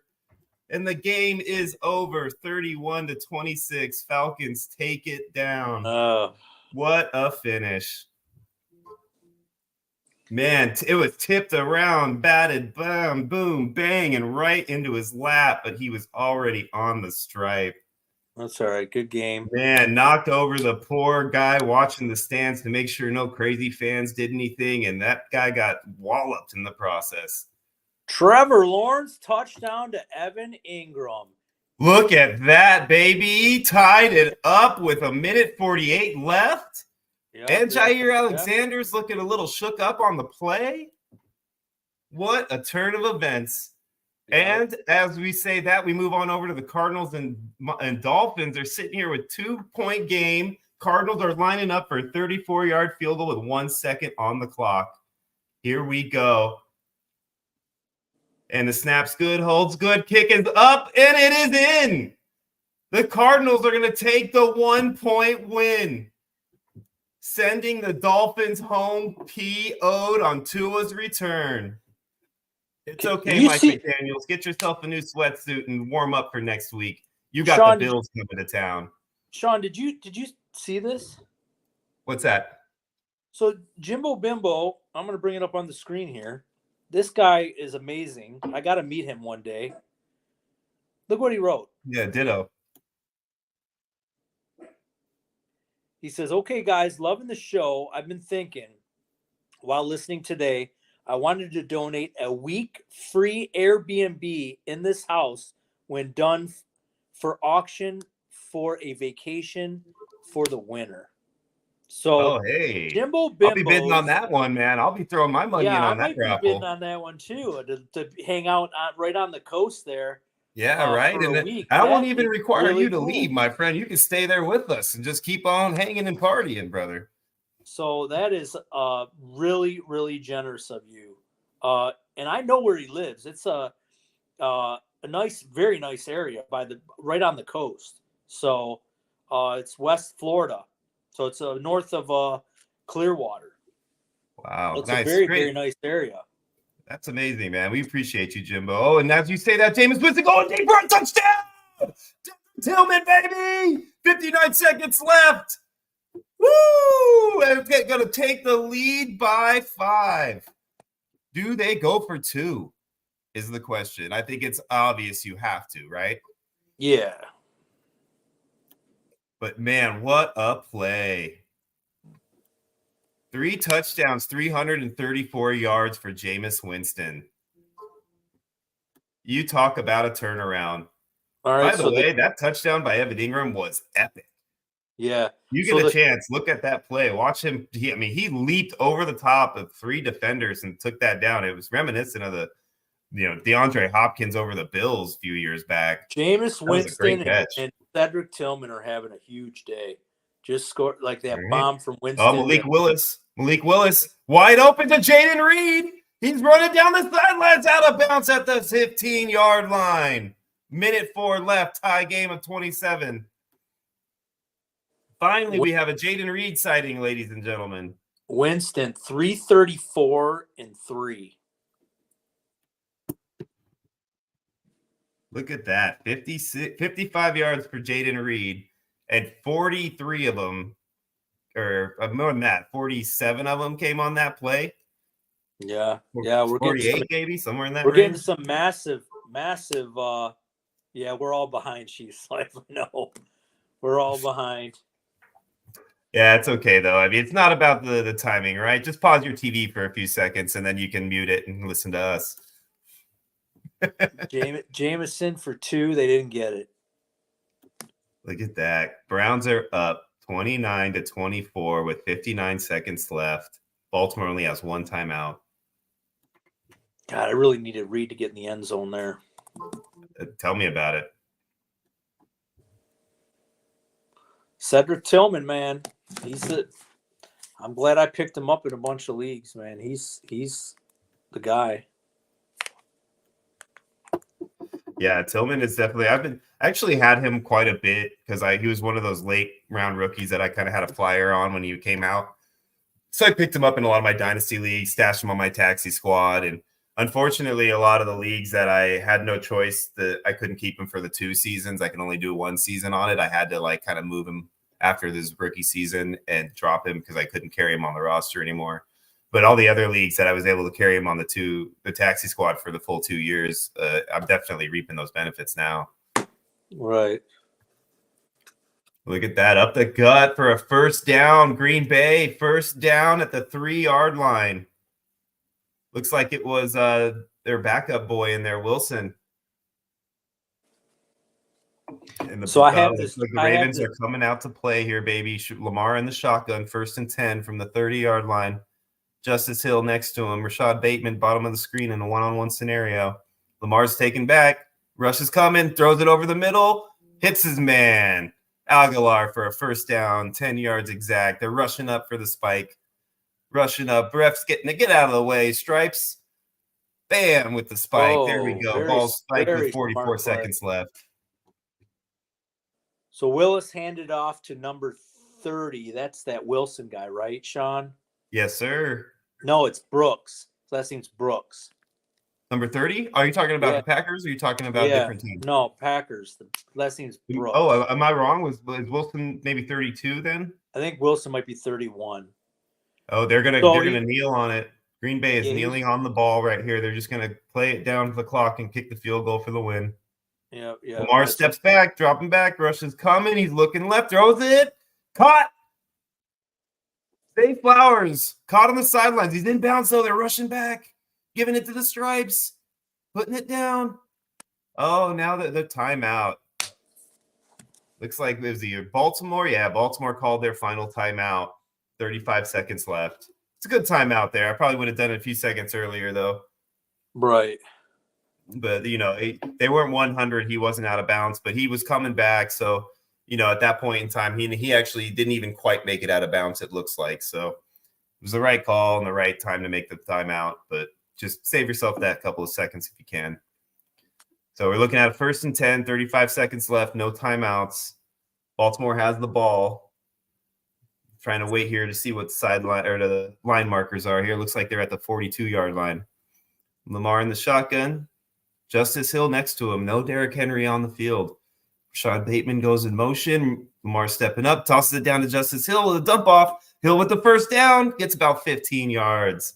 Good run by Justice Hill. They're rushing back to the ball. They're going to spike it, and they spike it with 21 seconds left at the 24-yard line. We got a game here, ladies and gentlemen. Yeah, I'm letting you run with this, Sean, because I'm behind. Right. So meanwhile, we got Brandon McManus lining up for a 24-yard game-winning field goal, which is good. So the Packers finally pull out the victory they should have gotten in the early third quarter. Yeah. Good for you guys. I hope Jordan Love, he looks like he's walking around okay on the side. Oh, no, wait, never mind. Never mind. He just made a little limpy step. You're going to have to keep an eye on what's going on with that, man. Yeah, that's unfortunate. I think my Bills game might have already started, but I'm okay with waiting until these are done. I'm having fun doing this. We got 21 seconds left in Baltimore. Lamar getting a little bit of wah-wah before he's coming out. All these fans rubbing their nose and their foreheads, just so nervous, not knowing what's coming. I don't know what's going to happen on this play. This is why I love the game so much. Yeah, Let's but go. Pack win it. That's unfortunate for Lions fans. We didn't want that. All right, here we go. Baltimore is lining up Lamar in the shotgun with Justice behind him. 3 guys on the bottom of the screen, 1 man alone at the top. Lamar steps back. Rush is coming. Oh, it's coming quick. Lamar's moving out to the left. He throws it up. It's out of bounds. 14 seconds on the clock, 2nd and 10.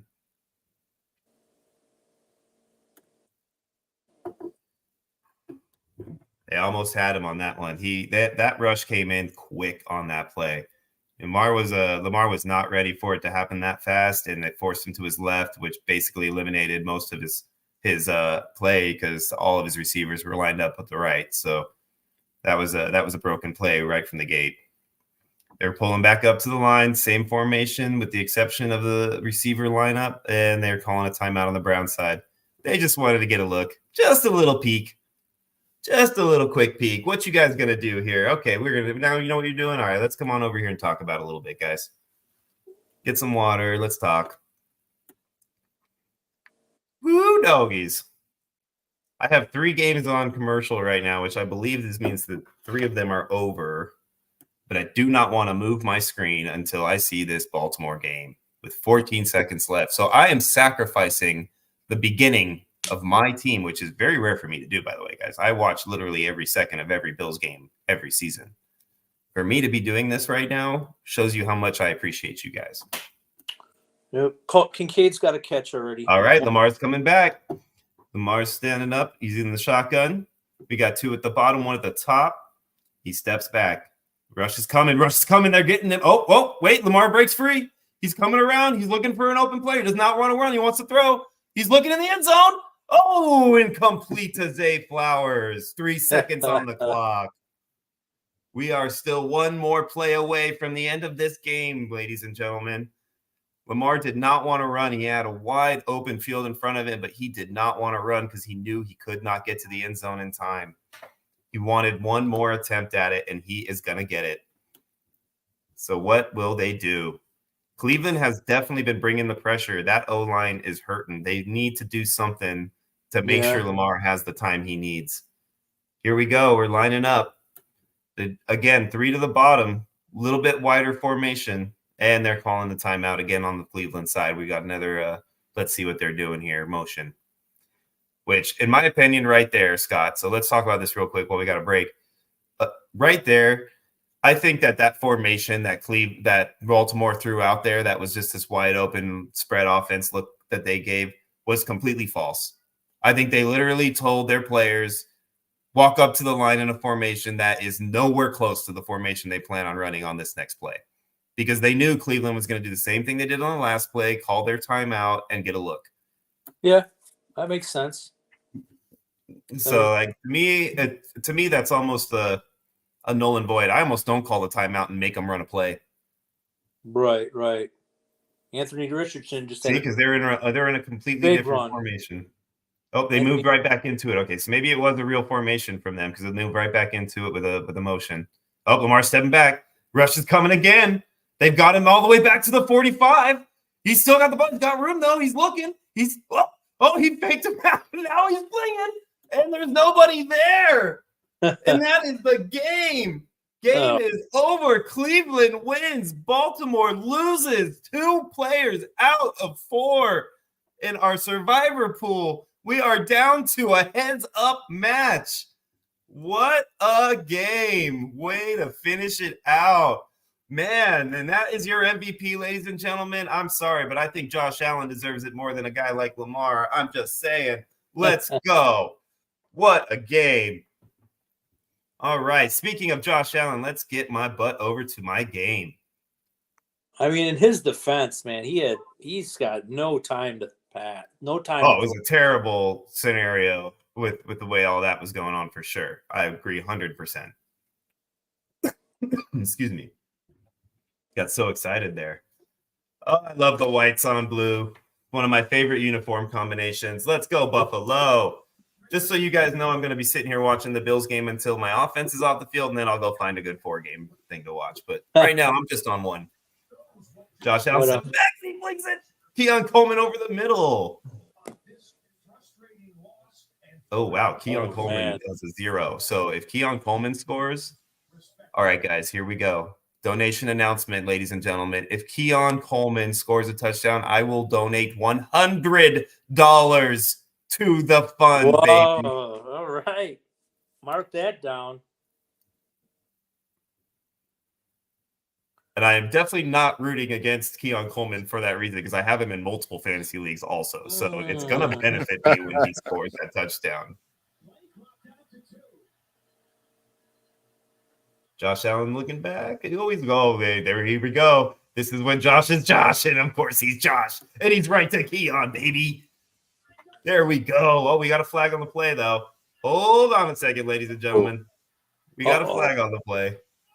I mean, the Bills are celebrating like it's on the Vikings. The Seahawks. So no, they're gonna give him 1 second. You watching this Colts game? Yeah, I'm wondering if they're gonna give him 1 second or not.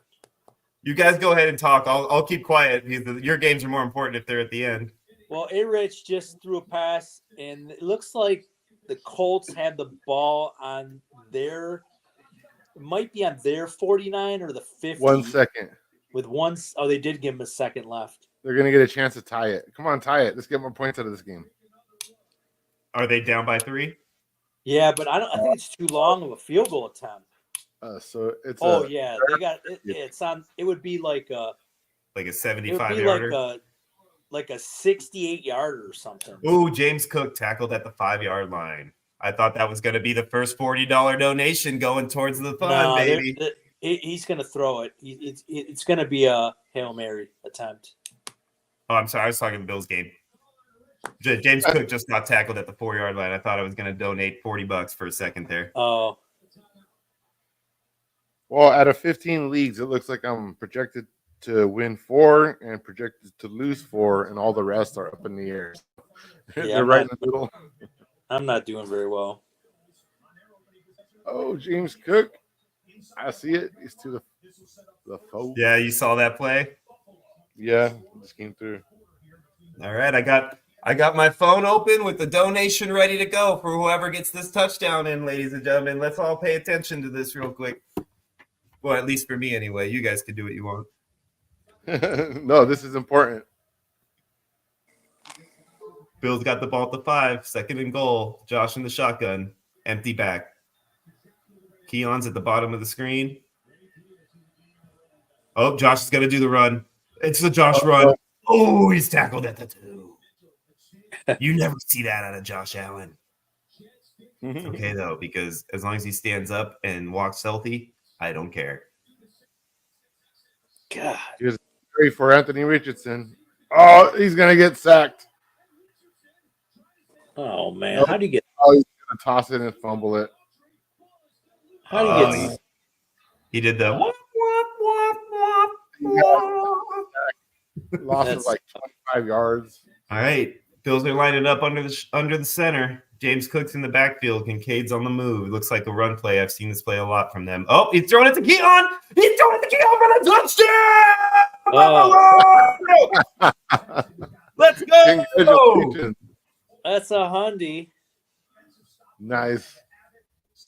I Alex, do not Alex, regret what I Alex. said a few minutes ago at all, You, ladies and gentlemen. This money is going in good spirits, baby. Let's go. You missed it. You missed the earlier. We had Jimbo Bimbo say, "Okay, guys, love the show. I've been thinking while listening today, I'm wanting to donate a week free Airbnb in my house when it's done for auction for a vacation." So he's donating his house for an Airbnb for a week. Okay, that's pretty cool, man. So That that is and Chief, we gotta get this stuff up. Yeah, we got to have people start donating or start bidding on this stuff. All right, baby. Donation is in. Damn. A man of his words, people. Yes, sir. Hey, I'm not going to lie. If he gets to like 3 TDs, I'm going to start stressing a little bit.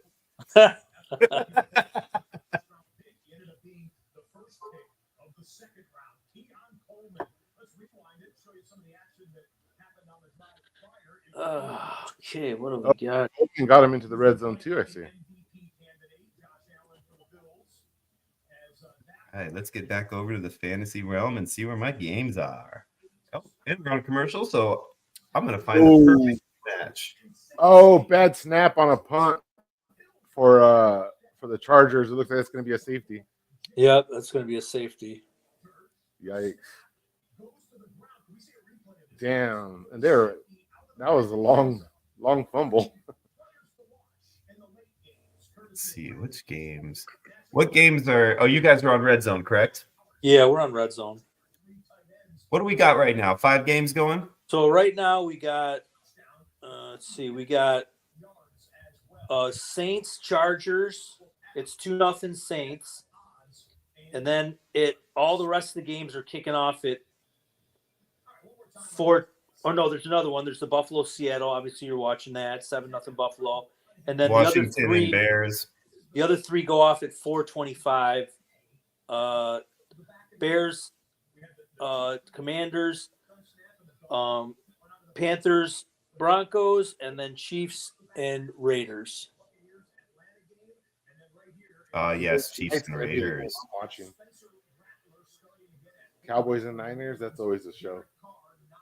Yeah. Is that tonight? That's the Sunday night, right? Yeah, Dallas, San Francisco.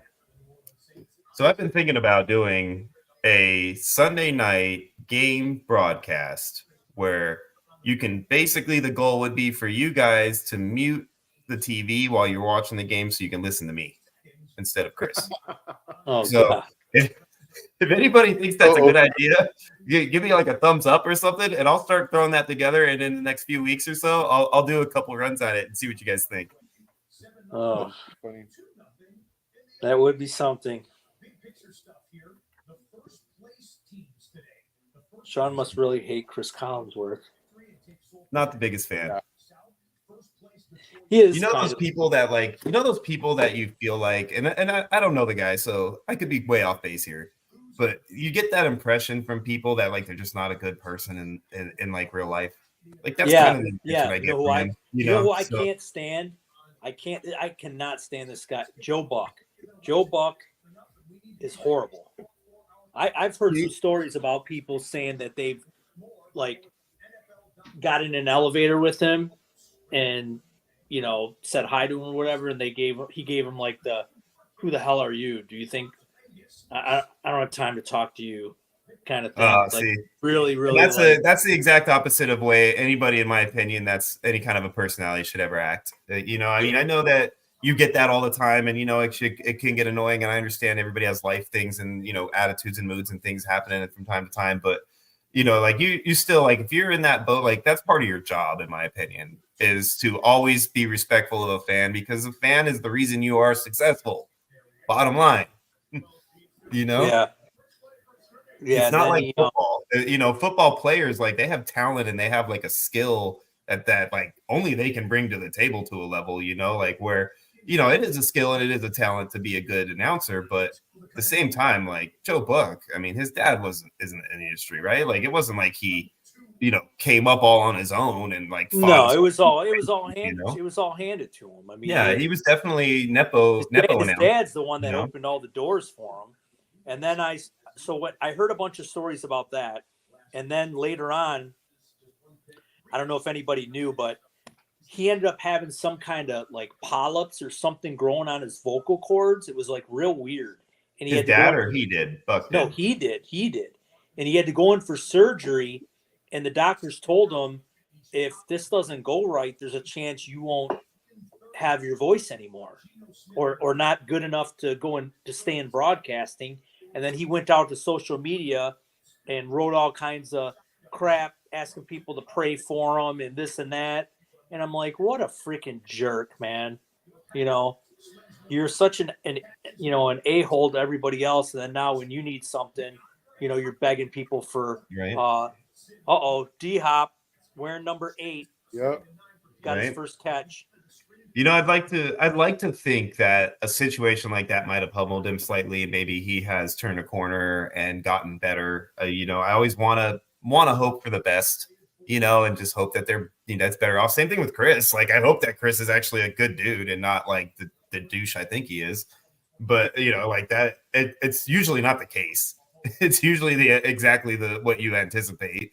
So it's unfortunate, but especially when you're talking, these guys that literally we listen to them to like entertain us during our favorite game. Like, it's important that they get these things right and they do well at it, and they do it in a way that like we can enjoy. Like Romo, I think, is great at it. I think even though he messes up a lot and he's always like self-depreciating, so he's not like arrogant about anything, and he always tries to make like fun quippy comments and things to like keep it entertaining. And he's also very good at analyzing and breaking down like what's going on with the play and what potentially is coming up. So like that to me is like what you should focus on, and that should resonate like who you are as a person, because I don't think Romo's a bad guy. I think Romo is exactly who we hear every Sunday when he's announcing a game. I think that's the guy that you would meet if you ran into him at a restaurant or Starbucks or whatever, right? Right. So, if you're with Joe Buck like that, like if that's the kind of person that he is, like it's almost like justifying your opinion, right? Yeah. Yeah. So what do you guys think about these Commanders uniforms? Washington, they look tough, man. I like when they wear those. I do too. I really like my favorite helmet in the league is their helmet too. Other than the white Cincy one, which is like right there with them, I like that helmet that they have with the arrow, the like maroon arrow helmet. They don't wear those anymore, Sean, because they're not the Redskins anymore. I know, but I still like the helmet. Oh yeah, yeah, they're not the Redskins anymore, unfortunately.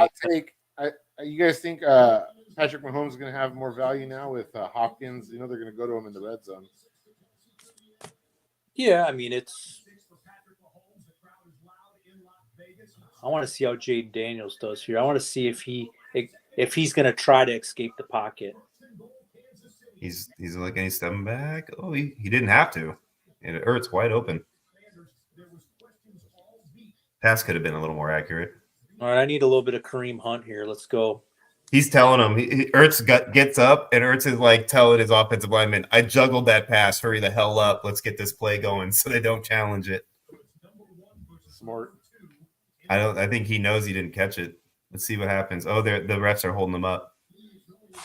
Mahomes 4 for 4. Oh, they got the snap off, so they're not going to make the challenge. Oh, and Jaden's running. Jaden is running. Ran for a first down almost. Yeah. Get in there, Green. Oh, so close. Down to the one. Oh, give it to him again. I have more Kareem Hunt than I did Pacheco. I have quite a bit of a Kareem Hunt. Yep. I was ahead of the game, just like you, Alex. Let's go check the donations box, and see if my $100 hit and make sure let's do a donation. everything went through. This is fun for me, by the way, trying to get to my refresh button without being able to actually see the monitor I'm operating on. Yeah, that's talent. Look at that, baby. 740.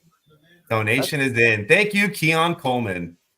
That's nice. Nice. When we get to a grand, we're going to be giving away a entry into the triathlon for next year. Oh, you hear that, guys? You hear that, guys? Open up those pocketbooks, baby. Every dollar counts. Even a $5 donation is helpful. Let's go. Kareem Hunt in the touchdown. No one. He gets pushed in by his big boys. Yes, take it. Yep, I saw it. Get in there, Kareem. Yes. Nice. All right, needed that. Wicked sack on Herbert there too. Saints defense ain't playing. Already got a safety. Definitely needed that.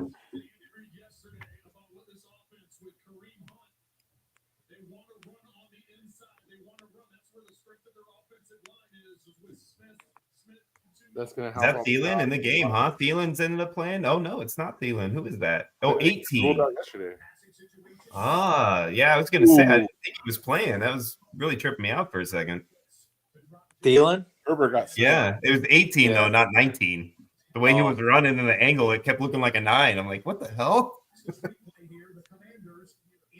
Carolina's about to score. It looks like they're at the 7-yard line. Step back. Oh, Bryce Young swallowed. Oh, wait, he comes out of it. He had him too. He just overthrew just a bit. Brian Robinson looks hardcore, man. He is, man. I love that guy. He does. 9-yard carry after a 7 or 8-yard carry. Like, he is plowing people. We got a false start in the Bills game. Another bear hurt, man. By the way, everybody, Buffalo has the ball again, up 7-0, and they already have the ball again. So we could be looking at another quick donation here, guys. This is fun.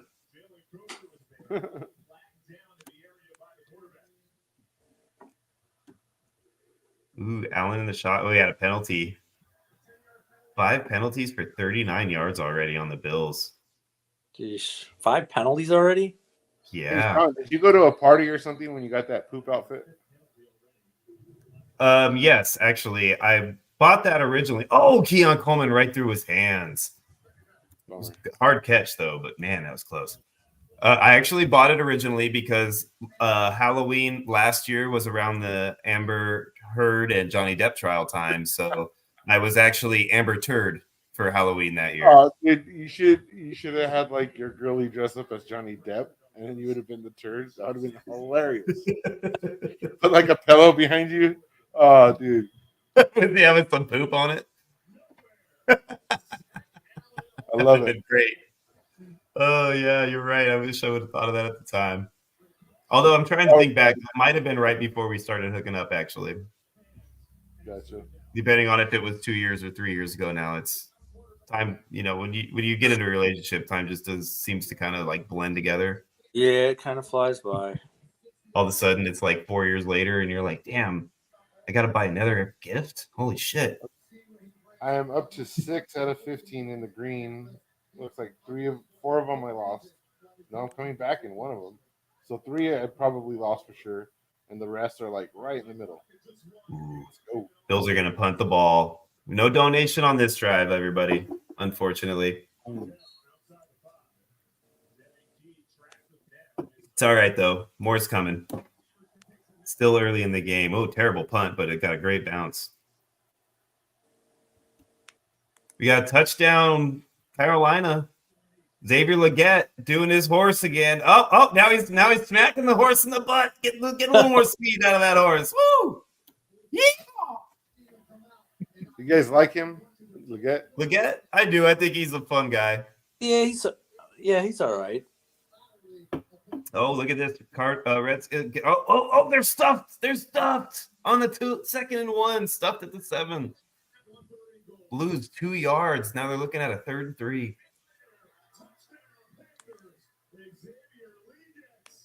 Oh, this is fun. I feel like it's a good practice if I decide to do the Everybody Hates Chris episodes on Sunday nights. everybody hates Chris, huh? I feel like I can't use that because it's already used, but it would be so perfect, wouldn't it? Did you watch that show? I did actually in the beginning because I love Terry Crews. That guy is just amazingly funny to me. So yeah, I definitely did. And obviously, I like Chris Rock too. So I thought it was good. Oh, Jaden getting flushed out. Oh, he's wide open in the corner. Did he get it? Oh, he's out of bounds. Luke McCaffrey. Oof. Just barely. Like he should have caught that. And I don't know how he didn't get his feet down to see the replay here. Looked like he was good to go. And then all of a sudden he just kind of, glided out of bounds. Let's see here. Jaden took a shot on that throw too. So Bryce Young scores a touchdown on the Denver defense. That's just as planned. Oh, it's so hard to see. Let's see here. Here we go. We got the feet. Is he in? Oh, he just got up. Oh, he couldn't get that last foot in. The better McCaffrey would have made it. Just kidding. I have a lot of Luke. Really? Right? Yeah, he can turn out to be a really solid receiver too. I think he's just not as polished as all. I love the late 3rd round, 4th round picks, and Yeah. Austin Seibert with the field goal, so we're looking at a 3-0 game in the Bears game now. I turned one of those into Kadarius Toney and then sold Kadarius Toney. Like stuff like that. You just wait. Like if you would have caught this, I would have been like in Sal Luke McCaffrey mode. Like package him up, man. Yeah. I think he's a solid piece because they obviously really want to utilize him in that offense, and having him and Jaden coming up together like that, I think is always a good sign for a receiver. Like you get that bond, when you're a rookie class together, especially if you're talking pass catcher and passer. Chris Olave in the injury tent already. Oh my God, that guy! I didn't have no shares of him this year. Yeah, same. I bailed on him. Same. Certain people I didn't, but then I had all the Rashee Rice and Nico Collins shares and Pacheco and all that stuff. So I got my fair share, just not all of it. Yeah, but Nico's understandable. Pacheco, understandable. Well, the silver lining about Rashee Rice is, you lost him, but he's not going through the season where you have to start him and then he's leaving these games injured and scoring you nothing. Right. He's not losing me games when he's on my IR.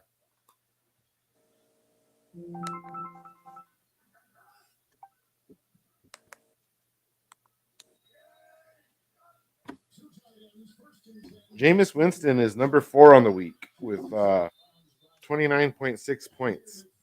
We'll be talking about that on Tuesday. He's one of those people that, if you're in a league with me and you see Jameis, you can look at his history and there's a chance I had him at some point. He was one of the guys that I would pick up right before game day just in case something happened. And last week was the week when I didn't do it, so I only have him in one league.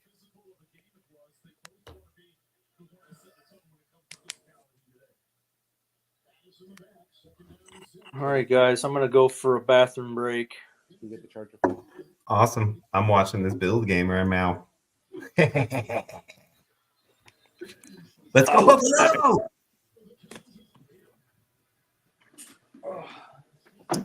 See if Denver can put something together, huh? It's pretty crazy, Denver being down already. So without Godwin and Evans, Baker Mayfield still is on the number 5 quarterback on the week right now, and he's got 28.3 points. Oh, wow. We've got Hurts leading the way at 37, Kirk Cousins at 36, Matthew Stafford at 32, Jameis at 29, Baker at 28, and Lamar at 28.2, 0.1 points behind him. Trevor Lawrence at 7, and Mason Rudolph at number 10. Man, You want to hear these Mason leaders? Rudolph. Mason Rudolph. I'm still just shocked. A-Chain. Are you sure? Oh. Bruh, that was like Spider-Man stuff. Devon A-Chain, RB1 at 26 points. Josh Jacobs at 25. Ramondre, I benched him for Jacoby Myers or somebody. Yikes. 23 points. Kyron Williams at 22. And Bijan at 22. Ooh, Caleb just missed a wide open Rome Odunze. Would have been a big play too. Potentially had a lot of room. Jeez, Raiders moving the ball. First down to Brock.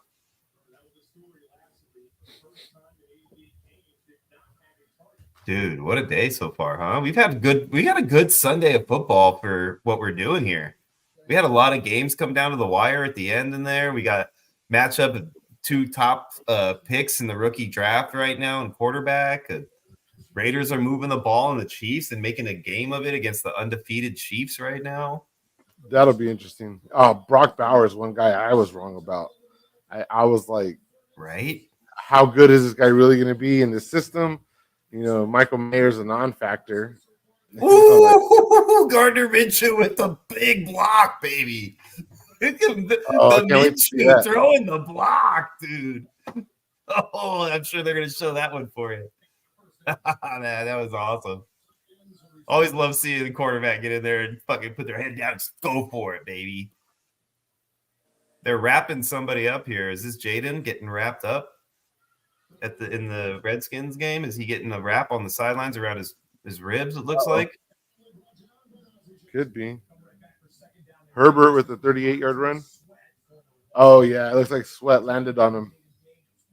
Yeah. Well, I know he got landed on that last touchdown attempt that Luke McCaffrey just missed. But I just now saw a little bit of look like another game actually went over to it real quick. And they're on defense right now, so it's hard to tell because they're not showing Jaden. But I'll keep an eye on that for you guys. Oh, here goes Herbert with a big run. Herbert breaking free. Oh, he's past midfield and knocked out of bounds at the 45. Man, Herbert with a big run. Never happens with Herbert.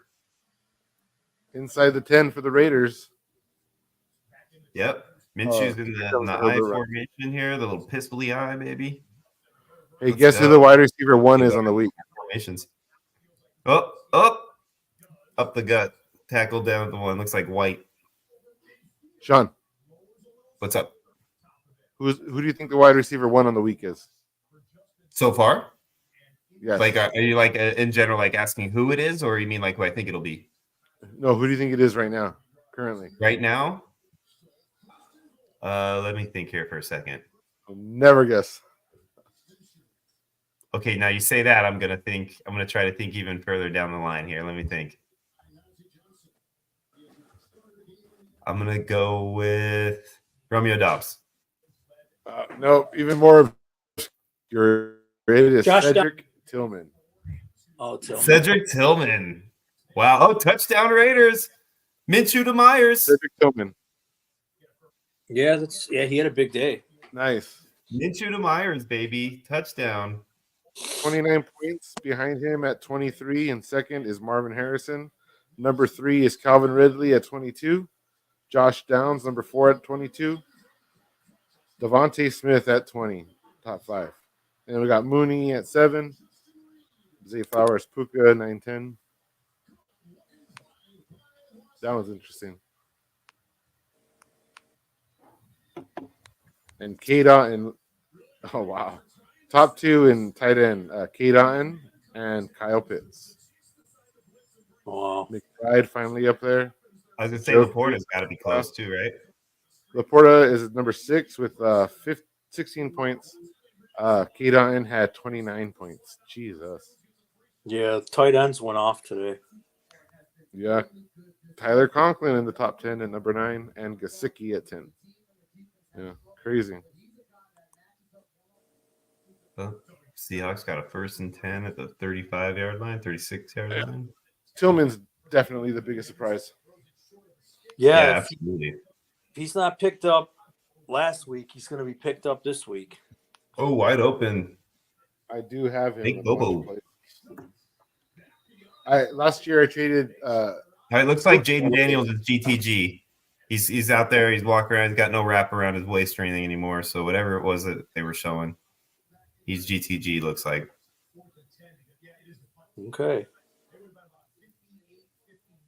Oh, Denver with a great punt. Oh, can they keep it? Oh, they did.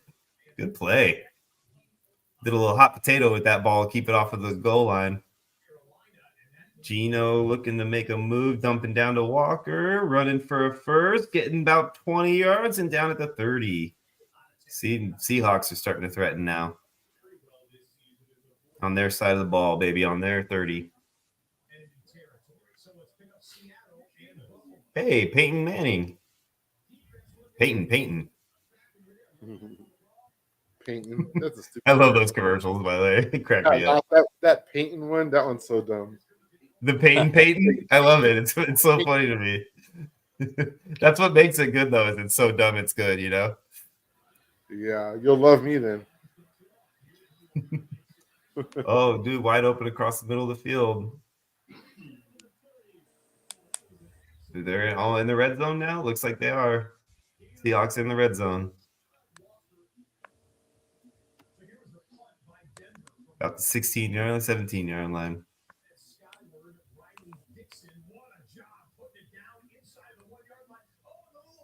Oh, we got an offsides too. They're gonna call the play. Oh, they called the play dead even. Oh, Gino's mad. Nice. They drew the defense offsides, and then they called the play dead. They didn't allow the play to continue, and Gino was pissed. Bouncing around in his neon green shoes.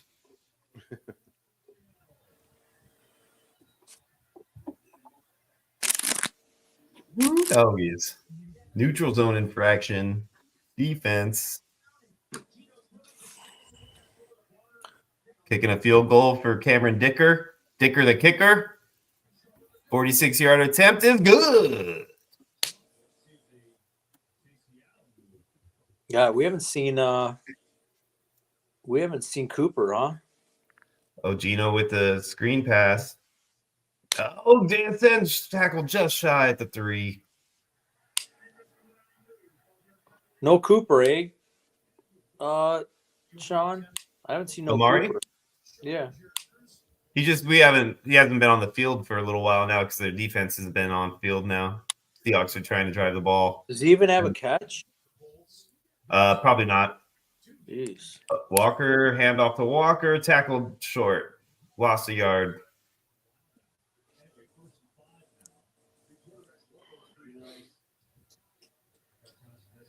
Ooh, doggies. Let's go defense. And Gino's off to a good start.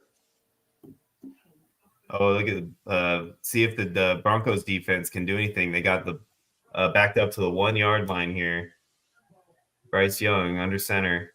Hands it off to Chuba. Chuba gets stuffed about the 3-yard line. So gave him a little bit of room. Oh, a step over Gino's head. The ball's back. The ball's back in the 30. Get his ass. Tackle his motherfucking ass. Walker's got the ball. He's out of bounds at the 25. They lost like 17 yards on the play. Oh, man. Goal. If you can't appreciate that passion, guys. Yeah, no doubt. That's good stuff.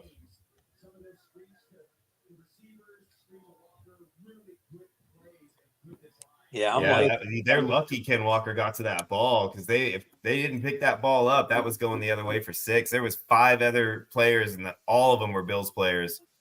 Jaden running for a first. Out of bounds at the 22.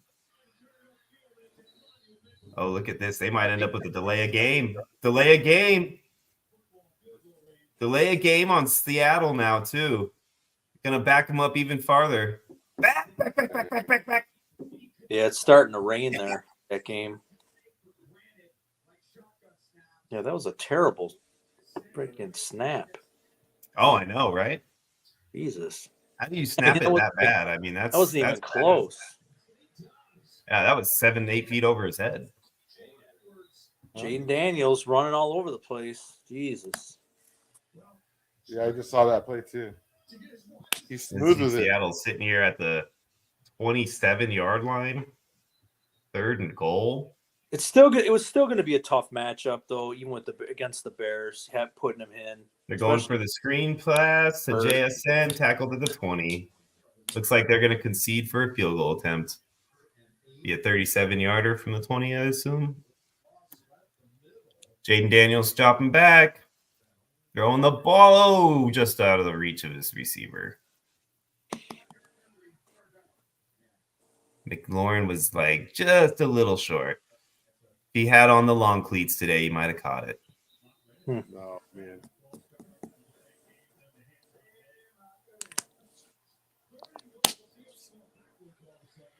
All right, guys, I'm going to step out of this. I got to start this battery. Okay. All right, Alex. All right, my friend. Thanks for joining us, buddy. Yeah, no problem. It was a good time. Awesome. We'll be working on the website. 30, come on back if you want. Yeah, we'll be working on the website and getting. Oh, Terry McLaurin, deep passing, tackled at the 17. Okay. Oh, I can't wait to see that. Later, guys. Later, brother.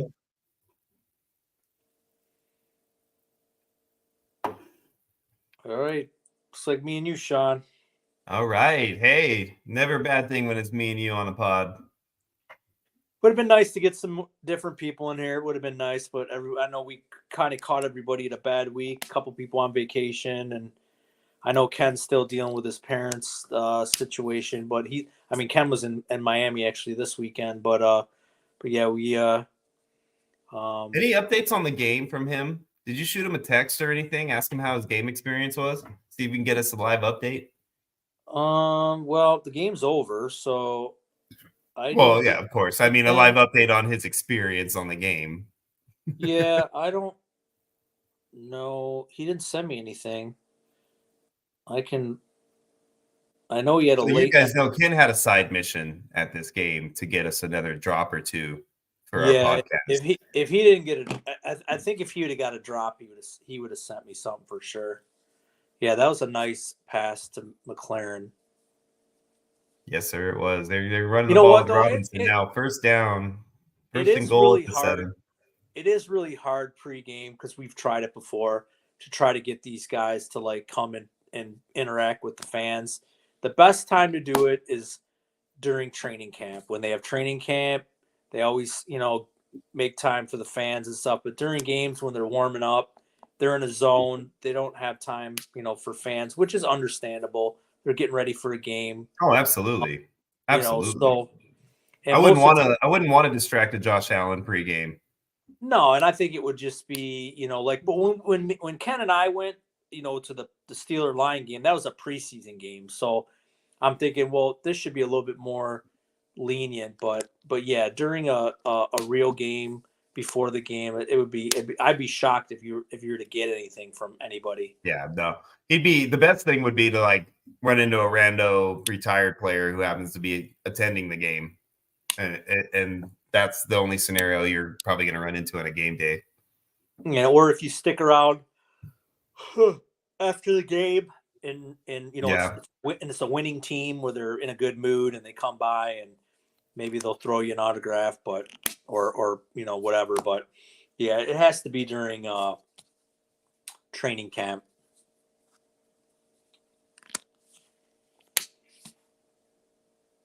Yeah, I'm with you on that one. Training camp is the way to go, which we're going to make an effort this year, guys. They're going to have 2 or 3 of us that live in these towns where training camps are going to happen are going to do an effort to get to training camp practices and try to get a drop or 2 for us because we want to grow this pod just as much as you guys want us to grow.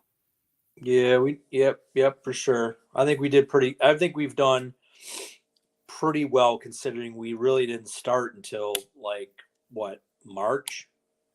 Yeah, it's been great. Thanks to all you guys listening out there. Just keep supporting us, and we'll keep trying to put out good content for you whenever we can. Yep. So,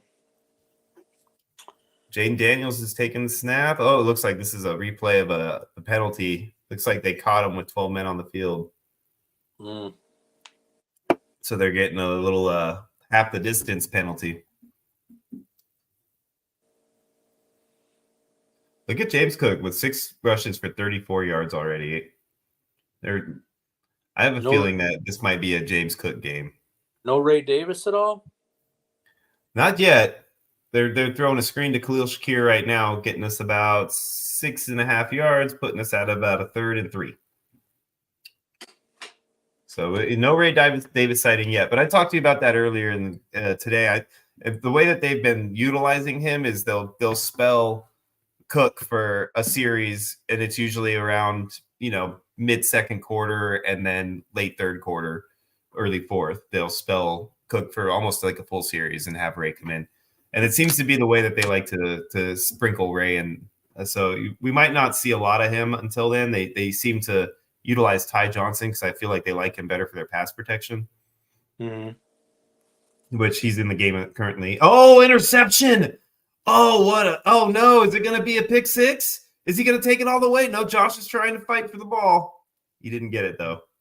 They're going to get the ball at the 2-yard line, the Seahawks, after a pick. Oh, wow. Josh's first interception of the season. Bo Nix just had a huge play to Troutman for about 40 yards. Yeah, Josh is not happy. He did not want to throw a pick this early in the game. It was a good route, or it was a good play by the defender, though, really. I don't think it was the best route by the receiver, and I think it was a good play by the defender. I mean, I'm looking at the replay here. I want to make sure I'm right. Yeah, it was a good defensive play. The receiver could have done a lot better on the route. He got fought off the route, basically, and shoved out of the way, pretty much. God, look at this Denver-Carolina game. You know what? I told JoJo yesterday, too, when I was talking to him. I said, everyone's, oh, man, you got to put in Javonte. You got to put in Nick. You got to do all this. It's a smash spot, and they're losing 7-0. Nick's looks all right, but Javonte hasn't done anything. Well, I decided since we never got an actual vote, I went ahead and made up my mind, and I swapped in Jaden Daniels at the last minute. So hopefully that works out. Jaden's dropping back. He's looking for – he dropped the pass. He wasn't guaranteed a touchdown, but Eckler might have had a shot at getting in there if he caught it. But he dropped it at the 6-yard line. We're looking at a field goal attempt from the Redskins. Commanders, I'm sorry.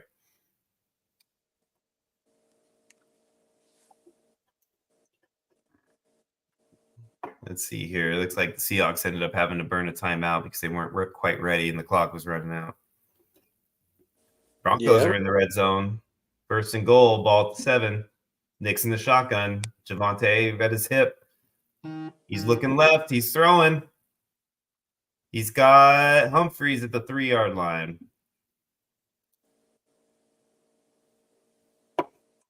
Humphrey, I should say. All right. 2nd and goal, Seahawks at the 5. Let's see what happens. There's Charbonnet's in the game. Yeah, no Walker. That's a play they had to call timeout. I missed they were the same thing, though. They've got the same formation out there on the play currently with Charbonnet next to him, no Walker. They do hand to Sharb. Sharb up like, God, did they stop him at the 1?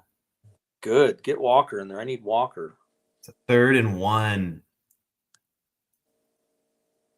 Gosh, I hate that they can run the ball that well against our defense that close to the goal line. Yeah, well, the Bills' defense has not been. Our rush defense has been pretty bad lately, and I'm a little frustrated about it. I do anticipate that we're not done in the trade market, and there could be a big move made to get a defensive lineman. Well, they definitely need. They're handing it to Walker, and they stop it, baby! Let's go! That's a stop! He even lost a half a yard. Push them back to the 2.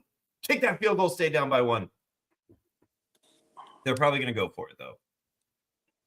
I think I would, too. If I got a turnover against Josh Allen at this point, and even if we don't get it, we got the Bills at the 1-yard line, I'm taking the go for it right here. Looks like they're doing the same thing. They're playing the aggressive mindset. Whether they decide to actually snap this ball or not, we'll see. 9 seconds on the clock. They're under center. Easton, he takes a step. He trips. He trips. Gino's down. He trips it. He falls, and it's turnover on downs, baby. Oh, wow. What a play. Oh, What a play. There's your goal line stand. Oh, Jim says he wants to get in here. Let's give me let's see here. Are you on our Discord, Jimbo? If you're in our Discord, I can shoot you a DM with the link. All right. We're going to get Jimbo Bimbos in here. Finally meet this guy.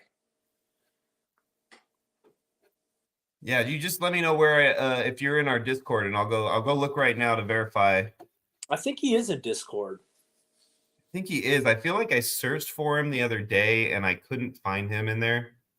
So this is actually perfect timing with the Bills game. I'm going to switch my monitor back over so I can operate my computer and see if I can find a Discord name for him. You know what? You know what I'll do, Jimbo? If you're in Discord, I'm going to throw it in the AV Media link. So go into our Discord in the AV Media, as well as anybody else who wants to jump in. You might as well utilize the same link. Go ahead and jump on into our AV Media, and you can jump on with us if you'd like. We'll be here, and we'll be having fun, as you can tell. And if you can't get in there, Jim, let me know, and we'll give you another option, okay? Yep. So here's one that doesn't help anyone. So Bo Nix throws a 2-yard pass to Nate Atkins, tight end. For a touchdown? Yes, I bet you didn't have Nate Atkins on your bingo card. Nope. Definitely not. But Bo Nix got the touchdown. So hopefully that helps me out in DFS. I don't know. Well, it looks like we got a big run by Alvin Kamara here too right now as I turn my TV back over.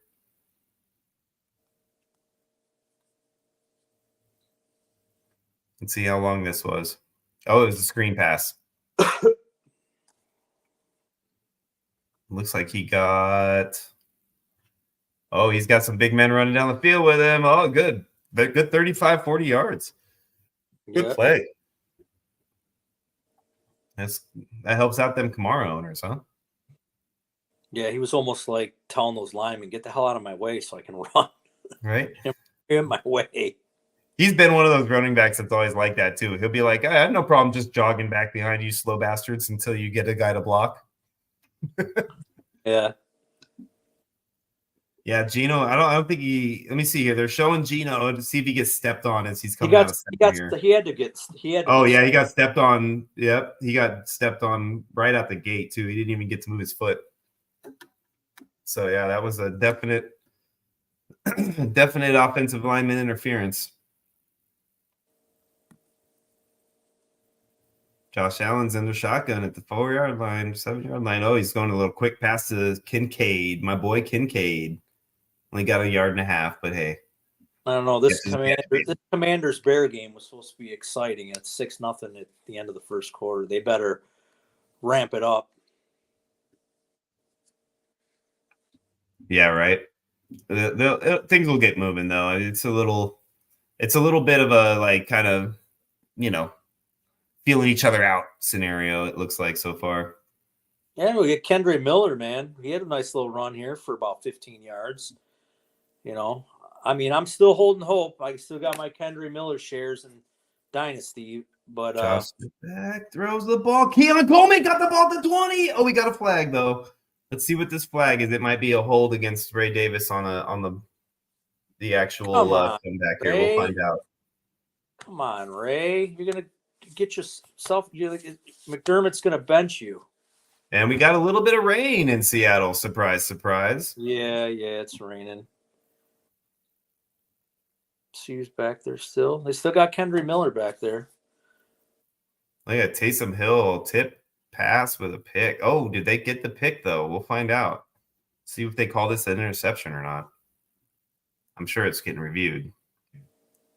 Did the Raiders make this field goal? And it's good. Raiders in the lead.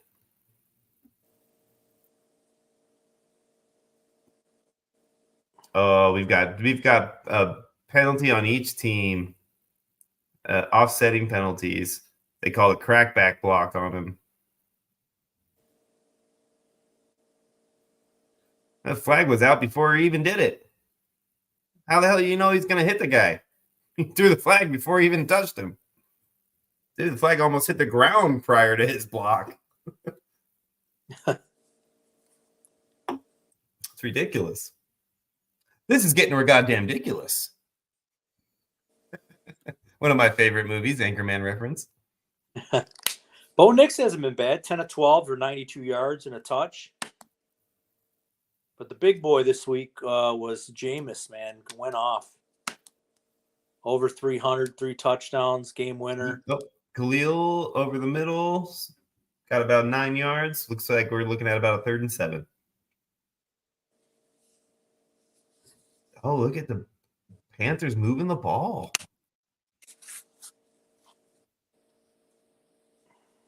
You got a 3rd and 2 in the Bears game. Caleb's in the shotgun. Oh, rush is coming. DeAndre picks it up, but Caleb gets he's shaking bacon, and he slides short. What are you doing? Do you not have the gamesman mentality to get the first? I understand you want to slide and stay healthy, but get the first down, my friend. Wait till you see this play, Scott, and you tell me what you think. Do you run through that and you get that first down, or do you slide like the baby that Caleb just showed he was? They're going to show it right now. Yeah, I want to see your reaction to this. Oh, my gosh. Josh just literally dropped the ball. It, like, squirted right out of his hand as he was running with it. We got it back, thankfully. Yeah, you got to pile through to the first down, man. You can't just fall down like that. Right? Yeah, that was unbelievable. That was Super Bowl. James Cook breaking a run. Oh, tackled at the 43. I thought we had our second donation, baby.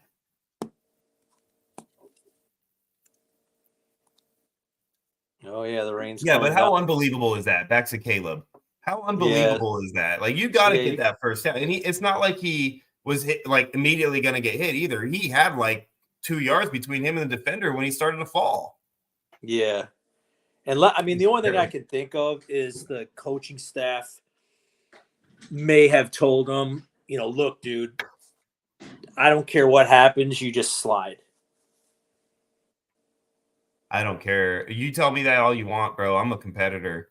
There's nothing you're going to tell me to stop me from getting a first down when I look over in the sideline and I'm running and I got the ball a yard from the first and it's 3rd down. I'm plowing. I don't care. I'm sorry. I'm a competitor, dude. It's like they how many times have they told Josh to slide in his career? Yep. Have you ever seen him take that on a 3rd down like that? Never. He'll never do that. Jimbo's in Discord. He said yes on Discord. So whatever that awesome. Means. So Jim, if you go into the AV Media part of our Discord thread, there's a link in there for you for the StreamYard. So just click on that link and it should take you right here to jump in with us. And then once you're in here, we'll see it. We'll pop you up into the screen.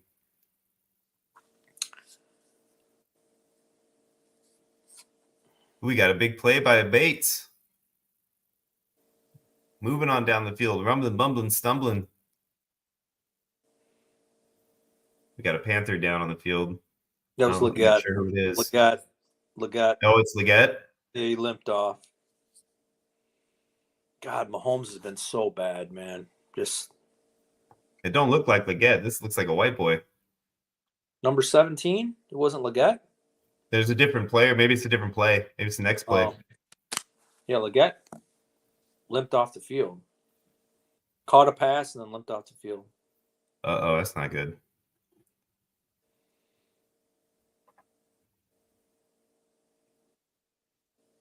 Yeah, we're waiting to see. They're going to commercial, so I'll have to try to keep an eye on that and make sure I catch who it was that was down on the ground. Might have been like a lineman type guy because it looked like a big white boy. God, man, and freaking Xavier Worthy, he hasn't done hardly anything, man, this year. Surprisingly, I mean, he especially with the injuries. Well, after seeing everything in preseason, he was doing real well, and they're Jimbo, I think he's in. Oh, he's in. Yep. Let's. Do you have your camera working out, brother? Get your camera up and running. I can pop you in as soon as that is available. I think it'll let me let me add you in here. And that's perfect timing because I'm going to let you talk with Scott for the first few minutes that you come in because thanks to all these Bud Lights, I need to take a bathroom break. Nature's calling. Oh, Jaden Daniels. Oh, Terry didn't know it was back shoulder fade and he just kept on running. Josh over the middle to Khalil for a first down. Oh, Patty with a first. Your boy Worthy, you just brought it up, and there he gets a first down. So, I mean, they're definitely trying to get him the ball, right? Yeah, but you know what hasn't been there is the deep ball. The deep ball has just not been there for him, and I think it's a lot has to do with Rice being out because Rice ran all those underneath routes, which drew a lot of attention, and Worthy just hasn't been able to go deep because now they can just roll a safety over to his coverage and make sure they don't the Chiefs don't Worthy doesn't beat them deep. That's why I think that Rice injury was pretty bad. It was pretty bad for this offense. Yeah, 100%. Yeah, but I agree 100% on that. That Rashee Rice injury could be their downfall for their three-peat. Well, I mean they're looking good. Yes, they're still undefeated. Yes, but I mean the AFC does not look like it's an easy bid either, right? So no. Yeah, I think they're going to run into some walls here soon, and I don't think that undefeated season is. I wouldn't call it a smoke screen, but I definitely don't think they're the best team that the Chiefs have had, and I've seen the Chiefs with a better team that have had at least 2 losses by this point in the season. Yeah, as long as if they don't get any injuries on defense, which has been carrying them, and they can get one of those. Yeah, and there's one particular injury on defense that would destroy them, and it's Chris Jones. Yeah, Chris Jones. Yeah, if Chris Jones were to go out, like they would completely fall apart, I think, on defense, honestly. I don't think their defense has enough capable pieces to make up for the loss of Chris Jones. I think we lost Jimbo Bimbo here. Give it a shot, Jimbo, and try to jump back in here, and we'll wait it out here, and I can hold it until you jump in. That way, Scott has somebody to chat with. No, if you got to go, Sean, go ahead. Oh, there he is. He's jumping. No, that's okay. We can give it a second. I want to make sure that if there's any technological difficulties, they can help out.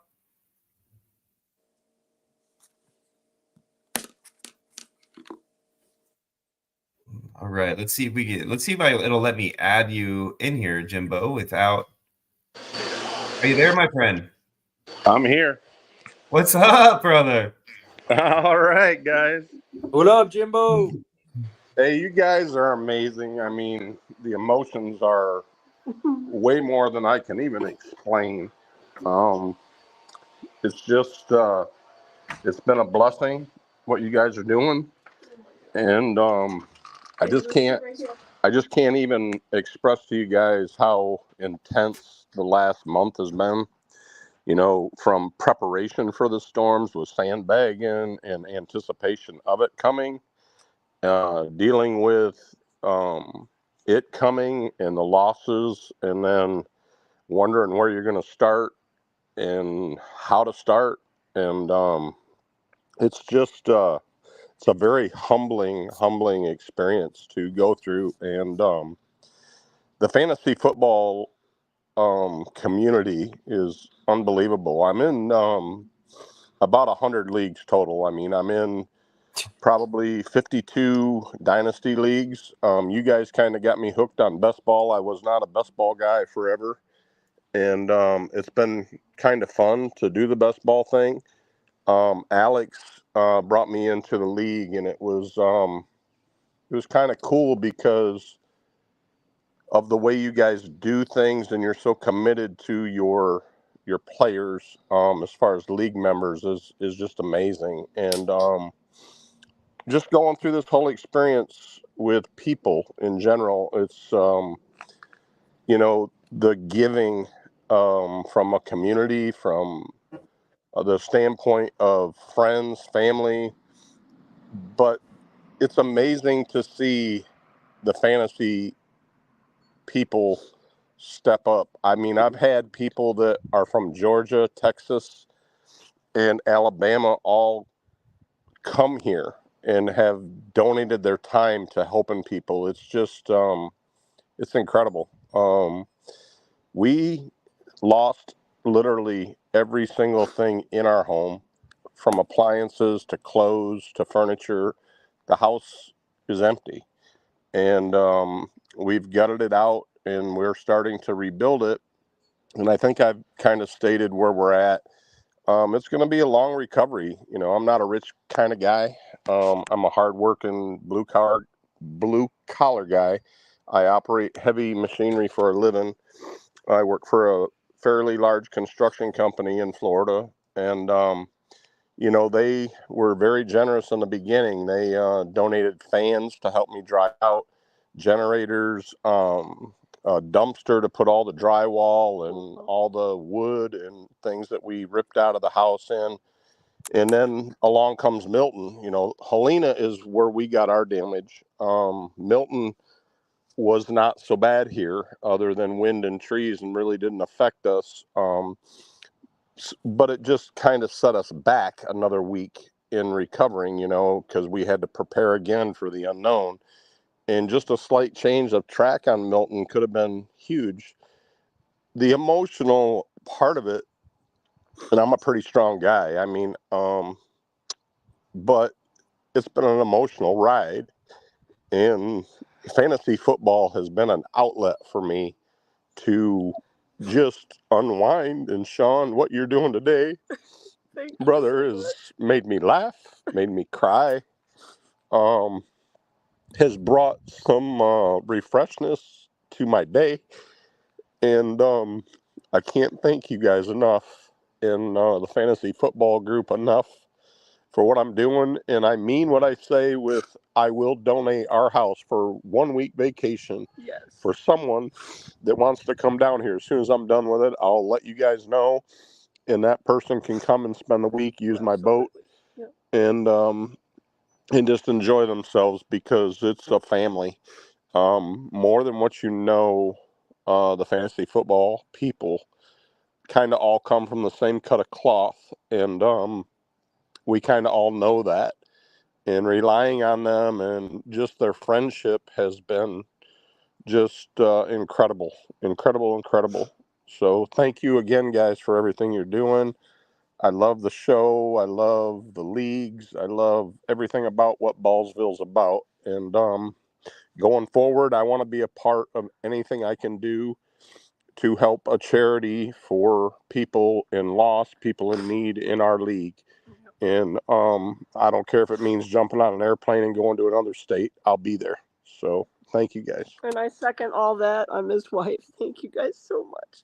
Just from the bottom of very, very grateful hearts.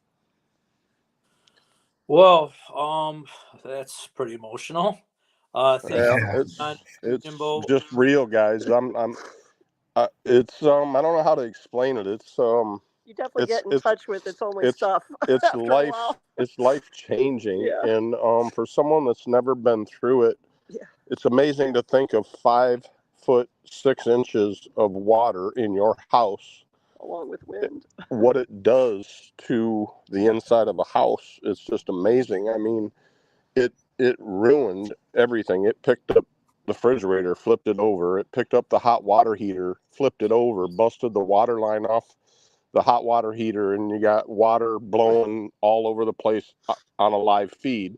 The wife's car, I think you guys have a picture of that, was underwater completely. 2 motorcycles underwater completely. It's 5 foot 6 inches is what we had out there on the beach. It's a beautiful place. I could send you guys pictures of sunsets. It's a very big kayaking town. It's a very big shrimping town. We have a lot of commercial fishing, shrimp boats, crab boats that do blue crab and shrimp primarily.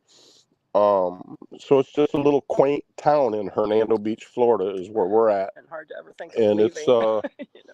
it's it's just tough because everybody there is hurting. It affected everybody. Even the people in stilt homes lost half of what they had underneath that level. So it affected every single person. There's 1,400 lots in Hernando Beach, Florida, and every single lot was 6 foot underwater. So it was incredible. Jeez. Well, like I said, being a fellow Floridian, I grew up in Michigan my whole life, so I Me never too. had to worry about storms or anything like that. Just a lot of cold weather. And when my wife and I were deciding to buy a retirement home in Florida, I begged her. I'm like, I want to be on the coast. I want to be by the ocean. I want to see the nice sunsets and be by the beach. And she begged me to move inland. She said, I don't want to move down there and be on the coast. I'm terrified of hurricanes. And I'm like, Yeah. they don't come very often, blah, blah, blah. And so we ended up settling in Lakeland, which is like 50 miles off inland from the coast. And I am so glad that I, trusted her. But that night when my cameras went out and I didn't know what was going on down there because we're back in Michigan, no one's in the house in Florida. I mean, I literally, reality kicked in and I had a panic attack because I'm like, I didn't sleep. I didn't know what was going on. My house was just sitting there. I had no clue what was going on. The eye of the storm was going right through Lakeland. And so, yeah, it was horrible for me because I was powerless. And I was afraid I was going to wake up. And after hearing your guys' story and everything that went on with Aline, I'm like, am I going to wake up? And then all the pop-up tornadoes that were going everywhere. Oh, it was crazy. I was panicking that this retirement home we just bought and spent all our money on was going to be gone. Yeah. So That's what I'm saying. The mental part of it is a whole nother thing that is so incredible to go through. The emotion of up, down, is it going to miss us? Okay, it's turning this way. Okay, we're going to take it head on. No, we're on the right side. Okay, we're on the left side. Just the up and down of emotions. And then after you experience the loss and you really see what you have, the devastation is just so incredible. When you go in there as a person, it's like, okay, I'm not a big material guy. My wife is, but I'm not. So losing things are not a big problem to me. I'm like, okay, what's next? What do I got to do now to move on? And I walk into that place every day and it's like, I work 12, 14 hours a day at work. So by the time I get home, it's like 7 o'clock at night. And I'm the only one doing anything. I don't have the cash to hire an electrician. I don't have the cash to hire a general contractor to come in. So I'm doing it all myself. So I'm not an electrician, but I'm learning. Thank God for YouTube in a lot of ways. But it's just the emotion is so overwhelming. And to be able to tap into a friendship that you guys have created, you don't even know what that means to a guy like me. It's incredible because I love fantasy football. When I met Alex, I'm addicted to fantasy football. I'm not a gambler. I'm not by any means. I like to gamble, but I'm not a big addicted gambler. I'm addicted to fantasy football. I will tell you that. And just this community that you guys have created is unbelievable. I'm in a lot of different leagues, but there's none like Ballsville. There's nowhere even comparable to how it's run, and the amount of time and effort that you guys put into it really makes it work. And it's a fabulous league, and I love it. I love everything about it. And we'll recover. We're survivors. I'm originally from Michigan myself. I grew up in Dansville, Williamston, which is kind of down by Lansing. yep. I spent most of my adult life in Grand Rapids, Michigan. I had a big trucking business up there at one time in the early 90s. And I moved down here in 2001. And, it's life on the beach. It's rewarding, but in the same time, the hurricane season is rough. And this year it happened to take, our home and our cars and our bikes, but those are all replaceable, and we're alive, and that's the main thing. It's just It's rough because I've been on my own since I was 14 years old and never had to rely on anybody. And the pastor of my church, he finally told me, he said, Jimmy, you know, you need to trust people. You need to allow them to help you. If you don't tell us you need help, we don't know you need help. And I've just always been that type of guy that I'll get it done. I'll do it. It'll be okay. I'll make it happen. Well, this one, guys, I need help. And you guys are And helping. we're here for you, Thank brother. you. Thank you so much. Don't feel like it's a burden on anybody to help you, man. We all want to. Yep. So don't And you're feel doing bad a good about job, anything. Sean. You've made it so fun today. You're very talented at what you're doing today, whether you want to believe it or not. Just chopping it up and having a good time. I appreciate that. You're making this listenable podcast. I don't listen to a whole lot of podcasts, but I do listen to a lot of sports, and you're doing great today. And you've made it fun for a guy that don't own a TV no more. I can't watch football, and you made football fun for me today while I was sitting there in an empty house, gutted out, doing electricity that I know nothing about. You made me laugh, you made me cry, and you made it fun. And thank you for that. Thank you. Oh God, thank you, man. Thank you for that, because that means so much. You know, being able to help you while you're dealing with this right now. That means a lot to me. So thank you. Yep. Okay, you know, guys. and I want you to know too, while you were speaking, we had a Dalton Kincaid touchdown, so we got another $86 donated into the fund. Dude, if you get up around that 300 mark that makes you nervous, just bid high on the Airbnb and it'll make up for it. Yeah, for sure. Don't even worry about it, man. I'll make it work on my end. Don't even worry about that, brother. As long as we keep scoring, I'm going to keep donating. Hey, Scott, Yeah. when you do get down here, brother, Lakeland's no big deal to me. We can meet wherever. And like I said, I don't care who it is, any of these gamers that I'm willing to get on an airplane and come hang out. Sean, I'd love to come out to Vegas. I'll jump on a plane and come do a pod with you. Scott, when you get down here, hey, how's the dealer doing down in Tampa? I have not talked to him. His house is fine. He was a little nervous too because he just closed on his house, and his house is like 15 minutes from mine. His house is fine. His parents' house was not flooded in the inside, but the water came so far up that it created a moat around their house. So they were trapped in their house, and they had about 7 or 8 trees fall in their yard. So they couldn't get out with their cars. If he needs any help, let him know. I'd be willing to, when I get out of work. I work in St. Pete mainly. I work all over the state, but right now we're actually in St. Pete, and we'll be there probably for the next few months. But if he needs any help, you know, from St. Pete out there, I can go out on an evening and help him. If he needs any help with anything, please the fact that you're going through what you're going through right now, and you're willing to offer up your time to go help somebody else, it just justifies what we're doing here, man. Yeah, no, I can't wait. It's amazing. So I can't wait to get down there. I can't wait to get down there and meet you. I meet you and your family, because you're the type of people. You're good people. I want to surround myself around good people. And my wife and I will be down in December. We'll wait till after the holidays when you guys get all caught up and everything. And we are for sure. Yeah. You guys, I'll give you my address. Bring your family. We'll hang out. You can meet dealer. I mean, I really want to meet you guys, because you guys are the true surviving story. And I just want to listen to you. Listen to the whole thing that transpired, even though it was a terrible situation. It's inspiring me as a human being, seeing people that don't give up and they just move forward. You know, it's really incredible, because you sit here with all these hurricanes that we get, and, you know, some of them go up to the Panhandle, some of them go to Louisiana, and you're always watching the news. And something that really set in on me on this one was, you know, you always look at it and you say, oh man, them guys really got hit hard.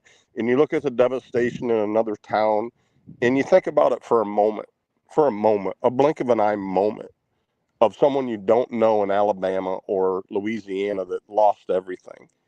And you say, man, I really feel bad for them.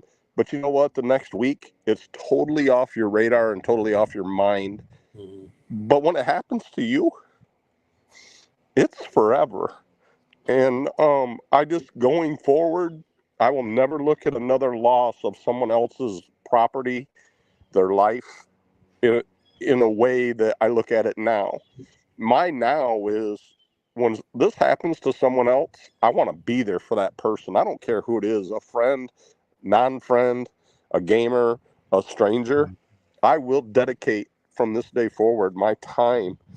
When this happens to someone else, I am going to be involved. I see why people start charities. I see why people give everything for a purpose. Some of the greatest philanthropic situations have been born from tragedy. It's crazy. It's really changed my point of view, and it forever has marked me to wanting to help people now, in whatever it is, because it's crazy how emotional, mentally, physical, the whole nine yards. You know, it's just crazy. But we'll make it. We'll do it. I might not do it in a year.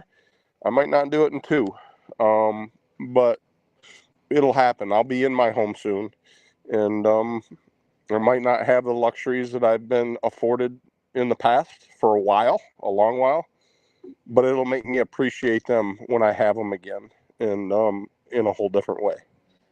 Yeah, well, the luxuries you'll have going forward is you have your wife, and you'll get to see another beautiful sunset. Oh, and by the way, my dog Puka, I named her before Puka Nakua ever came to the league. It's kind of crazy. We got our dog. We went on an anniversary to Hawaii, and the Puka shell. There was just a quick backdrop, and I'll let you go. We went to this little hot dog stand that was called the Puka dog, and what it means is in Hawaii there is a Puka shell which has a hole in the middle of it, and the word Puka actually means hole. So we went to this place, and they make a hot dog where they put the bun on a stem on a grill, and they make a hole in it and drop the hot dog in the hole, and then they squirt like different types of stuff down in it, pineapple, all this stuff. So I thought it was really cool. We had a great time. I brought home a sticker and I put it on the fridge. When we got our Chesapeake Bay Retriever, I sent Alec a picture of her at the house, and I put that sticker on there. We bought our dog back in 2015, 16. And I brought her home, and I said, what do you want to name her? And we were talking about it, and I saw that little sticker on the fridge. I said, let's call her Puka Dog. So we named her Puka, but it's not after Puka Nakua. Funny. That's Yeah, it's awesome. crazy. All right, guys, keep up the good work tonight. Go Steelers. The wife is a Redskins fan, Commanders fan. I know. I just told him Steelers or Redskins. Yeah, she's from Maryland, so she doesn't want to give up the name Redskins. But I like her. I like her already. Redskins. and I'm a Steelers fan / Raiders fan. But yeah, any man in the tradesman, tradesmen's a lot of tradesmen Steelers fans, right? Yeah, I'm old school. I like the guys from the Raiders, like Lester Hayes. The guy that used to put the goo on his arms and his hands. Yeah, the stickum stuff he used to. I'm a big defensive guy. Style. I'm a big defensive guy. I like ADP leagues. You guys got to start maybe a ADP league. DV leagues are really my passion. I'm big into DV leagues. Devies. Oh, okay. Well. Oh yeah, DV leagues are my passion. I love scoping out future talent and then knowing when the draft comes, they're already on my team. There you go. Nice. All right, guys, keep knocking it out of the park. I appreciate you having me on, and all the gamers out there, guys. Trust me, I'm appreciative of what y'all are doing. I hope the auction works out for everybody and everybody chip in, and I'll be watching. Thank you so much, Jimbo. We really appreciate it. And thank you for your donation too, man. That's really awesome of you, like going through everything you're doing and still having some items that you're willing to donate. That's really cool. They're all kind of cool, unique things. The petty thing, I could go into a long deal on the petties, but years ago I was affiliated with Adam Petty. I was blessed enough to have him on a race team that I had in Michigan. Leroy Troop and I took Adam Petty on when he first started in ASA. So I chew tobacco, I chew Copenhagen, and through the years of meeting the Petties, I traveled to Daytona one year in '98 when Earnhardt won, actually. And I got on the bus with Richard Petty and his travel bus, and I just put a dip in, and I had to spit like crazy. And I'm thinking, man, I'm in this guy's $2 million bus. What am I going to do? I'm going to just swallow, right? So I'm like, got this dip in, and Richard's kind of in the background, just kind of watching me. And he says to me, he reaches over, he had a Coke can. He said, "You need a Coke can?" I said, "Yeah, thank you, sir." I didn't. But anyways, that petty thing right there is a very rare piece. But I want to donate it to somebody that can appreciate NASCAR and loves the petties. You won't find another piece that has all three of their signatures on it, like that. So that And did you NASCAR get piece those is, signatures yourself? Was that a personally signed in front yeah, of you I had it personally item? signed. That what that card was a promotion that the Petties did back in the early '90s when Adam was in ASA and had just moved into the Bush series. Right before Adam died, they had those cards made up. Well, we were at a race together, and Richard happened to be there. Kyle made all the races for Adam, and I was in Richard Petty's bus one morning, and we were all kind of hanging out eating breakfast, and I had that card out in my pickup, and I told Adam, I said, "Hey, if I go get that card, you think I can get your dad and your grandpa to sign it?" And he said, "Yeah, just go get it." So I ran out to the truck, came back in, I set that on Richard Petty's table in his motorhome, and all three of them signed it. That's awesome. So it's original. I mean, it's Sharpie. When you take it out of the little thing I have in there, you can see it's all original. It's all legit. And I just want somebody to have that loves NASCAR, loves the sport, and maybe likes the Petties. But it's a nice piece, and I've had Oh, it that's forever. amazing. And I actually had it in my pickup. That night, I grabbed a few things that meant a lot to me when I left, and that was one of them. And Roethlisberger jersey was another thing I grabbed. I didn't grab much. I grabbed a couple guns and a couple things that mean a lot to me. So those two things that I put on there for you guys to auction mean a lot to me. So I hope they will mean a lot to someone that bids on them. Man, We appreciate it. We appreciate amazing, man. it. Yeah, it's Thank amazing. you. Your guys' story is amazing, and I'm so glad you came on because this is the most. I mean, I've watched a lot of stuff on TV when people go through tragedies and they go on and they talk about it, but I mean, this was a very, very moving moving audio from you guys. And when people come back and replay this, I mean, they're going to really understand, and I think it's going to be go really, really well. I mean, you spoke, I mean, priceless, Yeah. priceless. I have sent It was very Alex. heartfelt and Alex very Alex understanding. has all the. I've sent Alex last night on his email, the Ballsville email. I sent pictures from the very beginning of the damage, what I'm going through, and I plan to keep anybody that bids on anything. I'm going to keep Ballsville up to date on our progress so that they can see that their donation isn't just going in somebody's pocket to go gamble on a fantasy game. It's not. The money is not going towards any of that. It's going, 100% towards Home Depot, Lowe's. It's amazing. I went to Home Depot yesterday. It's $680 just to get electrical boxes, receptacles, light switches. I walked out of there, $680. My check I took home from work was $900. I'm So, surprised you could even find a lot of that stuff too. realistically, the first week after Milton or after Helena, it was kind of weird. It was like business as usual. Everybody had such devastation here where we're at that we didn't have time to really do anything going forward. It was more of a, just see what you got, get in, rip everything out, and you're in survival mode. You're not in rebuild mode. But the week of Milton, for all of us up here in Hernando Beach, which is about an hour and 15 minutes north of Tampa, Clearwater, I'm north of that, right on the coast. Big kayaking area, big nature area. It's beautiful up here. But then it kind of kicked in. When Milton happened, there was no gas. I mean, we literally had no gas for 3, 4, 5 days. No gas. You couldn't even go anywhere. You were strapped to just sit. And then you know, a lot of places weren't open, and then they started opening, and then there was no plywood, then there was no, you know, certain things there just wasn't available to you. But now it's kind of kicked in. Gas is okay.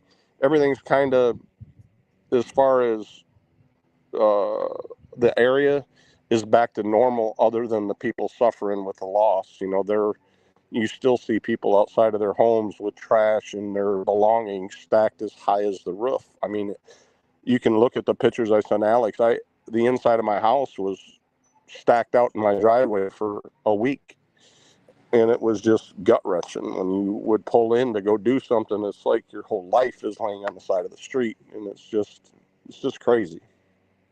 Well, that's awesome. Like I said, you're an all-star to us. I mean, to be able to go through what you're going through and recovering. And like I said, I can't wait to get out and meet you and your family. I mean, when my wife is gone all day, when she gets home, I'm going to say, you got to watch this interview we had with this guy. I mean, Well, I just didn't want everybody to think that this was something for a handout. This isn't something that, guys, I really need what you're doing. And I've never asked for anything in my life, and I didn't ask for this. You guys did this. I want to make sure that that's clear too. You're right. Yeah, We didn't even consult you to an extent. We just wanted to do what we could do, and we just that's went what I'm saying. It just popped up, and I was listening to the pod on the way home the other night, and I saw what you guys were getting ready to do, and I told the wife, I pulled into, we're staying at a friend's house about 10 miles away. I pulled in after work. It was like 7 o'clock, and I'm sitting in the truck, and my wife walks out and says, "What are you doing?" I said, "I'm listening to the pod. I'll be in a minute." So it's just what you're doing. It's just amazing. I just want everybody to know that is getting involved and will get involved, that it's really going towards what it's meant to go for. It's not just a handout to somebody. We need it. No, that's great. Like I said, Sean started, asked me about it one day. Me and him were just BSing one day about a fundraiser, and then I said, yeah, that would be great because I know what's going on down there. I mean, I have neighbors, and I know what's going on. I said that I think that'd be a great idea. I mean, it's not like we've always been about helping people. Like even before all this, we give free giveaways to games, and Yep. and so it's not like we just said, oh, we're going to take advantage of a situation. No, we've been doing it since the start. That when Alex created Ballsville, it was all about creating a clean environment to play fantasy football, safe community, and grow together, and help people out, and and give things away for people. And so that's the brand that we built. Yep. And that's why we think we're unique to other You are fantasy very football unique. communities. I'll let you guys get back to football, and Sean, keep going tonight. I don't know how late you guys are running tonight, but I'll be watching until you shut it Hey, down. we might get a Everybody Hates Chris episode for the night game. We'll see how these beers go for the rest of the day. If it's a little too much in me, it might be a little difficult. We'll see. All right, buddy. You guys keep up the good work, and like I said, thanks for everything you're doing, and anything else I can do to help, I'll be there. Let me know. Thank you, Jim, man, and you keep pounding tough out there, man. Keep working hard, brother. We're all applauding you, man. All right, man. Love you guys. All right, too, later, brother. Jimbo. See you. Wow. Okay, Right? gamers. Talk about it, man. That was Jeez. probably the greatest interview I've ever been a part of. So when you gamers get to, if you listen to this, please let somebody else listen to this. I mean, this wasn't made up. This came right from the hearts of people that have been through a hurricane like that. And currently in the middle, the man was telling us he doesn't have a TV, he can't watch these games. He's literally building his house while he's listening to this episode right now. That is, it's heartbreaking to hear that somebody's going through that while we're sitting here in our couches, talking and watching football. So whatever we can do to help, and not to say we're not. This is what we can do. This is what we're trying to do. Is the best we can right now is help him, send him some money. We can cover some of these Home Depot bills, these Lowe's deals. That's going to be huge for him, as you could hear. Yes, it's just God, so devastating. And he sounds like a really, really genuine person. I mean, Yeah. just I mean, the man offered his time to go help yeah. somebody else who's in trouble right I know, now isn't when that he's in the crazy? middle of trying to rebuild his own home. Yeah, he's That, got his that own. tells that He tells has his you own issue. leaps and bounds about the kind of person he is. Yeah, so that's I'm so glad. I never met Jimbo before, just from texting or between the games, but just listening to his voice, listening to his wife in the background. Imagine waking up one day and not having anything left and not having any money to rebuild anything. It would Yeah. just be. I mean, those are situations that can break people, and if you're not strong-willed, like it sounds like him and his wife are strong-willed people, they'll make it through. But yeah, it just takes a lot of things into perspective. And football is and what we do is in fantasy football is, yeah, it's a great outlet. Um, to kind of because they need a break. I mean, they probably don't sleep, they probably don't eat. They're still in shock. So just to give them, you Rightfully know, so. 4 or 5 hours of some time to laugh and listen to some stats and listen to some Sean's horrible play-by-play. I mean, anything like that would, just to take his mind off, uh, everything that's going on. And an important thing that, like you said, yeah, the devastation came through for one night, but that'll last forever and it'll Yeah. last for years. Yeah. So, I I mean, mean, we got an election time coming up. The news cycle is already switched. Like you're not seeing anything about the hurricane recovery anymore on the news. It's all about the election and the upcoming situation there. So, yeah, so these like people are that's like tough. forgotten. I mean, they're Yeah. forgotten to just fend for themselves, and I'm not going to get super political because it's not the show to do it. But like I said, for the millions and millions and billions of dollars that we give away to other countries, we should be helping our people that live in this country and that are Americans first. And it breaks my heart when you see billions of dollars leaving the country and people are struggling, like this. Like, it Locally. should have been a snap of the fingers when there's any kind of hurricanes, earthquakes, anything. The government should go in. It shouldn't even they shouldn't even blink an eye. Go in Yeah. there and take care of it.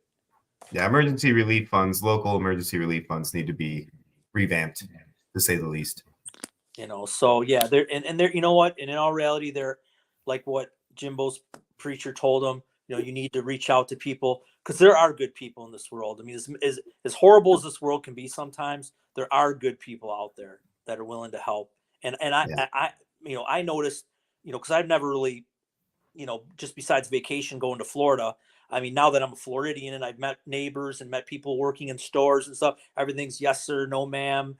Can I help you? I mean, the people are like, I told my wife, I'm like, oh my God, I'm so glad. I didn't think Florida was like this. I'm used to like going to Miami or going to like big cities where everyone's all mixed in. But where we live in the, out kind of in the country area, it's old fashioned and people are nice and people doesn't matter what skin color you are. I mean, everyone's yes sir, no ma'am, opening the doors, just it's Southern hospitality down there. People are really, really friendly and nice. And we love it down there. So I can't wait to get down there and meet this guy in person, him and his family, because he just seems like a wonderful individual. And I want to surround myself with people like that.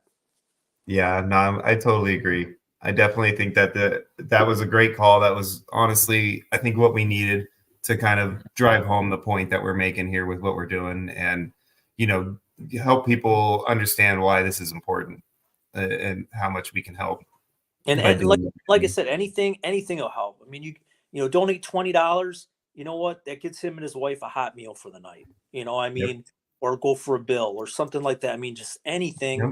uh, would help them out. So, Yeah, I it think, gives them a chance. I mean, $20 could be, like you said, it could go down to, the closest restaurant, little fast food joint or whatever, each get a burger and sit in a nice air conditioned place that is still up and running and give themselves a few minutes to kind of just relax because they know they're going to turn around and have to go right back into the melee of rebuilding their home again. So, and that just could mean just as much as any other donation.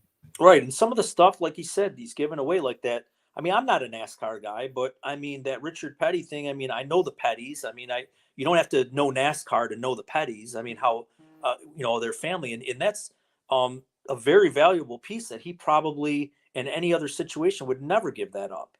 And he's Yeah. willing to auction it off and, because he needs, they need to rebuild. And that's the least of his concerns is. And to be honest, I feel like it was more about wanting to show his appreciation for what's going on.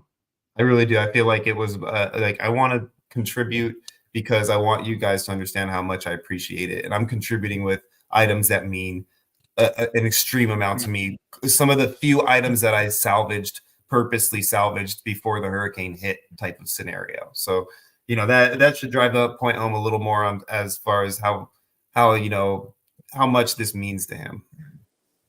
Yeah, I can't wait to because my wife's a pretty emotional person, so I can't wait till she gets home. I'm gonna show her this replay and actually I'm going to clip it and I'm gonna have my wife send it to a lot of people that I know and just we've got 2 more days to try to drum up some more donations if we can. So anybody out there listening too, share that clip if you can. Scott we'll post the clip up on the YouTube so that it's available for people to utilize if they want to show people just a clip of it, because I know we're on for a very long time today, so you don't have to listen to the whole episode. If you want to make sure you can get that clip, we'll have that available for you.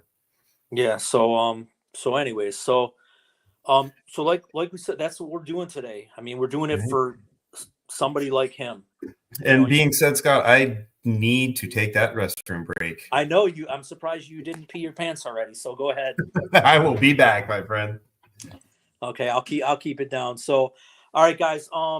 Like I said, that's we'll get back to some football. I'll read out what Michael Burton. What's up, Michael? How you doing? I know we didn't get to your question right away, but during the interview, but it says, what do you think about the Nick Chubb's performance the last 2 games? Is it what we expected or very underwhelming? I actually think it's I'm definitely not going to say it was underwhelming. I'm not going to say it was what I expected. I mean, I thought he would come maybe a little slow out of the gate because of the injury, but like Sean and I talked about before, I'm a big fan of Nick Chubb. These injuries go back all the way back to college into the pros now. And for him to come back at his age and be able to get back on the football field, I mean, I didn't think this guy was ever going to play again. I mean, he didn't. And in all reality, he's a rich man. He's played in the NFL enough. I mean, he could have just walked away, and he doesn't have the numbers for the Hall of Fame, but he could have walked away as a tremendous football player. And for him to come back and get back on the field, you got those are players that you want to root for. You don't want to root for the guys that are just me all the time. Well, Nick Chubb's a class act, and for him to get back on the field, I think that's tremendous. So before we get back into games, I just want to go over again to go to our website, theballsvillegame.com, for all our tools to help you win your leagues, whether it's DFS, whether it's season long prop betting. We also we've put all our leagues on there: best balls, dynasty, redraft. We update the standings every week, and so definitely go and check that out. And then like it, subscribe to the podcast like always. So it's been a long day, but we're gonna move on. I don't know if I'll make it to the evening like Sean, but I'll definitely stay on till the end of the late windows. But so right now there's a few TV timeouts for the games, and I'll just scroll through some numbers real quick. Zay Flowers 7 for 115. Lamar had a pretty big day. Derrick Henry 11 for 73 and a touch. So that was actually a game that started off really slow and that just came out of nowhere. Lions Titans 52-14. Goff was 12 of 15 for 85 and 3 touchdowns. Laporta 6 for 48 and a touch. Bounce back game for him. Gibbs 11 for 127 and a TD, so it was a Gibbs day, not a Monty day. Mason Rudolph 22 of 38 for 266, a touchdown, 2 picks, so not too bad. Calvin Ridley with the big day, 10 receptions for 143 with Hopkins gone, so he's getting all the targets now. Pollard, 20 carries for 94 yards. And CJ Stroud, man, he's just been a little underwhelming this year. 25 to 37 for 285 and a touch. Diggs was 5 for 81.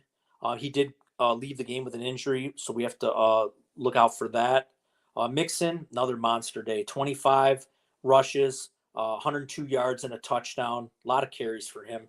Anthony Richardson, 10 of 32, not very efficient. 175, a touch and interception.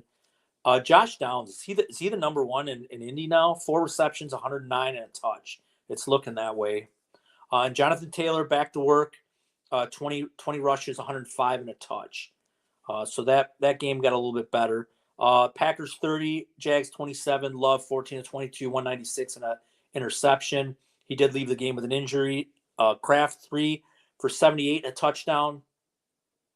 For the receiving core, Josh Jacobs, big day, 25 rushes, 127 and 2. So we do have some bell cows. I mean, bell cows are back in. Trevor Lawrence, 21 of 32, 308, 2 touchdowns and a pick. Brian Thomas, 3 receptions, 60 yards and a touch in that game. And then Tank Bigsby, 18 carries for 78 yards, no Travis Etienne. And one more final game we'll go through real quick. Kyler Murray, 26 of 36, 307 and 2 touchdowns. Cardinals 28-27 over the Finns. McBride, 9 for 124. Another monster game for him. James Conner, another 20 carries for these running backs.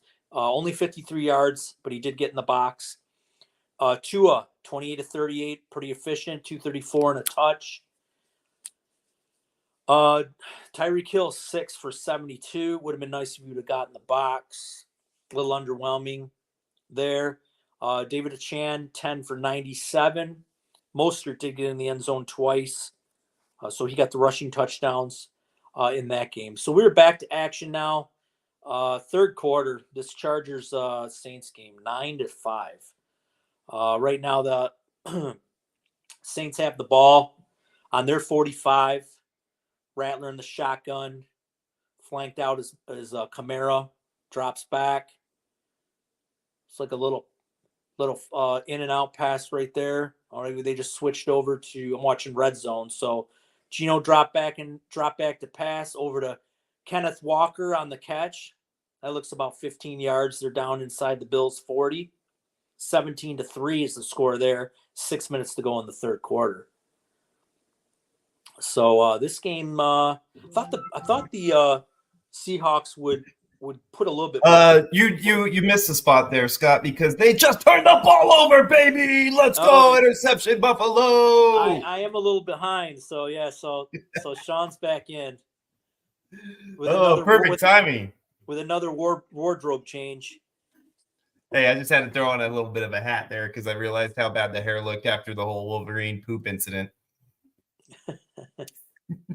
Yeah, they turned Gino over on the tip pass. Let's go. Chance for some more money. Donations, baby. Let's do this. We had the ball and goal to go earlier, and we ended up getting a field goal. So let's get some points on the board that we can pay for, huh? Sean, do we have a donation update, or are we still kind of locked in at that? Yeah, let me go see what we're looking at here. Ba-ba-da-ba. And let me sneak on over here and do the refresh button. 826, baby. Okay, folks. So we're $175 from 1,000.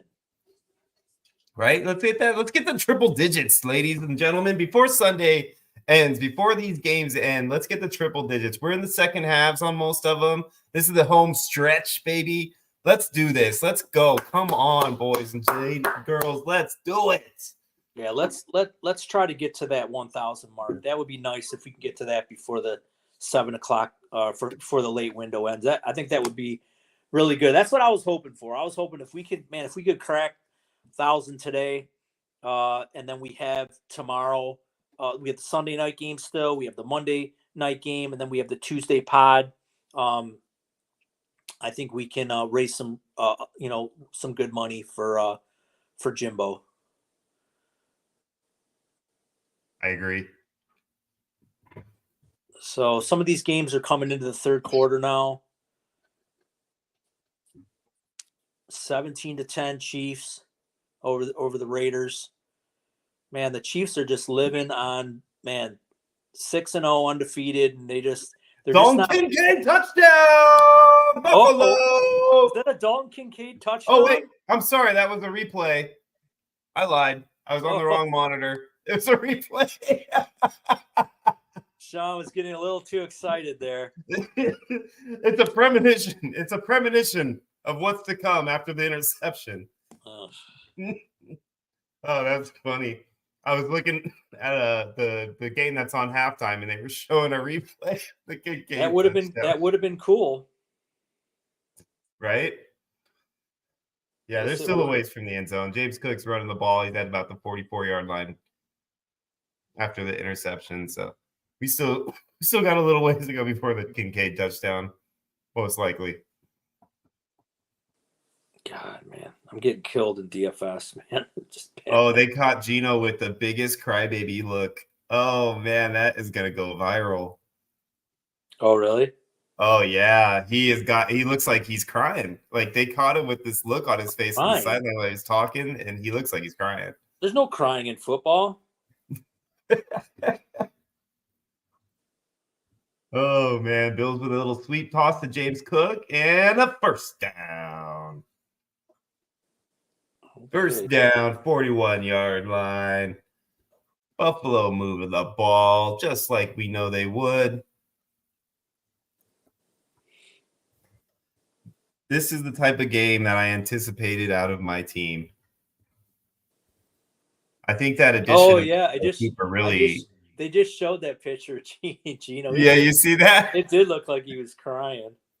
Oh, it was brutal, wasn't it? Come on, Gino, man up. They showed somebody on the sideline. I'm not sure if it was Amari Cooper or if it was Keon Coleman that they showed on the sidelines at the Bills game. But whoever it was they showed, he looked like he's wrapped up in his wardrobe, like he ain't coming back in, or he ain't going in anytime soon anyway. I hope it's not Cooper. I got a prop bet on him. Yeah, we'll have to see. Maybe they'll show it on the red zone here for you in a second. I'm not sure what's going on your red zone feed yet. Right now, it looks like they just showed, or what's going on right here? 4:42 left in the third. That's the timestamp. Oh yeah, I'm at 4:27. There's a flag on this play, so you might have missed it because I believe it was prior to that time on the clock. They just did a backwards pass to Shakir on my end. Yeah, that's the previous play to the flag. So this is where Keon Coleman gets in the fight. God, man, I can't get over that interview, man. I mean, I know. That was made for TV. It really was, man. I mean, he was very articulate about it too. You know, I want to, mention that too. Like it's not easy for somebody to just come on like live first time, go and just talk to like the masses, right? I know we're not like the world's largest pod or anything, but it's nerve-wracking. We both went through it our first times going on here and stuff, talking. It's not easy to just come on here. And then not on top of that, he came on here and he spilled his entire guts to everybody and basically, told them all, as a man who's never asked for anything in his life, he's had to be humbled by this experience so much, and for him to be moved by tears based on, the personality I gather he is, like that means a lot. So, that really is not something that's easy to just come out and expose to the world like that. So, that there's a lot of strength behind just coming out here and talking to us. No, and I mean, listening to his wife in the background, I mean, they go to bed every night just probably in tears, and which is so sad. It's so sad. I mean, it gets to a point where, I feel like you almost run out of tears to shed, and like you would be crying, you just can't because they're not there anymore. You just ran out, but it's like the feeling is always there.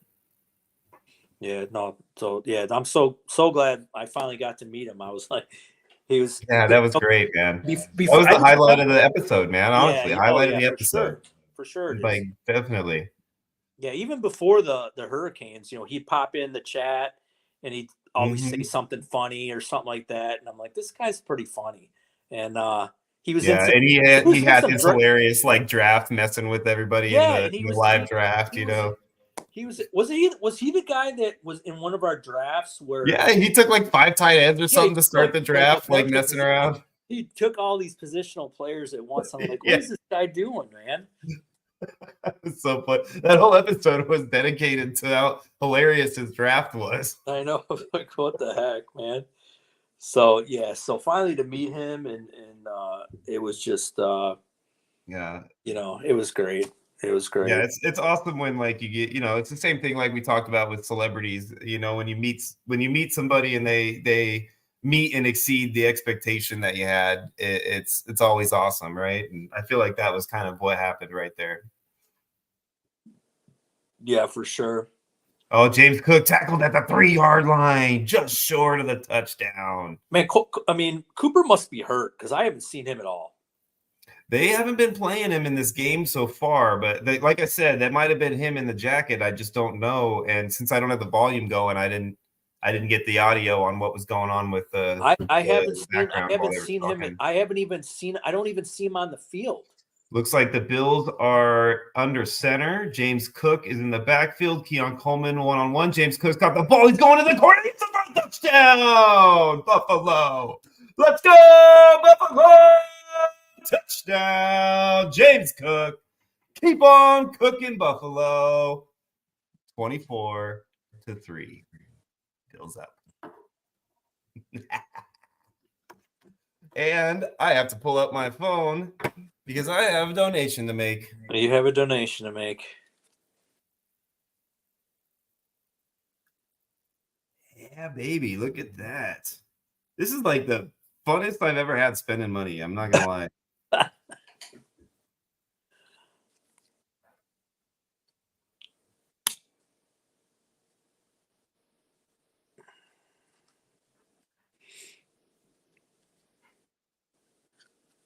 My poor pup. My poor pup doesn't know what to do today. Usually on Sundays, he's used to me sitting on the couch and he lays right next to me and we watch games. And all he's been doing is sitting in his spot, just staring at me like, dude, when are you going to come over here and watch games? That's awesome. Yeah, my dogs have been doing the same thing. They've been running around. I'm sitting in like my office room in a different part of the house from the living room area, and they keep kind of strolling back and forth from the living room to here, like wondering what's going on. Because 99% of the time I'm sitting right in front of that big screen in the other room. Am I losing my mind or what? I'm seeing did Desmond Ridder start this game? Did Desmond Ridder for the Saints? No, no. So they put Desmond Ridder in for one play. They took him out and put Minshew back in. Yeah, I was going to say I knew he started it, and then I was going to say I didn't think you. For some reason I don't know why I thought Saints, but yeah, no, you're right. It's Raiders. Yeah, no, I thought I missed him getting hurt. I'm like, oh my god, he's hurt now, and they got to bring in Ridder. Right, and not only that, the Raiders are actually moving the ball again with Minshew. Minshew on the keeper on the end around. It's like he picked up the first on the slide. So you can never take for granted these rivalry games because, the Raiders and Chiefs, I mean, the Raiders and Steelers are a rivalry, but the Raiders and Chiefs are a rivalry too. Man, looks like I made the wrong call switching to Jaden at the last second, huh? Yeah, Nick's actually I don't know if they gave him that rushing touchdown. He had a rushing no, they didn't. He would have had a third. I think he's got 2 touchdowns. I think he would have had a third on a rushing, and he was just short of the goal line.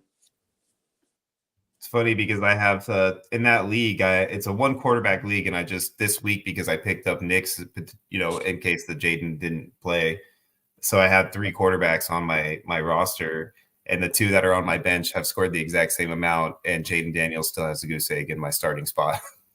I mean, even if Daniels is completely healthy, it's still a bad matchup. I mean, look at the score, 9-0. I mean, the Bears defense is legit. I just can't believe the Bears haven't scored. I mean, the Redskins I'm just going to say Redskins. This is a shout out to Jimbo's wife, the Redskins. So they're the Redskins the rest of the podcast. So, Right. yeah, I mean, the Redskins defense, they're not, it's not like there's some juggernaut of a defense. So, you can run, throw on them. So for the Bears not to have any points is a little mind boggling. Yeah. No, I'm with you, man. I definitely feel like the Bears' offense is not showing up right now, and I think Jaden Daniels is outplaying Caleb so far. I mean, not just on score factor alone, but just the eyeball factor, right? Yeah. Like, it looks like Jaden is just playing better. That him Kenneth Walker dropping the ball, and then he picks it up, and then he still gets yards out of the play. What a play by Ken Walker. Yeah, Ken Walker. Man. That had to interrupt my ridiculous monologue I had going on there, because that was an epic little run play. He had a pitch toss that he dropped, picked it up at 6-yard loss, guys all around him, and he dipped and dodged and wiggled his way all the way up for like a 3-yard gain. Jeez. Unbelievable. Oh, wow. And then Gino's in the shotgun now, and they don't have a kid back there. After all that, you just going to take him out? Oh, it looks like he hits Lockett over the middle. All right. Dino's moving the ball. I mean, he's trying to keep it a game. I'd like to see him keep it a game. Oh, never mind. I held that thought. We got 2 flags on the field right next to each other, too. So I'm sure it's the same penalty, just throwing the same flag twice. Yeah, the Bills defense, they showed up today. Oh, yeah. That's a hold on Ed Oliver all day long. So, yeah, you're getting an offensive holding here. So we're getting 10 yards back. Yeah, the Bills defense definitely showed up today because, I just don't know why you figure Seattle would have gashed them on the ground. Yeah. I mean, and you're looking at, and then a false start too. Jeez Louise, man, they're just like shooting themselves in the foot like crazy. But you'd think like they're at home. So the Bills, they cross country like that, yeah. East Coast going to West Coast playing an early game. That's always rough for East Coast teams. Yeah. Oh, yeah. So, that's definitely something that is a bit surprising that it's this lopsided, at least. You'd think it would have been a better game. Yeah. No, they're just getting, killed on the penalties. They got you. Oh, he's getting out of trouble, though. And he's going to run for a little bit of a gain. Gets out at about the 21. They almost had him in the end zone for a safety, though. It was awfully close. They had him wrapped up, and he pulled away. Now Ed and him are John at it. Oh, and we got a late flag. Late flag. Is it going to be on Gino or Ed? Or both? Uh-oh. We definitely got some unsportsmanlike conduct going on here. At minimum, it might be a late hit, maybe at the only other option I could think of at this point. Oh, and then in the process, we got James Palmer in the Chargers. Oh, that's Ladd McConkey. And it's a touchdown for Ladd McConkey. What a play! That was McConkey conk all day. Whoa! Wow, man, that was epic, dude. Epic. Well, so at least something was exciting in this game. 9-5, right? Man, that was like a 60-yard pass too. Yeah, that was nice. Oh my god, one-handed snag. Get off me, son. Get around me. Whoop, whoop. Get away from me. I'm in that end zone, and you suck. Yeah, that was nice. Wow. That what made a play. That's definitely going to make the highlight reels. That's epic, man. Way to go. Way to go, lad. Stepping up for the white boy receivers in the world.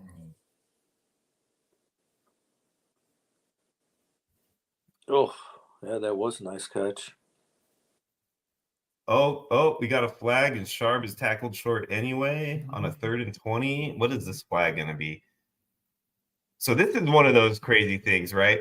It's 3rd and 20. They got about a 6-7 yard gain, 4th down, flag on the play. They're literally at like the 5-yard line or something like that. It's a false start, so they don't even have a choice. I was going to say, do you decline it? Oh, never mind. I guess you do get a choice to decline a fall. I thought false starts, you didn't have a choice on declining them. A false start? Yeah, right? That's a dead ball foul. That should just be automatic. That should be an automatic prior to the play. Unless it wasn't a false start, and I'm just, because of the sound, I misinterpreted his motions. Yeah, anything that's dead ball. You can't decline it. That's what I thought. As far as Yeah. I understand. Oh, and then they get a grid bounce on their punt. That was a terrible punt, but it rolled out since 26. Yeah, that's surprising. I guess you can. Because I was going to ask, like that was my whole thing. I didn't know it was a false start, and I was thinking, you know what? flag.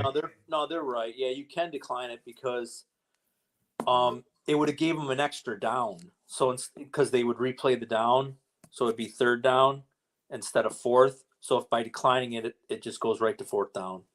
Well, yeah, exactly. And I would have, and that was my question to you was going to be like, do you take them on fourth down or do you take them on third and like 25 from the 2? I never. You know what I'm saying? Because you got a chance at a safety if they're at the 2-yard line at 3rd and 25. No, I would never give a team an extra play. Yeah, you take the fourth down and just make sure that. Yeah, I would always. Because that if they decide they're going to go for that fourth, then more power to you. That's ridiculous. Yeah. So yeah. But yeah, that was why I was going to ask you, and then the false start thing. But so it's crazy to me that they were able to decline it because normally, right, a false start happens, the play stops, the ball gets moved, and then the play runs. So there's never a play to like decline. Nick's going deep. Because they waited late. Deep. Franklin should have had that. Was that the Bo Nix pass? Yeah, it went right through his hands. Oh, brother, you got to make that catch. That was a perfect pass. Yeah, right. Oh my gosh, right through his hands. Looks like we got all our games at commercials, so I'll finish asking that question. So, in that situation, though, how did they get to decline that false start because the refs let that play roll out? It doesn't make sense to me. Yeah, well, yeah, I don't know. It should have just. I mean, I always thought if it's a false start, it's before the play. It's an automatic. 5 yards and redo the play and replay the play. But I guess you can decline it because it's. Unless it was like an illegal formation, maybe that's what I misread. Maybe he did the play call. It wasn't a false start. It was maybe a different penalty, and he just did the wrong. That might have been it. I don't have the. I might have just misread his motion too. I might have saw something and just thought it was what it was, and it wasn't that. For all I know, too. I'm not trying to act like I'm super ref guy or anything. But yeah, no, I'm with you on that. That was confusing. But hey, either way, we got the ball back, and we're going to try to drive down the field and get ourselves some more donations. So let's see what we can do. For sure. Sean, did you happen to write down the timestamp of Jimbo's interview? I did not, but I did look up at the clock shortly after, and it's going to be right around the 5-hour mark. Okay. Shortly after the 5-hour mark, if you had to hone in a little closer. Okay. But yeah, I'll be able to go back and pull it at the right time. I'll look through the thing because I'll be able to gauge it by when I took my hat off. Yeah, I think we need to like, obviously we're not. I mean, we could clip the whole interview and just put it on Discord, and possibly put it. I'd like to post it in my high stakes leagues, and just tell the guys, hey man, if you got an extra, 20 minutes of your time, and just listen to their story.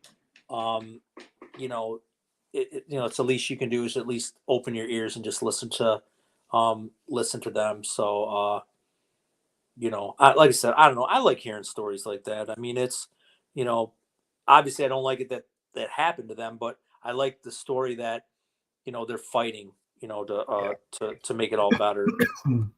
Yeah. It's a terrible situation with a really inspiring story. Right. So, yeah, we'll have to get that clip. Yeah, we'll pull that at the after we're done here. And I just realized I have a good friend in town whose birthday it is today, and we're doing a night tonight. So there's not going to be an Everybody Hates Chris Collinsworth episode tonight, unfortunately. But next Sunday, I think I can make that work for you guys. So if anybody's interested, I'm going to throw it up. We're going to see how it works out. It's going to be a first attempt, but let's have fun with it. Why not? There you go. Especially if it's the Bills game on a Sunday night. If I get good enough at it by that time, Oh, Bryce that would Young. be epic. You guys Bryce get to listen to a Bills fan go nutty on a Bills game. Oh, so the Bills play next Sunday night? No, I'm just saying that when the time comes that the Oh, Bills are on a Sunday night. I haven't looked at the schedule 100% to right now. Off the top of my head, can't remember exactly when. I do believe we have a Sunday night game coming up. I just don't know exactly when.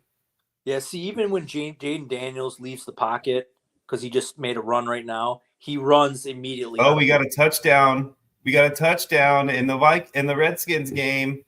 Who is it? Olamide Zacchaeus. Oh, my Zacchaeus. Alameda Zacchaeus. God. Yes. That helps no one. Couldn't have been to Zach Ertz. Was it a touchdown pass at least? Oh, there's a flag on the play now. Hold on a second. What's the flag?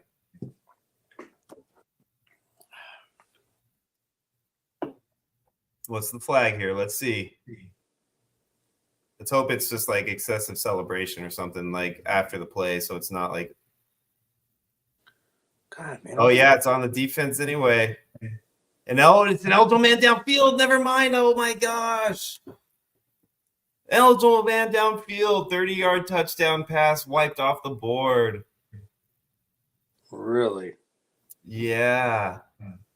How is that? There is no way there's an eligible man downfield on that. You got to, if there's challengeable, you challenge that.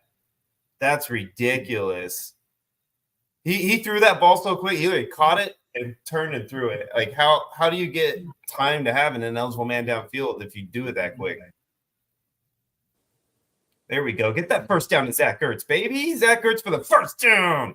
Oh, and he's happy about it. Chirping at the crowd. That's right. Let's go. Throws up the signal. Sean, you know how many points you have in the Sleepy Hollow League? I'm probably blowing up, aren't I? Dude, you got 165 points. It's because of Kyle Pitts, right? Jesus, man. I'll look at your team real quick. You got Josh, who's got 23. You got Kyron Williams at 22. A Chan at 26. And Jigba, 7, who's still playing. Harrison, 23. Pitts, 25. James Cook breaking it through. Oh, Shakir, 18. And Taylor at 18. Nice. Shakir was a play today, huh? I was a little bit concerned about Shakir, but it looks like Cooper is just not out there. I don't know if there's an issue with him or if he's just like, oh, Raiders trying to score. Oh, they're pushing him in. Second and goal. Oh, they're still moving. They caught him at the 1. He didn't go. Oh, man, that was such a scrum. What game are you watching? That was on the Raiders Chiefs on the Red Zone channel. I flipped to a 4 game where I have the Red Zone on, so that way I can try to keep up with what No, you're you know what that was? That was Pat Mahomes threw it. It got tipped. No, it looked like they got tipped and they picked it off. Yeah, and then the next play after that, they went for a run and they scrummed it and didn't quite get it. Oh, I got you. Yeah, I didn't see if he got in or not.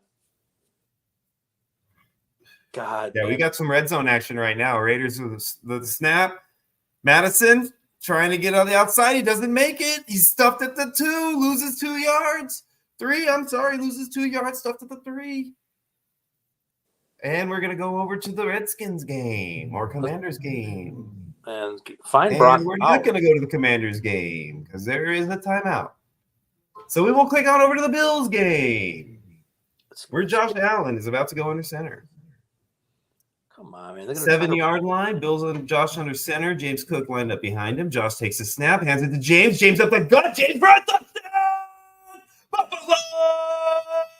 Let's go! James Cook. James Cook, baby. Keep on cooking. This is amazing. Donation station on a roll.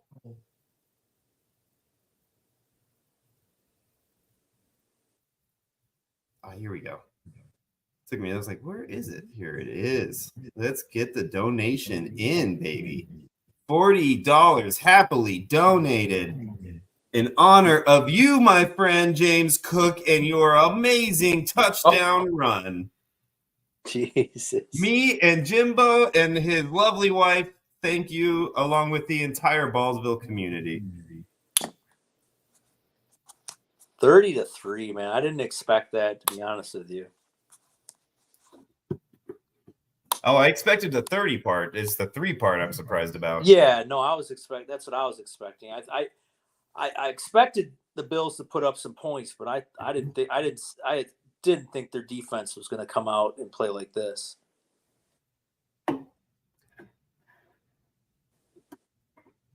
Oh, Daniels just got sacked. Jaleel McLaughlin, did he make it in? Is he in? He's in. Touchdown, Denver. Jaleel McLaughlin, another Bo Nix pass. Nice. Bo Nix now sitting with 426 points in my crazy fantasy scoring league on my bench with Jaden Daniels and a giant goose egg in my starting spot. I told you. I thought you said Daniels. I thought Alex I did was not say Nix. Daniels. I said you said stay away from Nix and Devontae. I don't know why everybody's talking up Nix and Devontae. No. I said one of them was going to blow up. One of them was not. I said in DFS I faded Williams and I went with Nix, and I said that I would sit Daniels because of the injury. In case he gets hurt again, they'll pull him out, or if the game got lopsided, they would pull him out. And I didn't think he would run a lot, so I figured it wouldn't. You might as well just play Nix. Okay, maybe it was Alex then that told me it was Alex. Daniels. Because remember you said, "Oh, I need somebody to break the tie. Somebody come in here and break the tie." That's right, and nobody broke the tie, so I broke the tie the wrong way. Son of a gun, guys! Where were you on that one? I needed you. I asked for you. I pleaded for your help. Yeah. Yeah. I don't want a piece of that. I don't want to be blamed for any of your actions, buddy. So Javonte Williams. I don't want you blaming me on Tuesday because you lost. Javonte Williams, 10 carries for 32 yards. Yeah, well, you were right there, halfway, right? Anyways, right? I mean, he did have 3 receptions, but yeah, he's only got 6 points. And Nix is what's Nix? 237, 3 touchdowns, 4 carries, and another touchdown. So he's got 4 total touchdowns. There's still 6 minutes left in the third in this game. I wonder if Peyton's going to start pulling the starters. Hope not. Hope he keeps Nix in there. I mean, I don't think he'll pull Nix. Not at least until they get back towards like the late half of the fourth quarter. Cortland Sutton's having a pretty good game, 7 for 93. Oh, there you go. Look at this Chiefs game and Raiders game, still real tight at 17-13. Mahomes, man, that was a terrible pick, man. Jeez. He's just not been good this year. Yeah, it's that stupid little hand motion that he does all the time. I don't know, man. It drives every time you have a play. Give me the play. I'm like, what are you doing, bro? I just Put think your hand down. I think that Rice that Rice injury really, really hurt them. Oh, 100%. I mean, that's a no-brainer at this point. Oh, whoa, Kamara breaking free. What a run by Kamara. That's an angry run. Oh, that might get him a scepter right there, baby. He knows it too. A scepter. Man, what a run. Do I have anyone else? Did you see this? Have you seen this on the red zone? Did you see the run yet, or watch for the Calvin Kamara run? It's coming up here. You think he's tackled, and he's not tackled. It's amazing. Get him. Gino running and throwing. He's out of bounds. Oh, yeah, that's definitely an angry run. Terrible tackling. Jesus. Right? Uh-oh, Taysom Hill with the toss back. They're doing a little trickery. And Kamara gets tackled from behind. Very anticlimactic. Ooh, what a pass by Geno. It's Jackson Smith and Jigba for about 17 yards or so with a great rope. Oh, Herbert going deep. Oh, this is the Lad McConkey replay. My bad. This is on the wrong screen again. So Geno's in the shotgun now, trying to see if there's any hope at all for them. He's still going strong. He hits over the middle. Who is this? Jake Barner, right? Isn't that his name? Barner? I think it's Jake. Whatever his first name is. His last name's Barner.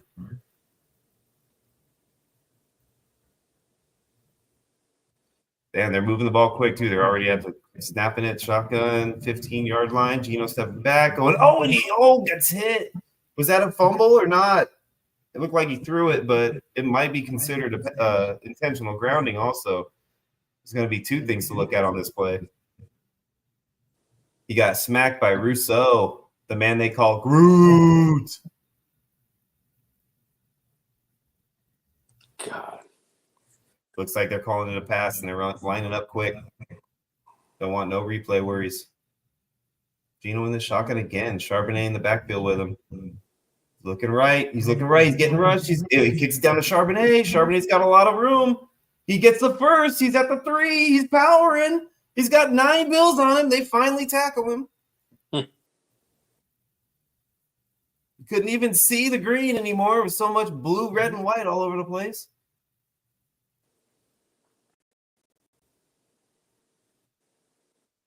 Jeez, man.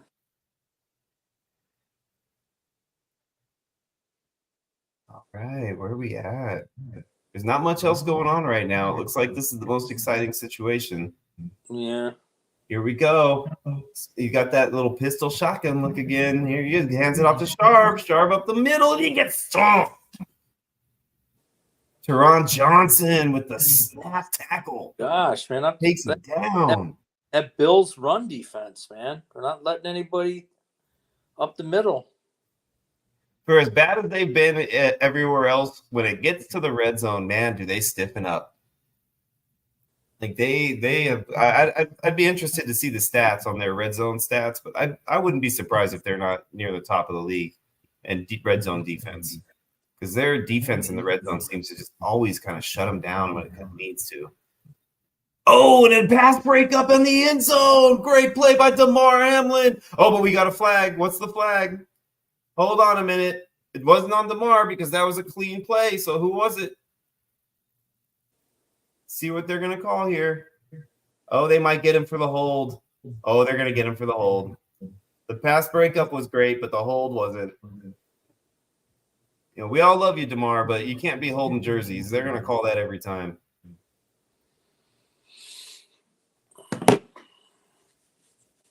Oh man, I know it's getting to be winter when it starts at 6:30 out. It's already getting dark. Started getting dark. All right, see, it's Geno under center. They got Charbonnet in the backfield again in the eye. Holding, absolute holding. Are we going to get the penalty, or are you going to give him the touchdown by Char? Looks like they're giving him the touchdown and completely ignoring the blatant hold right in the middle of the line. Unbelievable. Charbonnet is going to score a falsity touchdown because they didn't even want to call the blatant hold. The guy hugged him. He basically jumped on his back for a piggyback ride. But it's okay. Let's go ahead and let him score because, you know, it's 3-34, and we want to make sure that this game seems somewhat interesting for the advertisers. You always want to keep them out of the end zone. It needed to be Ken Walker, though. Ooh, almost with this. Oh, we got a roughing the passer on Denver. How are you going to rough passer, man? It's Bryce Young. Huh. I must say, though, he has thrown some really good deep balls today. I've been watching this game, and he's thrown some pretty good deep balls.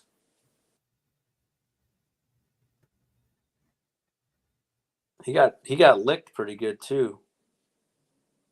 Yeah, here he's He's moving with the ball again right now. Scrambling. Got about 4 yards, went out of bounds. I mean, What's he's up, Jerry? the better Jerry- quarterback to Jerry's play if you're back. Panthers. You just got to play better. What up, Jerry? You guys all missed a really good. You and Ralph, you guys missed a great interview with Jimbo Bimbo here. You have to check back and look at the. I think Sean said it was at like the 4 or 5 hour mark. Was it the 5 About hour the mark? 5 hour mark. Yeah, go hit the 5 hour mark. Watch for my crazy Bills hat.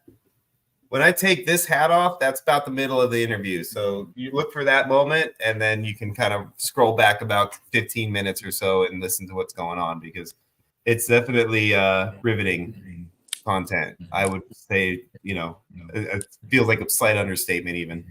Yep. So we'll get that clipped after the show, and we'll be posting it on our socials. For everyone to listen. It's definitely a very good listen. 100% and worth it, especially if you're here for what we're doing right now and why we're doing what we're doing, then you definitely want to listen to that.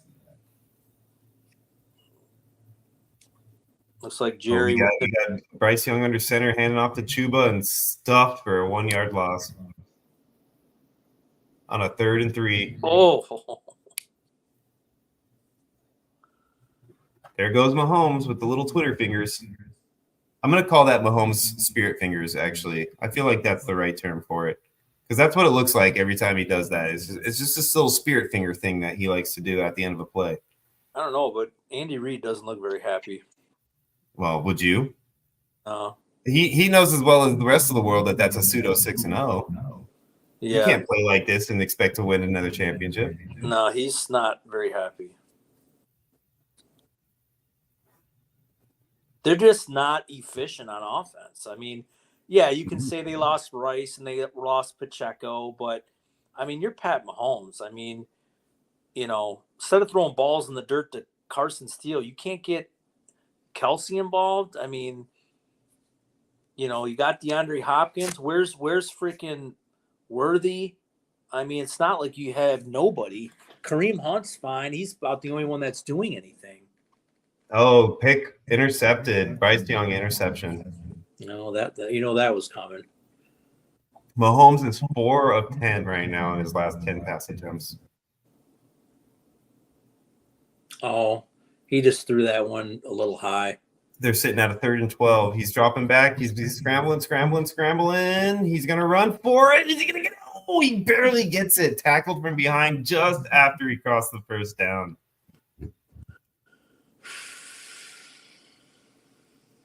What a play.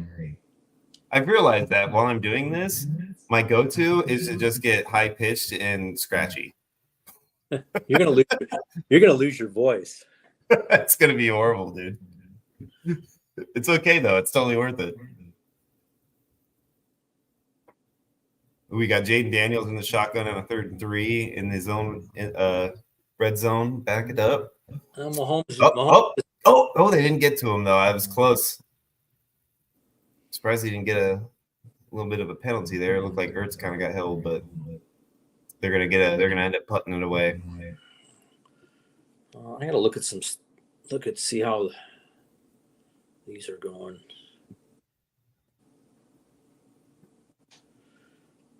I have some good fantasy news, though. I'm actually winning in that league that I'm going to be taking down the undefeated team. So looks like it's going to happen. Nice.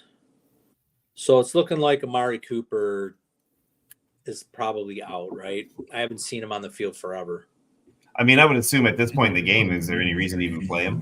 Yeah, I'm just saying. I'm just trying to figure out why this guy. Oh, a deep pass to Josh Palmer down to the 13-yard line. Why this guy didn't play?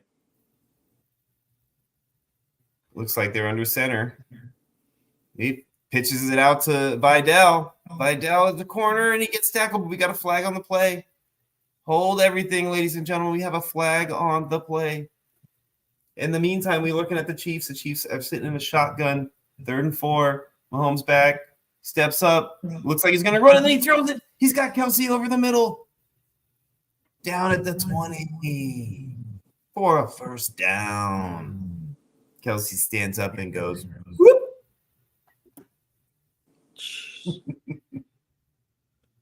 Well, I hit my JSN prop, but I'm probably not going to hit the Cooper bet, obviously, and I'm not going to hit the Lockett unless Lockett gets another like 45 yards. Ooh, Caleb is wide open. They're showing some Caleb miscues today, and he's definitely not playing well. Oh, I feel bad for my poor pup. He's just sitting around all day by himself. Call him over. Throw him up into your lap. He doesn't like sitting on my lap on the chair. He doesn't like that. He knows his spot. He knows over by the couch with the recliner. And I got So he goes and jumps up on you and lays on you, halfway on you on the side of recliner kind of thing. Recliner. Oh, DeAndre Swift for a long touchdown. Bears. DeAndre Swift with a play of the day in the game so far. What a move. Man. Talk about a guy who came back to life, right? We thought DeAndre Swift was toast after 4 weeks. Yeah. Look at this. What a long run. That's about a 57-yarder, it looks like. What a play. That's going to force Jaden Daniels to keep trying to do something minimum, right? Yeah. They can't sit back now. They were up 12-0 until that point. Now it's a one-possession game. Looks like Mahomes got first and goal, overthrew his passer, so he's second and goal. They just showed Mahomes doing the fake flop. That's all he's got right now. He's doing the dice thing way too much. That's another movie reference for all you people out there that didn't get it. I could use a Kareem Hunt touchdown. Or Worthy. That was an out of your league reference. Look, Mahomes with the little shovel to Kelsey goes nowhere though. Tackled at the 5. All right, are we getting a Bills turnover here? What's going on in this Bills game here? It looks like Josh. I can't tell if it was a backwards pass, maybe. God, that was a nice run. That was a nice run by Swift. Yeah, that's what I'm saying. The guy came back to life out of nowhere. He avoided a bunch of tacklers. Looks like the Bills are keeping the ball, so it was no big deal. We're looking at 3rd and 11 right now, and they're backed up on their side of the field at the 18-yard line. I'm sorry. God, am I that far behind you? Mahomes, Worthy, nope, incomplete. Oh, Khalil trying to fight for yards, and he's not going to get it. Tackled short, about 3.5 yards short. They're calling a timeout on the Seahawks side of the ball, so they're getting the ball back on the Seahawks side of the world. You might have a chance at your props if they can come back with a little bit of a love here. Yeah, I need some, garbage time production.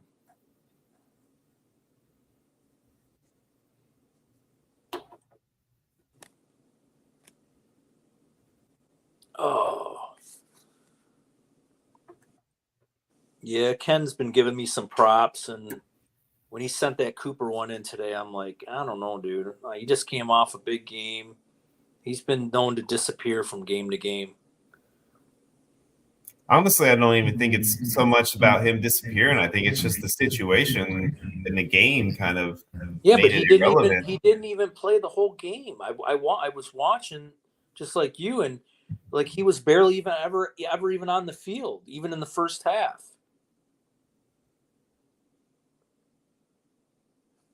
Bills did come out to the early lead pretty quick. I mean, they were up 14-3 in the first quarter. Yeah, but if you come in, if you trade for a number one guy, you figure you're gonna use them. Chuba Hubbard breaking free. Oh, they got him. Yeah, that Bears defense is tough, man. Daniels is having a rough time. Like, he's protected. He just can't find anybody open. I think that's the end of Josh Allen for the game, unless the defense doesn't stop him here. The defense holds up here, and they end up getting the ball back. I don't think Josh comes back on the field. Josh Allen should have been out of the game in the beginning of the fourth quarter.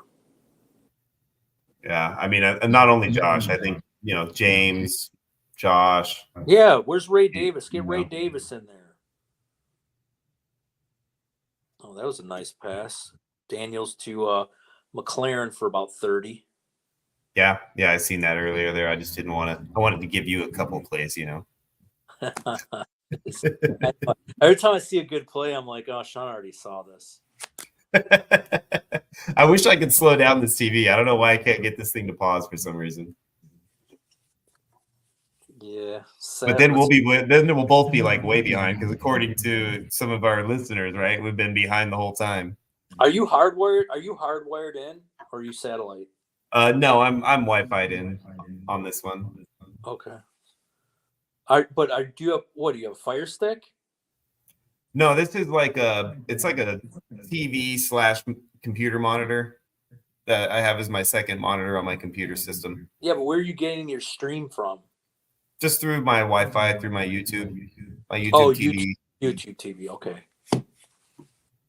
Yeah, Sunday Ticket. So you have YouTube Sunday Ticket? Yeah. Well, I should say I do. I mean, my family bought it, and then we all share it basically. Oh, okay. How much do they whack you guys for that?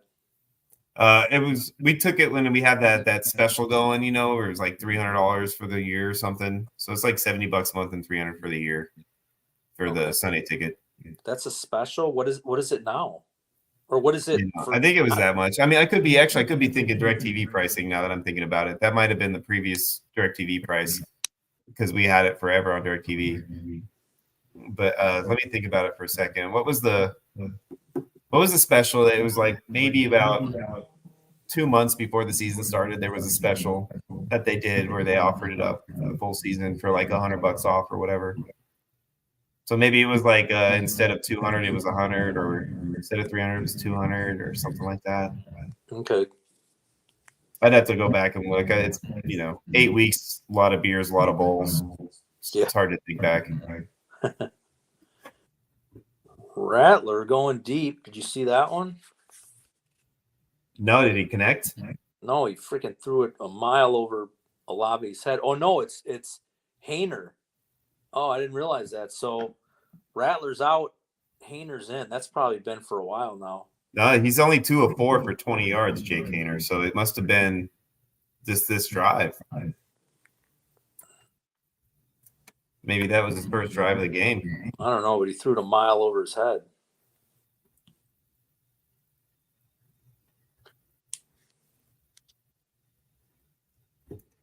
All right, Raiders got the ball. They're down by 7, 8 minutes in the game. They're at the 33-yard line. Their 33-yard line. Minshew fumbled the ball. Defense picked it up. And a turnover by the Raiders. Jeez. In their own side of the field. Minshew is upset with himself. Oh, yeah, that is 100% a fumble as well. There is no challenging that one.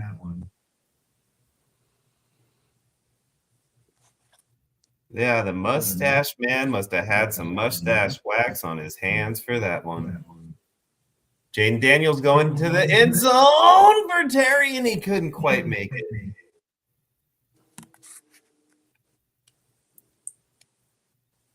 Looking at a 2nd and 10. I would love to see a defensive TD by the Bills. If the Bills get a defensive TD, I'll still throw another $20 donation at the board. Oh, what a nice guy.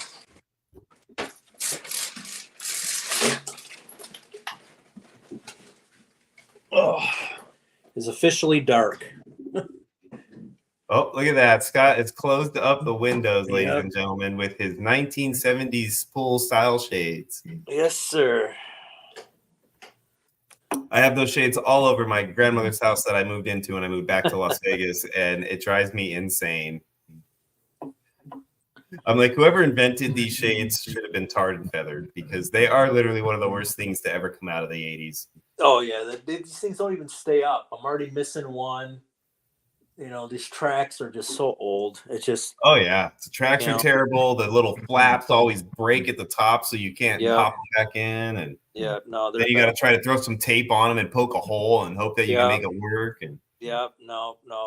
No, they're bad.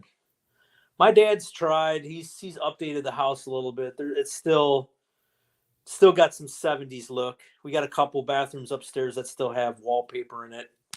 Nice. But I mean, you wait long enough, it'll come back into style. maybe just like bell bottoms, eh? Right?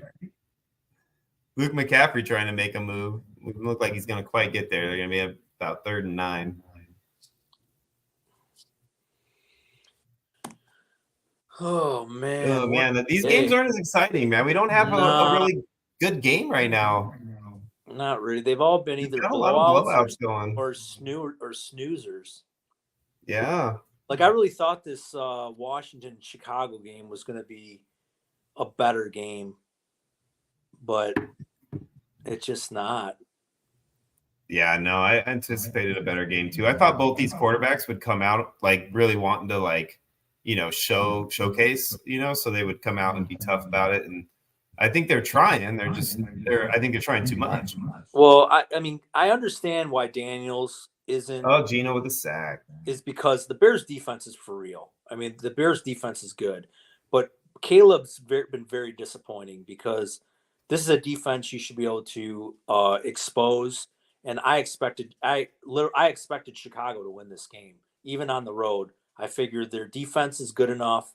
They'll be able to put a lot of pressure on Daniels, and I figured they could, with their weapons, they would be able to put up enough. Oh, Bears just blocked a field goal attempt.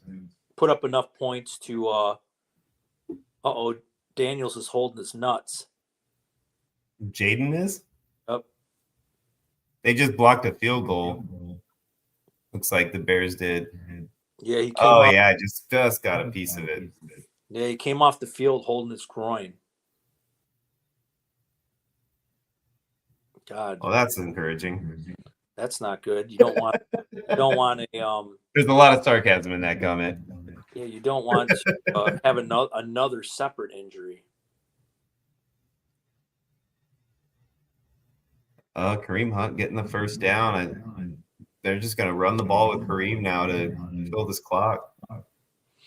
4th and 19, and the Seahawks have no choice but to go for it. Yeah, but you know what though? This day, there hasn't really been a lot. We've been helped out with not a lot of injuries.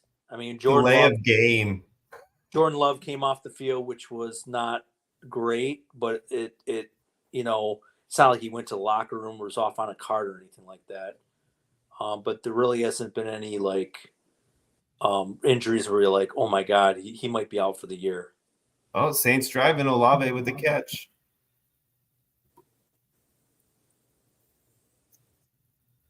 Look like about 20 yards, 25 maybe. Oh yeah, he cut that up. I don't know. Give me about 30 seconds. We're looking at a 4th and 24, so they punted. Why would you go for a 4th and 19, get a delay of game, and then punt from 4th and 24? That makes no sense to me. No. Like, you might as well go for the 4th and 24. I mean, what the hell? It's 5 more yards. Man, they are just not – Mahomes is just not looking for Kelsey anymore. Josh Allen out of the game with 283 yards, 2 TDs, and 1 pick. His first of the year. That's his first interception of the year? Yep. Oh. All those people talking shit. Josh Allen got throw all these picks. Yeah, okay, guys. Josh Allen has literally thrown less picks, not having to force the ball to him. There's backups that have more picks than Josh. Yeah. And you know what? That feels like a good moment to crack a beer. How about the do we have an update? Oh yeah, good idea. Let's do that. Let's do an update here. Let me sneak my way over here to my hidden monitor so I can refresh. Look at that. 866, baby. Okay, we're almost to 1,000. Let's go, guys. Come on, let's try to do this. We got one last little push. We got But 10 minutes left and round that in one game, 5 in another. Let's try to knock this out. Let's get to that 1,000 point before the end of this little powwow we got going on here, huh? What do you guys say? Yeah. Let's try to get there.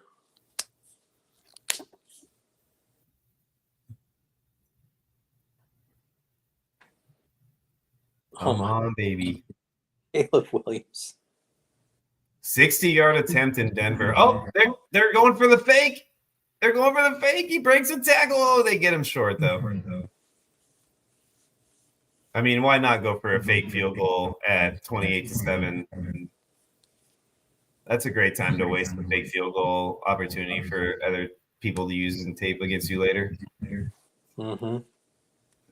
That's the kind of thing I don't understand. I remember a few years back, I think it was Jeff Fisher was the Titans coach, and it was preseason, game 3, and they were playing the Bills, and that was when it was still 4 games, so game 3 was like the big game. And they pulled out like a fake punt and a fake field goal in preseason against the Bills. And I was like, why would you waste those calls in the preseason? To me, it's like, no, you save that until nobody anticipates it. Like you don't give them any like game tape of your fake field goals and your fake punts. Like, what the hell are you doing? Jimbo, new costume change, Sean, in beer pong is available. Ooh, beer pong. I'll always down for some beer pong, obviously, right? Like, why not? I must say I've never played beer pong. You've never played beer pong? How have you never played beer pong? No, never played beer pong. I didn't go to college. You don't have to go to college to play. I never went to college. Isn't I that was where in sheet metal union, dude? isn't that so popular in college is beer pong?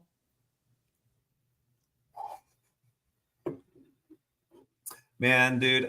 So beer pong is a pastime and American white breadness. So I don't understand how you have never played beer pong. Like not even one time. Like, have you ever picked up a ping pong ball and thrown it at a red cup? No, I have not. I should say I have not. I have not. I feel like you're missing out, dude. I feel like that needs to take place at the next Ballsville gathering that we organize as a nice beer pong tournament. No, we God, what did we play? We used to play? I don't know what we used to play. We used to play something that involved shots. Come on, how do you not remember your drinking games? Pun intended. They're so long. They're so long ago. Oh, it looks like the Bills special teams just got a punt. Like they punted the ball away, and then the guy fumbled the punt, and the Bills got it back.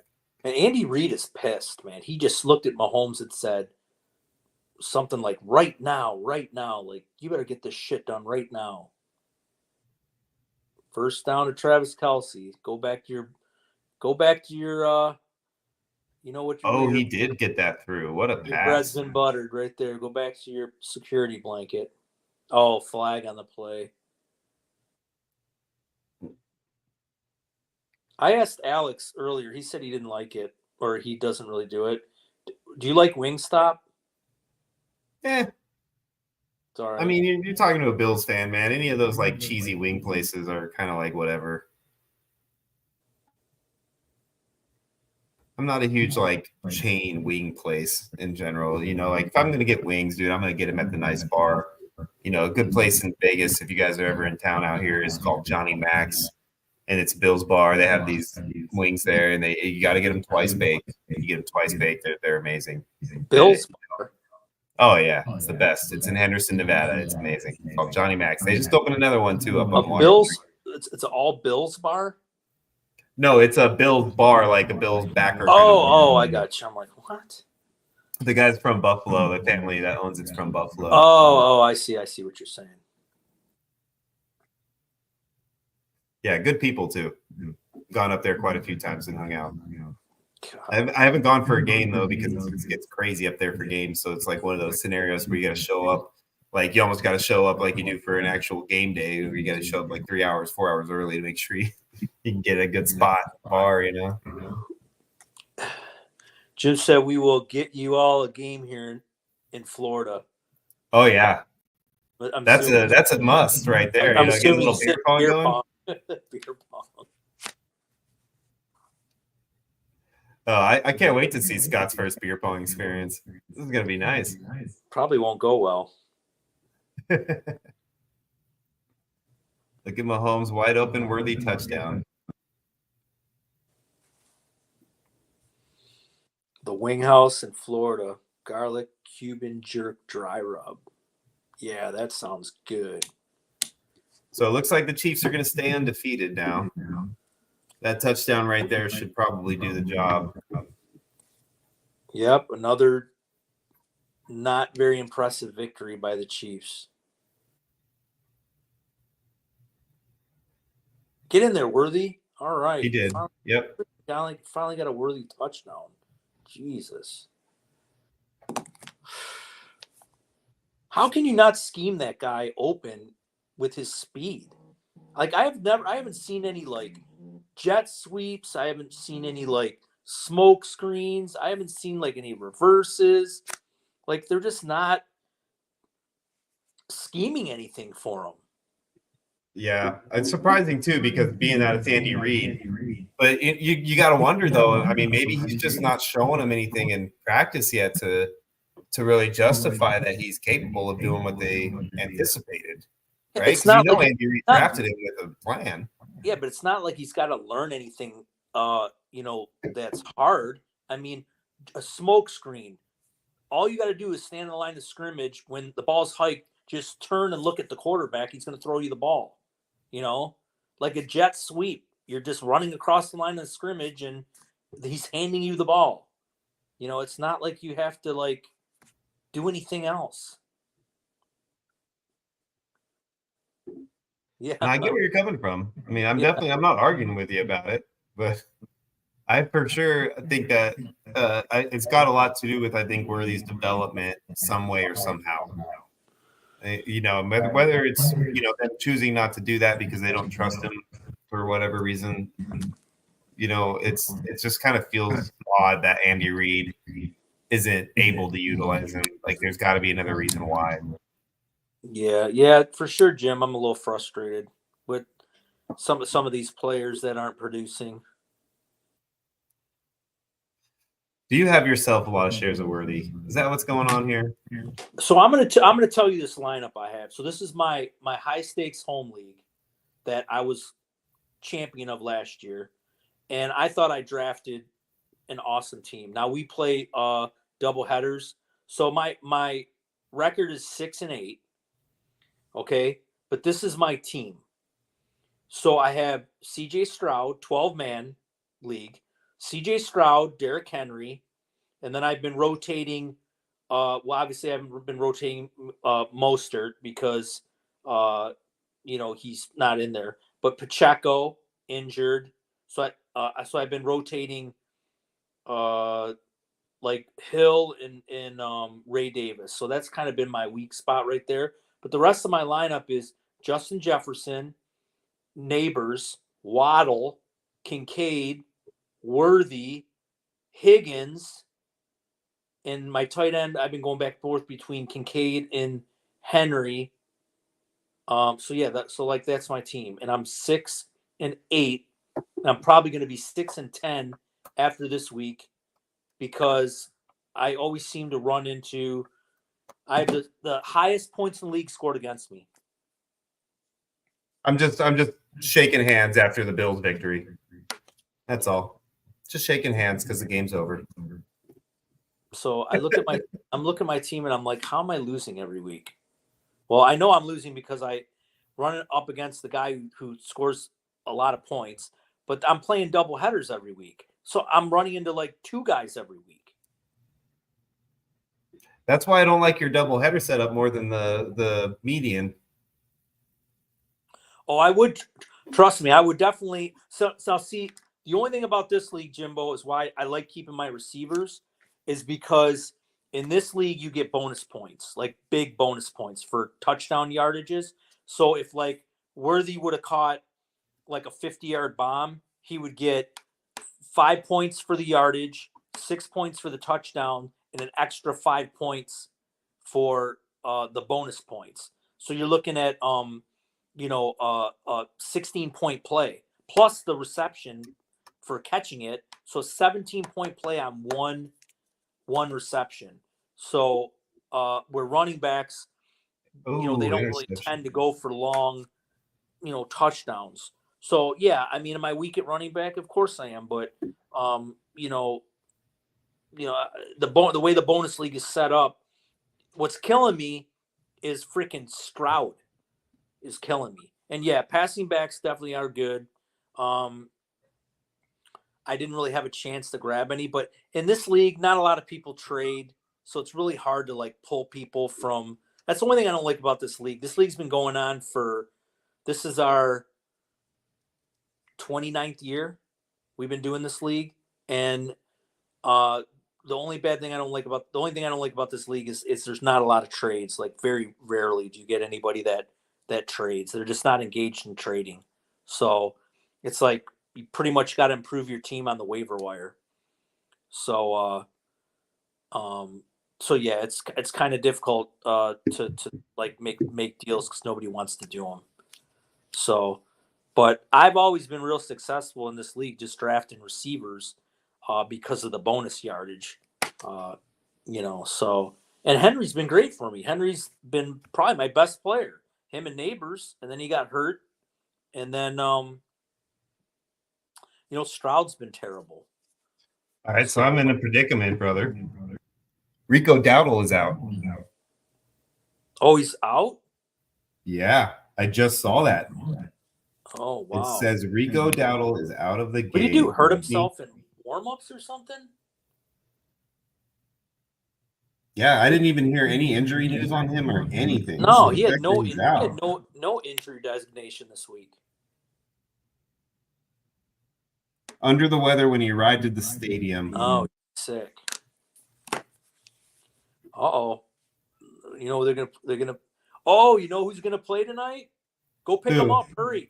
Dalvin? Cook. Go pick up. Yeah, Cook. but I think he's already picked up. I guess Zeke is my best bet then. Yeah, oatmeal pants. Yeah, Jimbo. Dowdle got sick. He's out.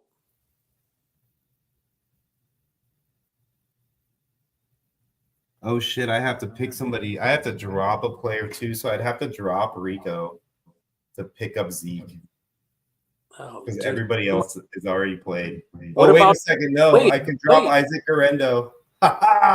What about can't you pick anybody up for Monday night? Is there anybody Monday night either? Nothing. No, there's really not. Zeke is my best bet, man. Is he the only running back in the next two games? The only one that's available. Really? I mean, we've got who's on Monday night this week? The Giants and the Steelers. Giants and the Steelers. Did anybody drop Najee and Jalen? Did anybody drop Jalen Warren? No, I mean Jalen Warren would be right there at the top of the list if he was available. I picked up Jalen Warren in a league last week. Somebody dropped him. I picked him up. Kyle Juszczyk is available. That's gross. Did anybody drop Singletary? No. Nope. It's basically, I mean, I could do it as a flex, and even at receiver, there's nobody. The best receiver available is Conley. And then you're gonna have to drop Garendo and pick up Elliott. Yeah, that's what I did. All right, and then that puts my projection now in jeopardy of not winning that game because that is my big league that I explained to you earlier. And because Patrick Mahomes got that touchdown, he is now in striking distance. Look at Jaden. Oh, Bears trying to make a drive here. Bears trying to put a drive together. They're in the mid. They're about 30-yard line or so, it looks like. Yeah. Nice play to Cole Kmet. Yep, looks like they're 33. They're going to run it around with DJ Moore, a little end around, and he got stuffed for a loss of 3. Oh, I'm surprised they're not going to throw a flag about that. That could have easily been called delay a game on defense. And Chiefs jumps in and says, damn right. I can't believe Dowdle is out. I don't know, Chiefs life. You can't be happy about this. I mean, yeah, you guys are 7-0, but you can be happy about being 7-0, but I know being a Chiefs fan, you're not excited about the offense. You can't tell me you're loving life right now, because this is not, a team that you're expected on offense. No way. That defense is carrying your team for sure. Now I got to go through and verify what teams that I have Dowdle on and make sure that I don't play him. I don't have any doubt. I wanted to stay totally away from that backfield. I want nothing to do with it. I didn't have him in a lot of leagues, just happened to be in that one that he was on my starting roster this week. It sucks because I got some players on the bench too that did well enough where I would have much rather played one of them if I had the choice. I just didn't know any better, right? Caleb, the DJ Moore, down to the 5, and he is hurt. He took a shot in the back. Ooh, yeah. Yeah, that's right, Chiefs fan. Chiefs life, you're winning. You're definitely winning. Won't take that away from you.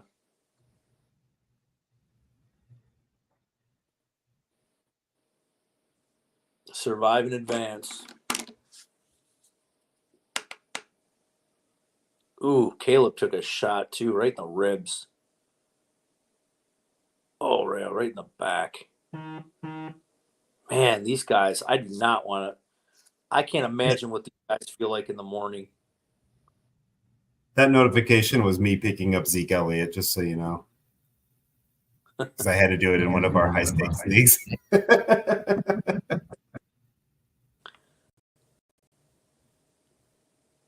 Well, these games are wrapping down, folks. We'll probably be on for another 15 minutes, and then we'll be heading on out to conclude our Ballsville-a-thon. Don't forget to the donations will be going on all the way till Tuesday night. Definitely check in to the website periodically for the items that will be auctioned off, and then Tuesday night, the last half hour of our show, we will be announcing the winners of the prizes. Anything else you want to add?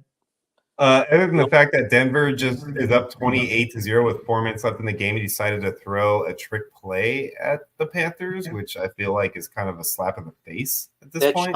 That's Sean Payton, though, man. He always does right? that. Like, what are you doing, my friend? He doesn't care. Oh, a touchdown, DJ Turner. Minshew passed to DJ Turner for a TD. Not that it makes a difference, but that helps no one. But yeah, no, I just want to say thank you to everybody for participating in this and thank you for donating. I know we really wanted to reach at least that 1,000 mark tonight, but man, to even get as close as we did, that's pretty epic. So I think that we did a great job, as a community. I really applaud you guys and give yourselves a hand, nice pat on the back, crack a beer, and cheers yourself because you earned it. This was a good time, and thank you for being here. That's pretty much all I got to say. And don't stop donating just because we're done. This is going to go on for another few days. So let's keep it going and let's try to reach that goal if we can, huh? Yeah, for sure. And, like I said, you could just if you go back and if you guys didn't hear it, the replay of, the interview we had with Jimbo, I mean, that money's going to go to a very good cause. I mean, they're struggling. And, like I said, to get that kind of money, because like I said before, a lot of people down there that make claims for their insurance companies, they're not going to see that money for months, and so they need cash on hand to help with what everything's going on. And, so like I said, I think that, for being one day popping on here, that really just shows how many of you guys really care about the community and that we're building. So, we really, really appreciate it. So, yeah, it was a good day, long day to be on air and talking, but it was well worth it. Absolutely. Yeah, we had a great time, man. And while you were talking there, dude, the Redskins Commanders, right? They turned the ball over on a 1st and goal from the 1-yard line from the Bears. Caleb took the snap, handed it off to the fullback, and they fumbled the handoff, and it scored it right out to the defense. And they took the ball back. The defense, the ball never even hit the ground. It went right into the defender's arms. What the heck kind of play was that? Right? You watch what the Bears did at the goal line? And that's what I'm talking about. That play right there is unbelievable, right? Was that who did they hand the ball off to? It looks like they had a defensive lineman or an offensive lineman in at fullback, and they tried to hand him the ball. Oh, I was like, Fumble on the 1-yard line by the Broncos too. Cortland Sutton just fumbled on the 1-yard line and turned it over to the Panthers. The Bears are so dumb, man. And the Chiefs fumble the ball. And it looks like the Raiders might have it. And the Raiders have the ball. We got a triple fumble. What is going on right now, ladies and gentlemen? We got a triple fumble, eh? Yeah, we got a tri-fumble. It's a fumbleitis. Oh, man. Oh, I'm sorry. That wasn't a fumble. That was an onside kick recovery. Is that what that was? On the Raiders game. Wow, the elusive onside kick recovery. Oh, Man. that was a good one too. Right? Oh, that's a rare sighting right there, ladies and gentlemen. You know, to get the elusive onside kick. Did they really get it? Look, I mean, it looks like it. I haven't seen the replay yet. There's still a commercial right now. I'm waiting for the game to come back. I don't know if they got it all. I don't know if they got it though. Well, at least it's not a commercial on my screen. I don't have that game on. I'm waiting on the red zone.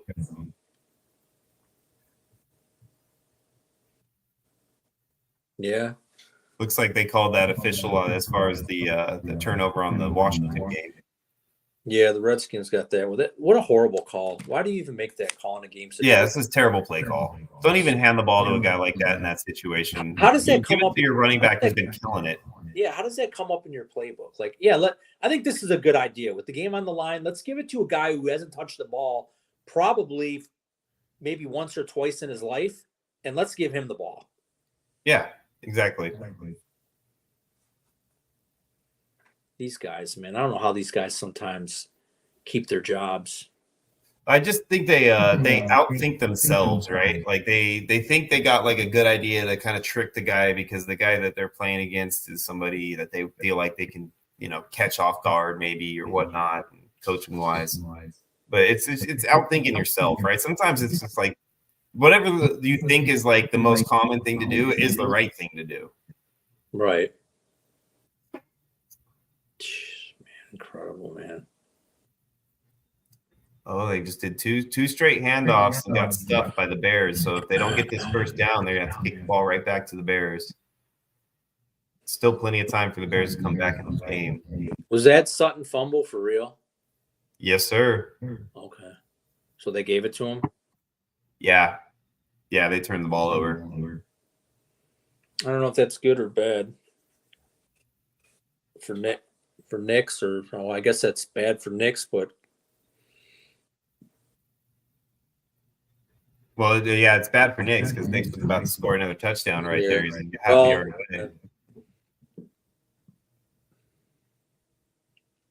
Let's see if Jaden's going to run for this. Is he going to get there? He makes it.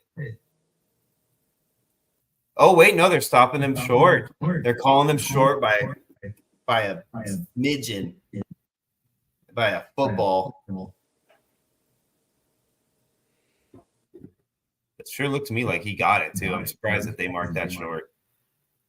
Let's see this again. He's got the ball there. Dude's trying to kill it. I don't know if that's down yet, though. That is where I think he's down.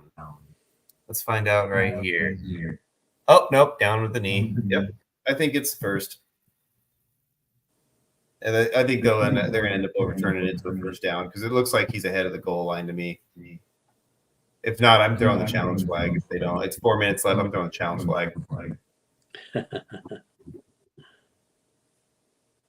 Oh, Bryce Young running around the end zone, almost safeties, so close. He started falling down and just chucked the ball away.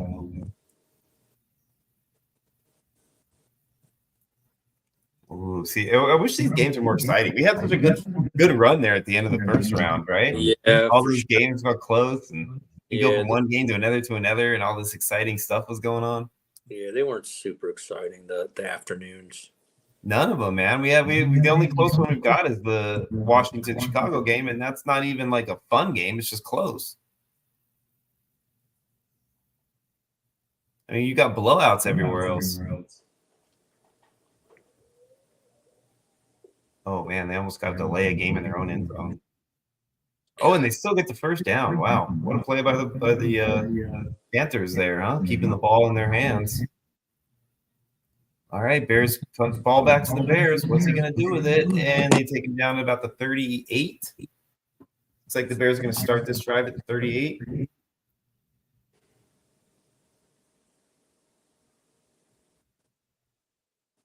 Bryce Young with a nice pass, too. Good burst down again. Just keep on moving down the field and keeping the ball away from the from the Broncos. Nick's on the sidelines. It's the only option you got now.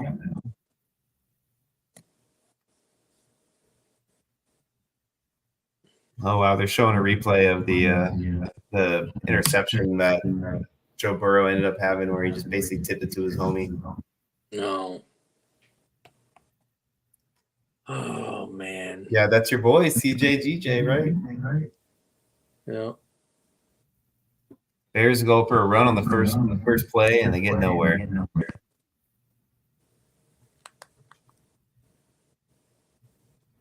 Bryce Young back to pass. He's looking around, ramble up to the right, and throws it away.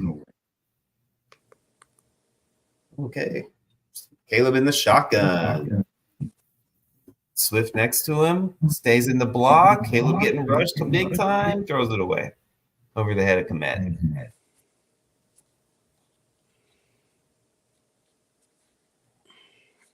It's the only game we're talking about right now is this Bears game. You know, those first two plays really didn't work out well for them at all. They got nowhere on that first down, and then they threw it away on the second down. So now they're staring at a 3rd and 10.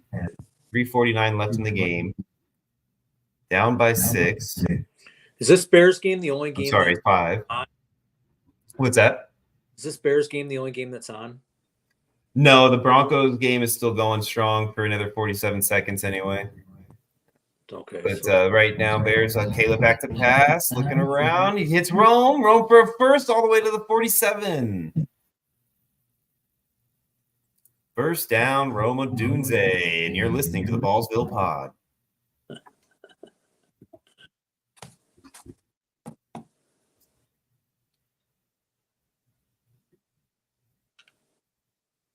All right, Caleb back to pass again. Hands off to DeAndre. Oh, no, that's not. That's Roshan. We got a Roshan sighting, ladies and gentlemen. Picks up about 5 yards. Tackled it about the 46. They're on their side of the field, though, and moving the ball with 3 minutes left. Down by 5. It's one of those scenarios Washington could easily lose this game because they just didn't seal the deal when they had the chance. Oh, Caleb goes out. Oh, but no, he gets away. He's looking. He throws across his body to a wide open Keenan Allen at the 20. Tackled at the 17-yard line.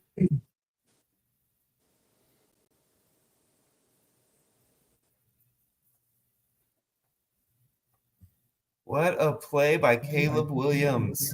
Stepping up for the challenge, throwing across his body. Running out of bounds, looking like Josh Allen in orange and blue, whatever you want to call that color. What would you call that? Dark blue? Black? That's Navy. All right. He's in the shotgun again. Hands off to DeAndre. He's up the middle. Got tackled at the 3-yard gain or so, 3.5. Meanwhile, the Panthers are still trying to act like this is the game. Bryce Young throws it for a 7-yard pass. Clock's still ticking. Wow, looks like Zubikis is gonna knock me off my 7-0 perch. Bryce Young takes a snap, whips it to the sideline, touchdown, Panthers. Number 18, who I cannot recall right now, Jalen Coker. There it is. Jalen Coker. Oh my God! Right now, you know why I couldn't give you the name right away.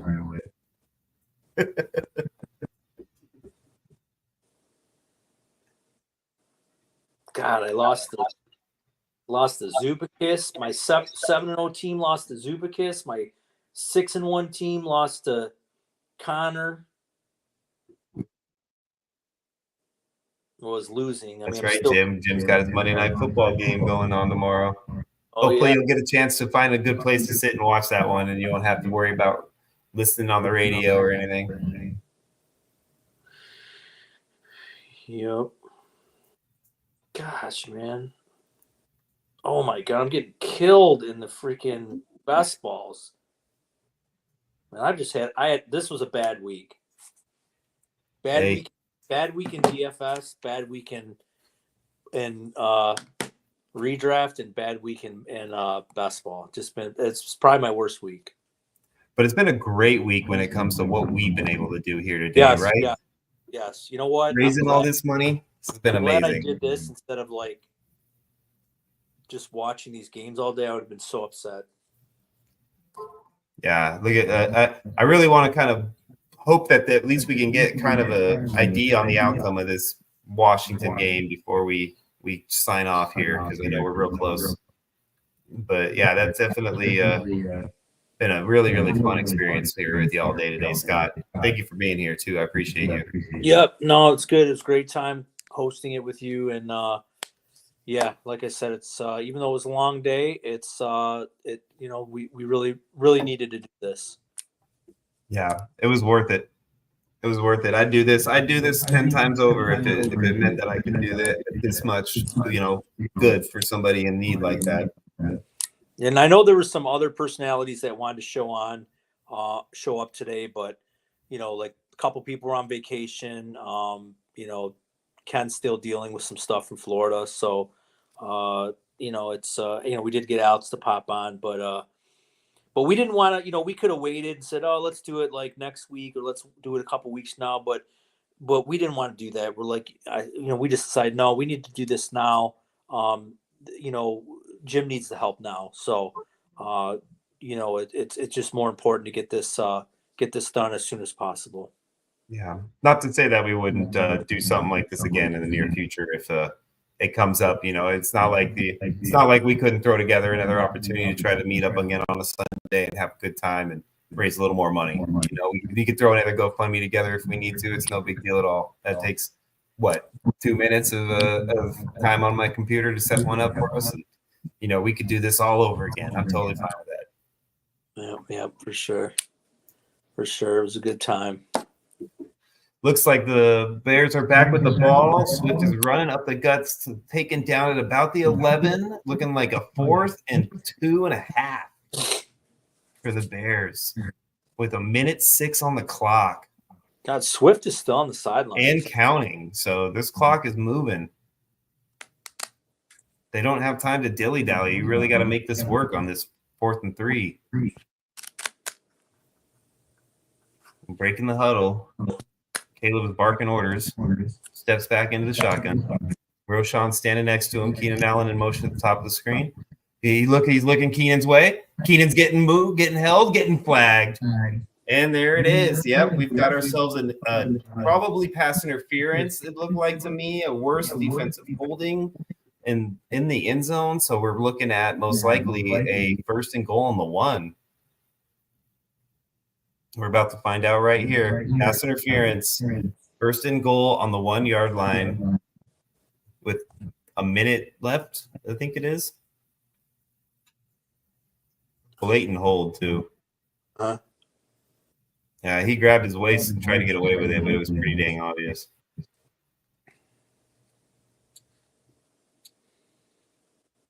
So here we are. This game is coming down to the wire. Yeah, this is the most uninteresting close game I've ever seen. yeah, it wasn't very high scoring, but it's coming down to the wire here. Yeah, the worst part is we don't even get the opportunity for overtime because it's a 5-point lead. No. What is that, Caleb? What was that pass? Wait till you see this throw he just made. It's ridiculous. And not in a good way. Jimbo said he's calling Fox Sports and getting you a contract to replace. Hey, I'll take it. Anything I can do to knock Brady off the perch, I'm all for it. Here we go. Bears lined up at the 1. Takes the handoff, hands it to Roshan. Touchdown, Bears! Oh, Roshan got in there. Roshan Johnson, touchdown Bears with 23 seconds on the clock to take the lead by 1. Do you go for 2? I think the answer is abso-fucking-lutely. Absolutely. And 23 seconds, 1 timeout for the Commanders. It's not out of the woods that they cannot get into at minimum, long field goal range, right? Yep. You figure it's going to be probably 3 or 4 seconds off the clock if they kick it short like they should, so that they have no choice but to field it. Here we go. Here's the 2-point play. Caleb in the shotgun. Takes a snap. He's handing. Nope. He shovels. He shovels it up too. Is that Komet? I don't think it's Komet, but it's in. It's his buddy in the tight end room. Wearing the same number as him. It's Cole Komet. There you go. Cole Komet with the touchdown pass from Caleb Williams.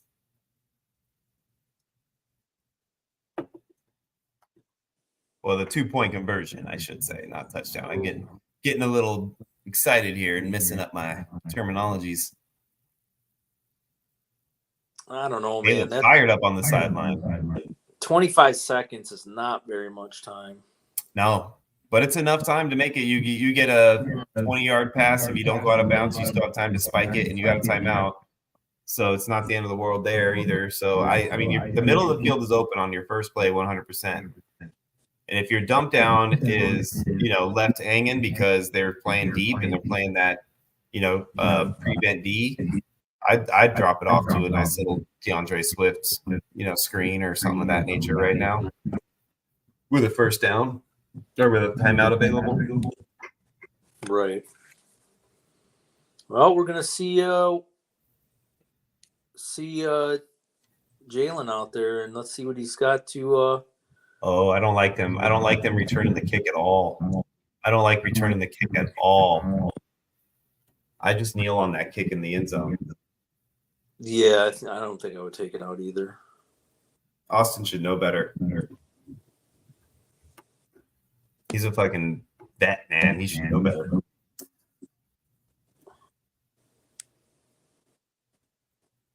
Yeah, we know 60 minutes. Let's move on. Let's get back to the game. Nobody watches that crap anymore anyways. I know, right? Yeah, Eckler should just. All right, here's Jaden in the shotgun. 23-yard line, 19 seconds left. Taking a snap, steps back, looking deep, throwing over the middle with a skipper to Austin Eckler. 18 seconds on the clock. The incomplete pass. Threw that one real short too. That was Ertz was open. He could have hit Ertz if he'd have thrown that ball better. Yeah, he just doesn't. I'm hoping that's not a rib issue. Didn't have enough time this game. Oh, they had plenty of time. They just didn't do anything with it. Yeah, I don't know. I mean, as far not so much right now in this series. I just mean in general in this game. Oh yeah. I mean, they've been in pretty much control of this game up until 45 seconds ago. Yeah, that was an underwhelming pass. Yeah, extremely. Especially being that he was as open as it was. I can understand if you're trying to avoid a defender or whatnot, but there really wasn't a need for that. Here we go. Jaden taking the snap, stepping back. He's looking deep. He's looking. He's scrambling. He throws. He's got Ertz, but Ertz is immediately tackled. You got to call the timeout there. Looks like we got the first down, but they're at the 45-yard line. No timeouts, 5 seconds left. There's really not much you can do now. You're looking at a Hail Mary at this point. Yeah, you got to do Hail Mary. Hey, maybe that'll finally get me some points on the board from Jaden Daniels, right? I don't even know if he'll even be able to throw the ball that far if he's got that rib injury. Yeah, right. Well, I wonder if they do one of those throws it down there and then does a little lateral thing.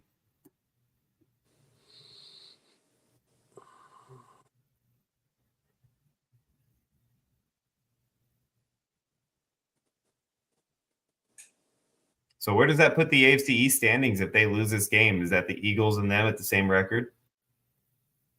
The NFC East? Yeah. Oh, we got 2 seconds left. They got McLaurin out of the on a pass real quick, so they still got it out. 12 yards, it looks like. So 2 seconds left. They're got the ball at about the 40-something yard, the 43-yard line or so. Yeah, it's a bad loss for them. They were, right. No, 2 seconds left. Got the 52-yard line. Jaden stepping back. They're looking for the deep pass. Let's see what he does. He's scrambling around. He's trying to get free enough to make the throw. Here he goes. He's winging it down the end zone. Oh, it's gone. It's gone for a touchdown by Noah Graham. Unbelievable. Are you serious? Unbelievable touchdown for a win. Crazy pass for a touchdown deflected to Noah Brown. Are you Holy Snikes, what a play! The Bears are stunned. They're on their asses on the field. They don't know what to do. This is unbelievable. Jaden Daniels, last second. Oh my God, the Hail Mary hits. I just saw it. Oh, unbelievable. Knock it down. Knock it down. What are you guys doing? Unbelievable. Noah Brown. Way to go, Jaden Daniels, saving my fantasy life. Thank you, my friend. Bunch of idiots. You know what? Unbelievable. Way to go. What a play. Clap to you, my friend. What a play. The Bears deserve to lose that game. After doing that stupid handoff to the offensive lineman, fumbling the ball, not getting in the end zone, and then that's what, not knocking the ball down like that. That's what you get. Like right here, just knock it down. What were you doing? What a play. I cannot believe that happened like that. Was that guy trying to catch it with one hand? I mean, swing your arm and knock it down like you're spiking a volleyball. Right? Look, he tried to catch it. Get his hand open like this. He was trying to catch it. What are you doing? Wow. What a highlight to finish out the day. Unbelievable. I'm so glad we stuck around for that last 2 seconds. Is it, Sean, that is clip worthy because you were already calling it. I said, there's 2 seconds left, Scott. Sean, is that the greatest Hail Mary you've ever seen in football history? It's the greatest Hail Mary that I've ever been on live streaming to have the pleasure of announcing. How stupid, man. What are you guys doing? Knock it down. The guy's trying to catch it with one hand. What a play. What a play. What a way to finish this out. That was a divine intervention moment given to us to allow us to really exclamation point this amazing episode and how much great we have been able to accomplish today, having a good time talking football and making money for our good friend who sorely needs it out there in Florida.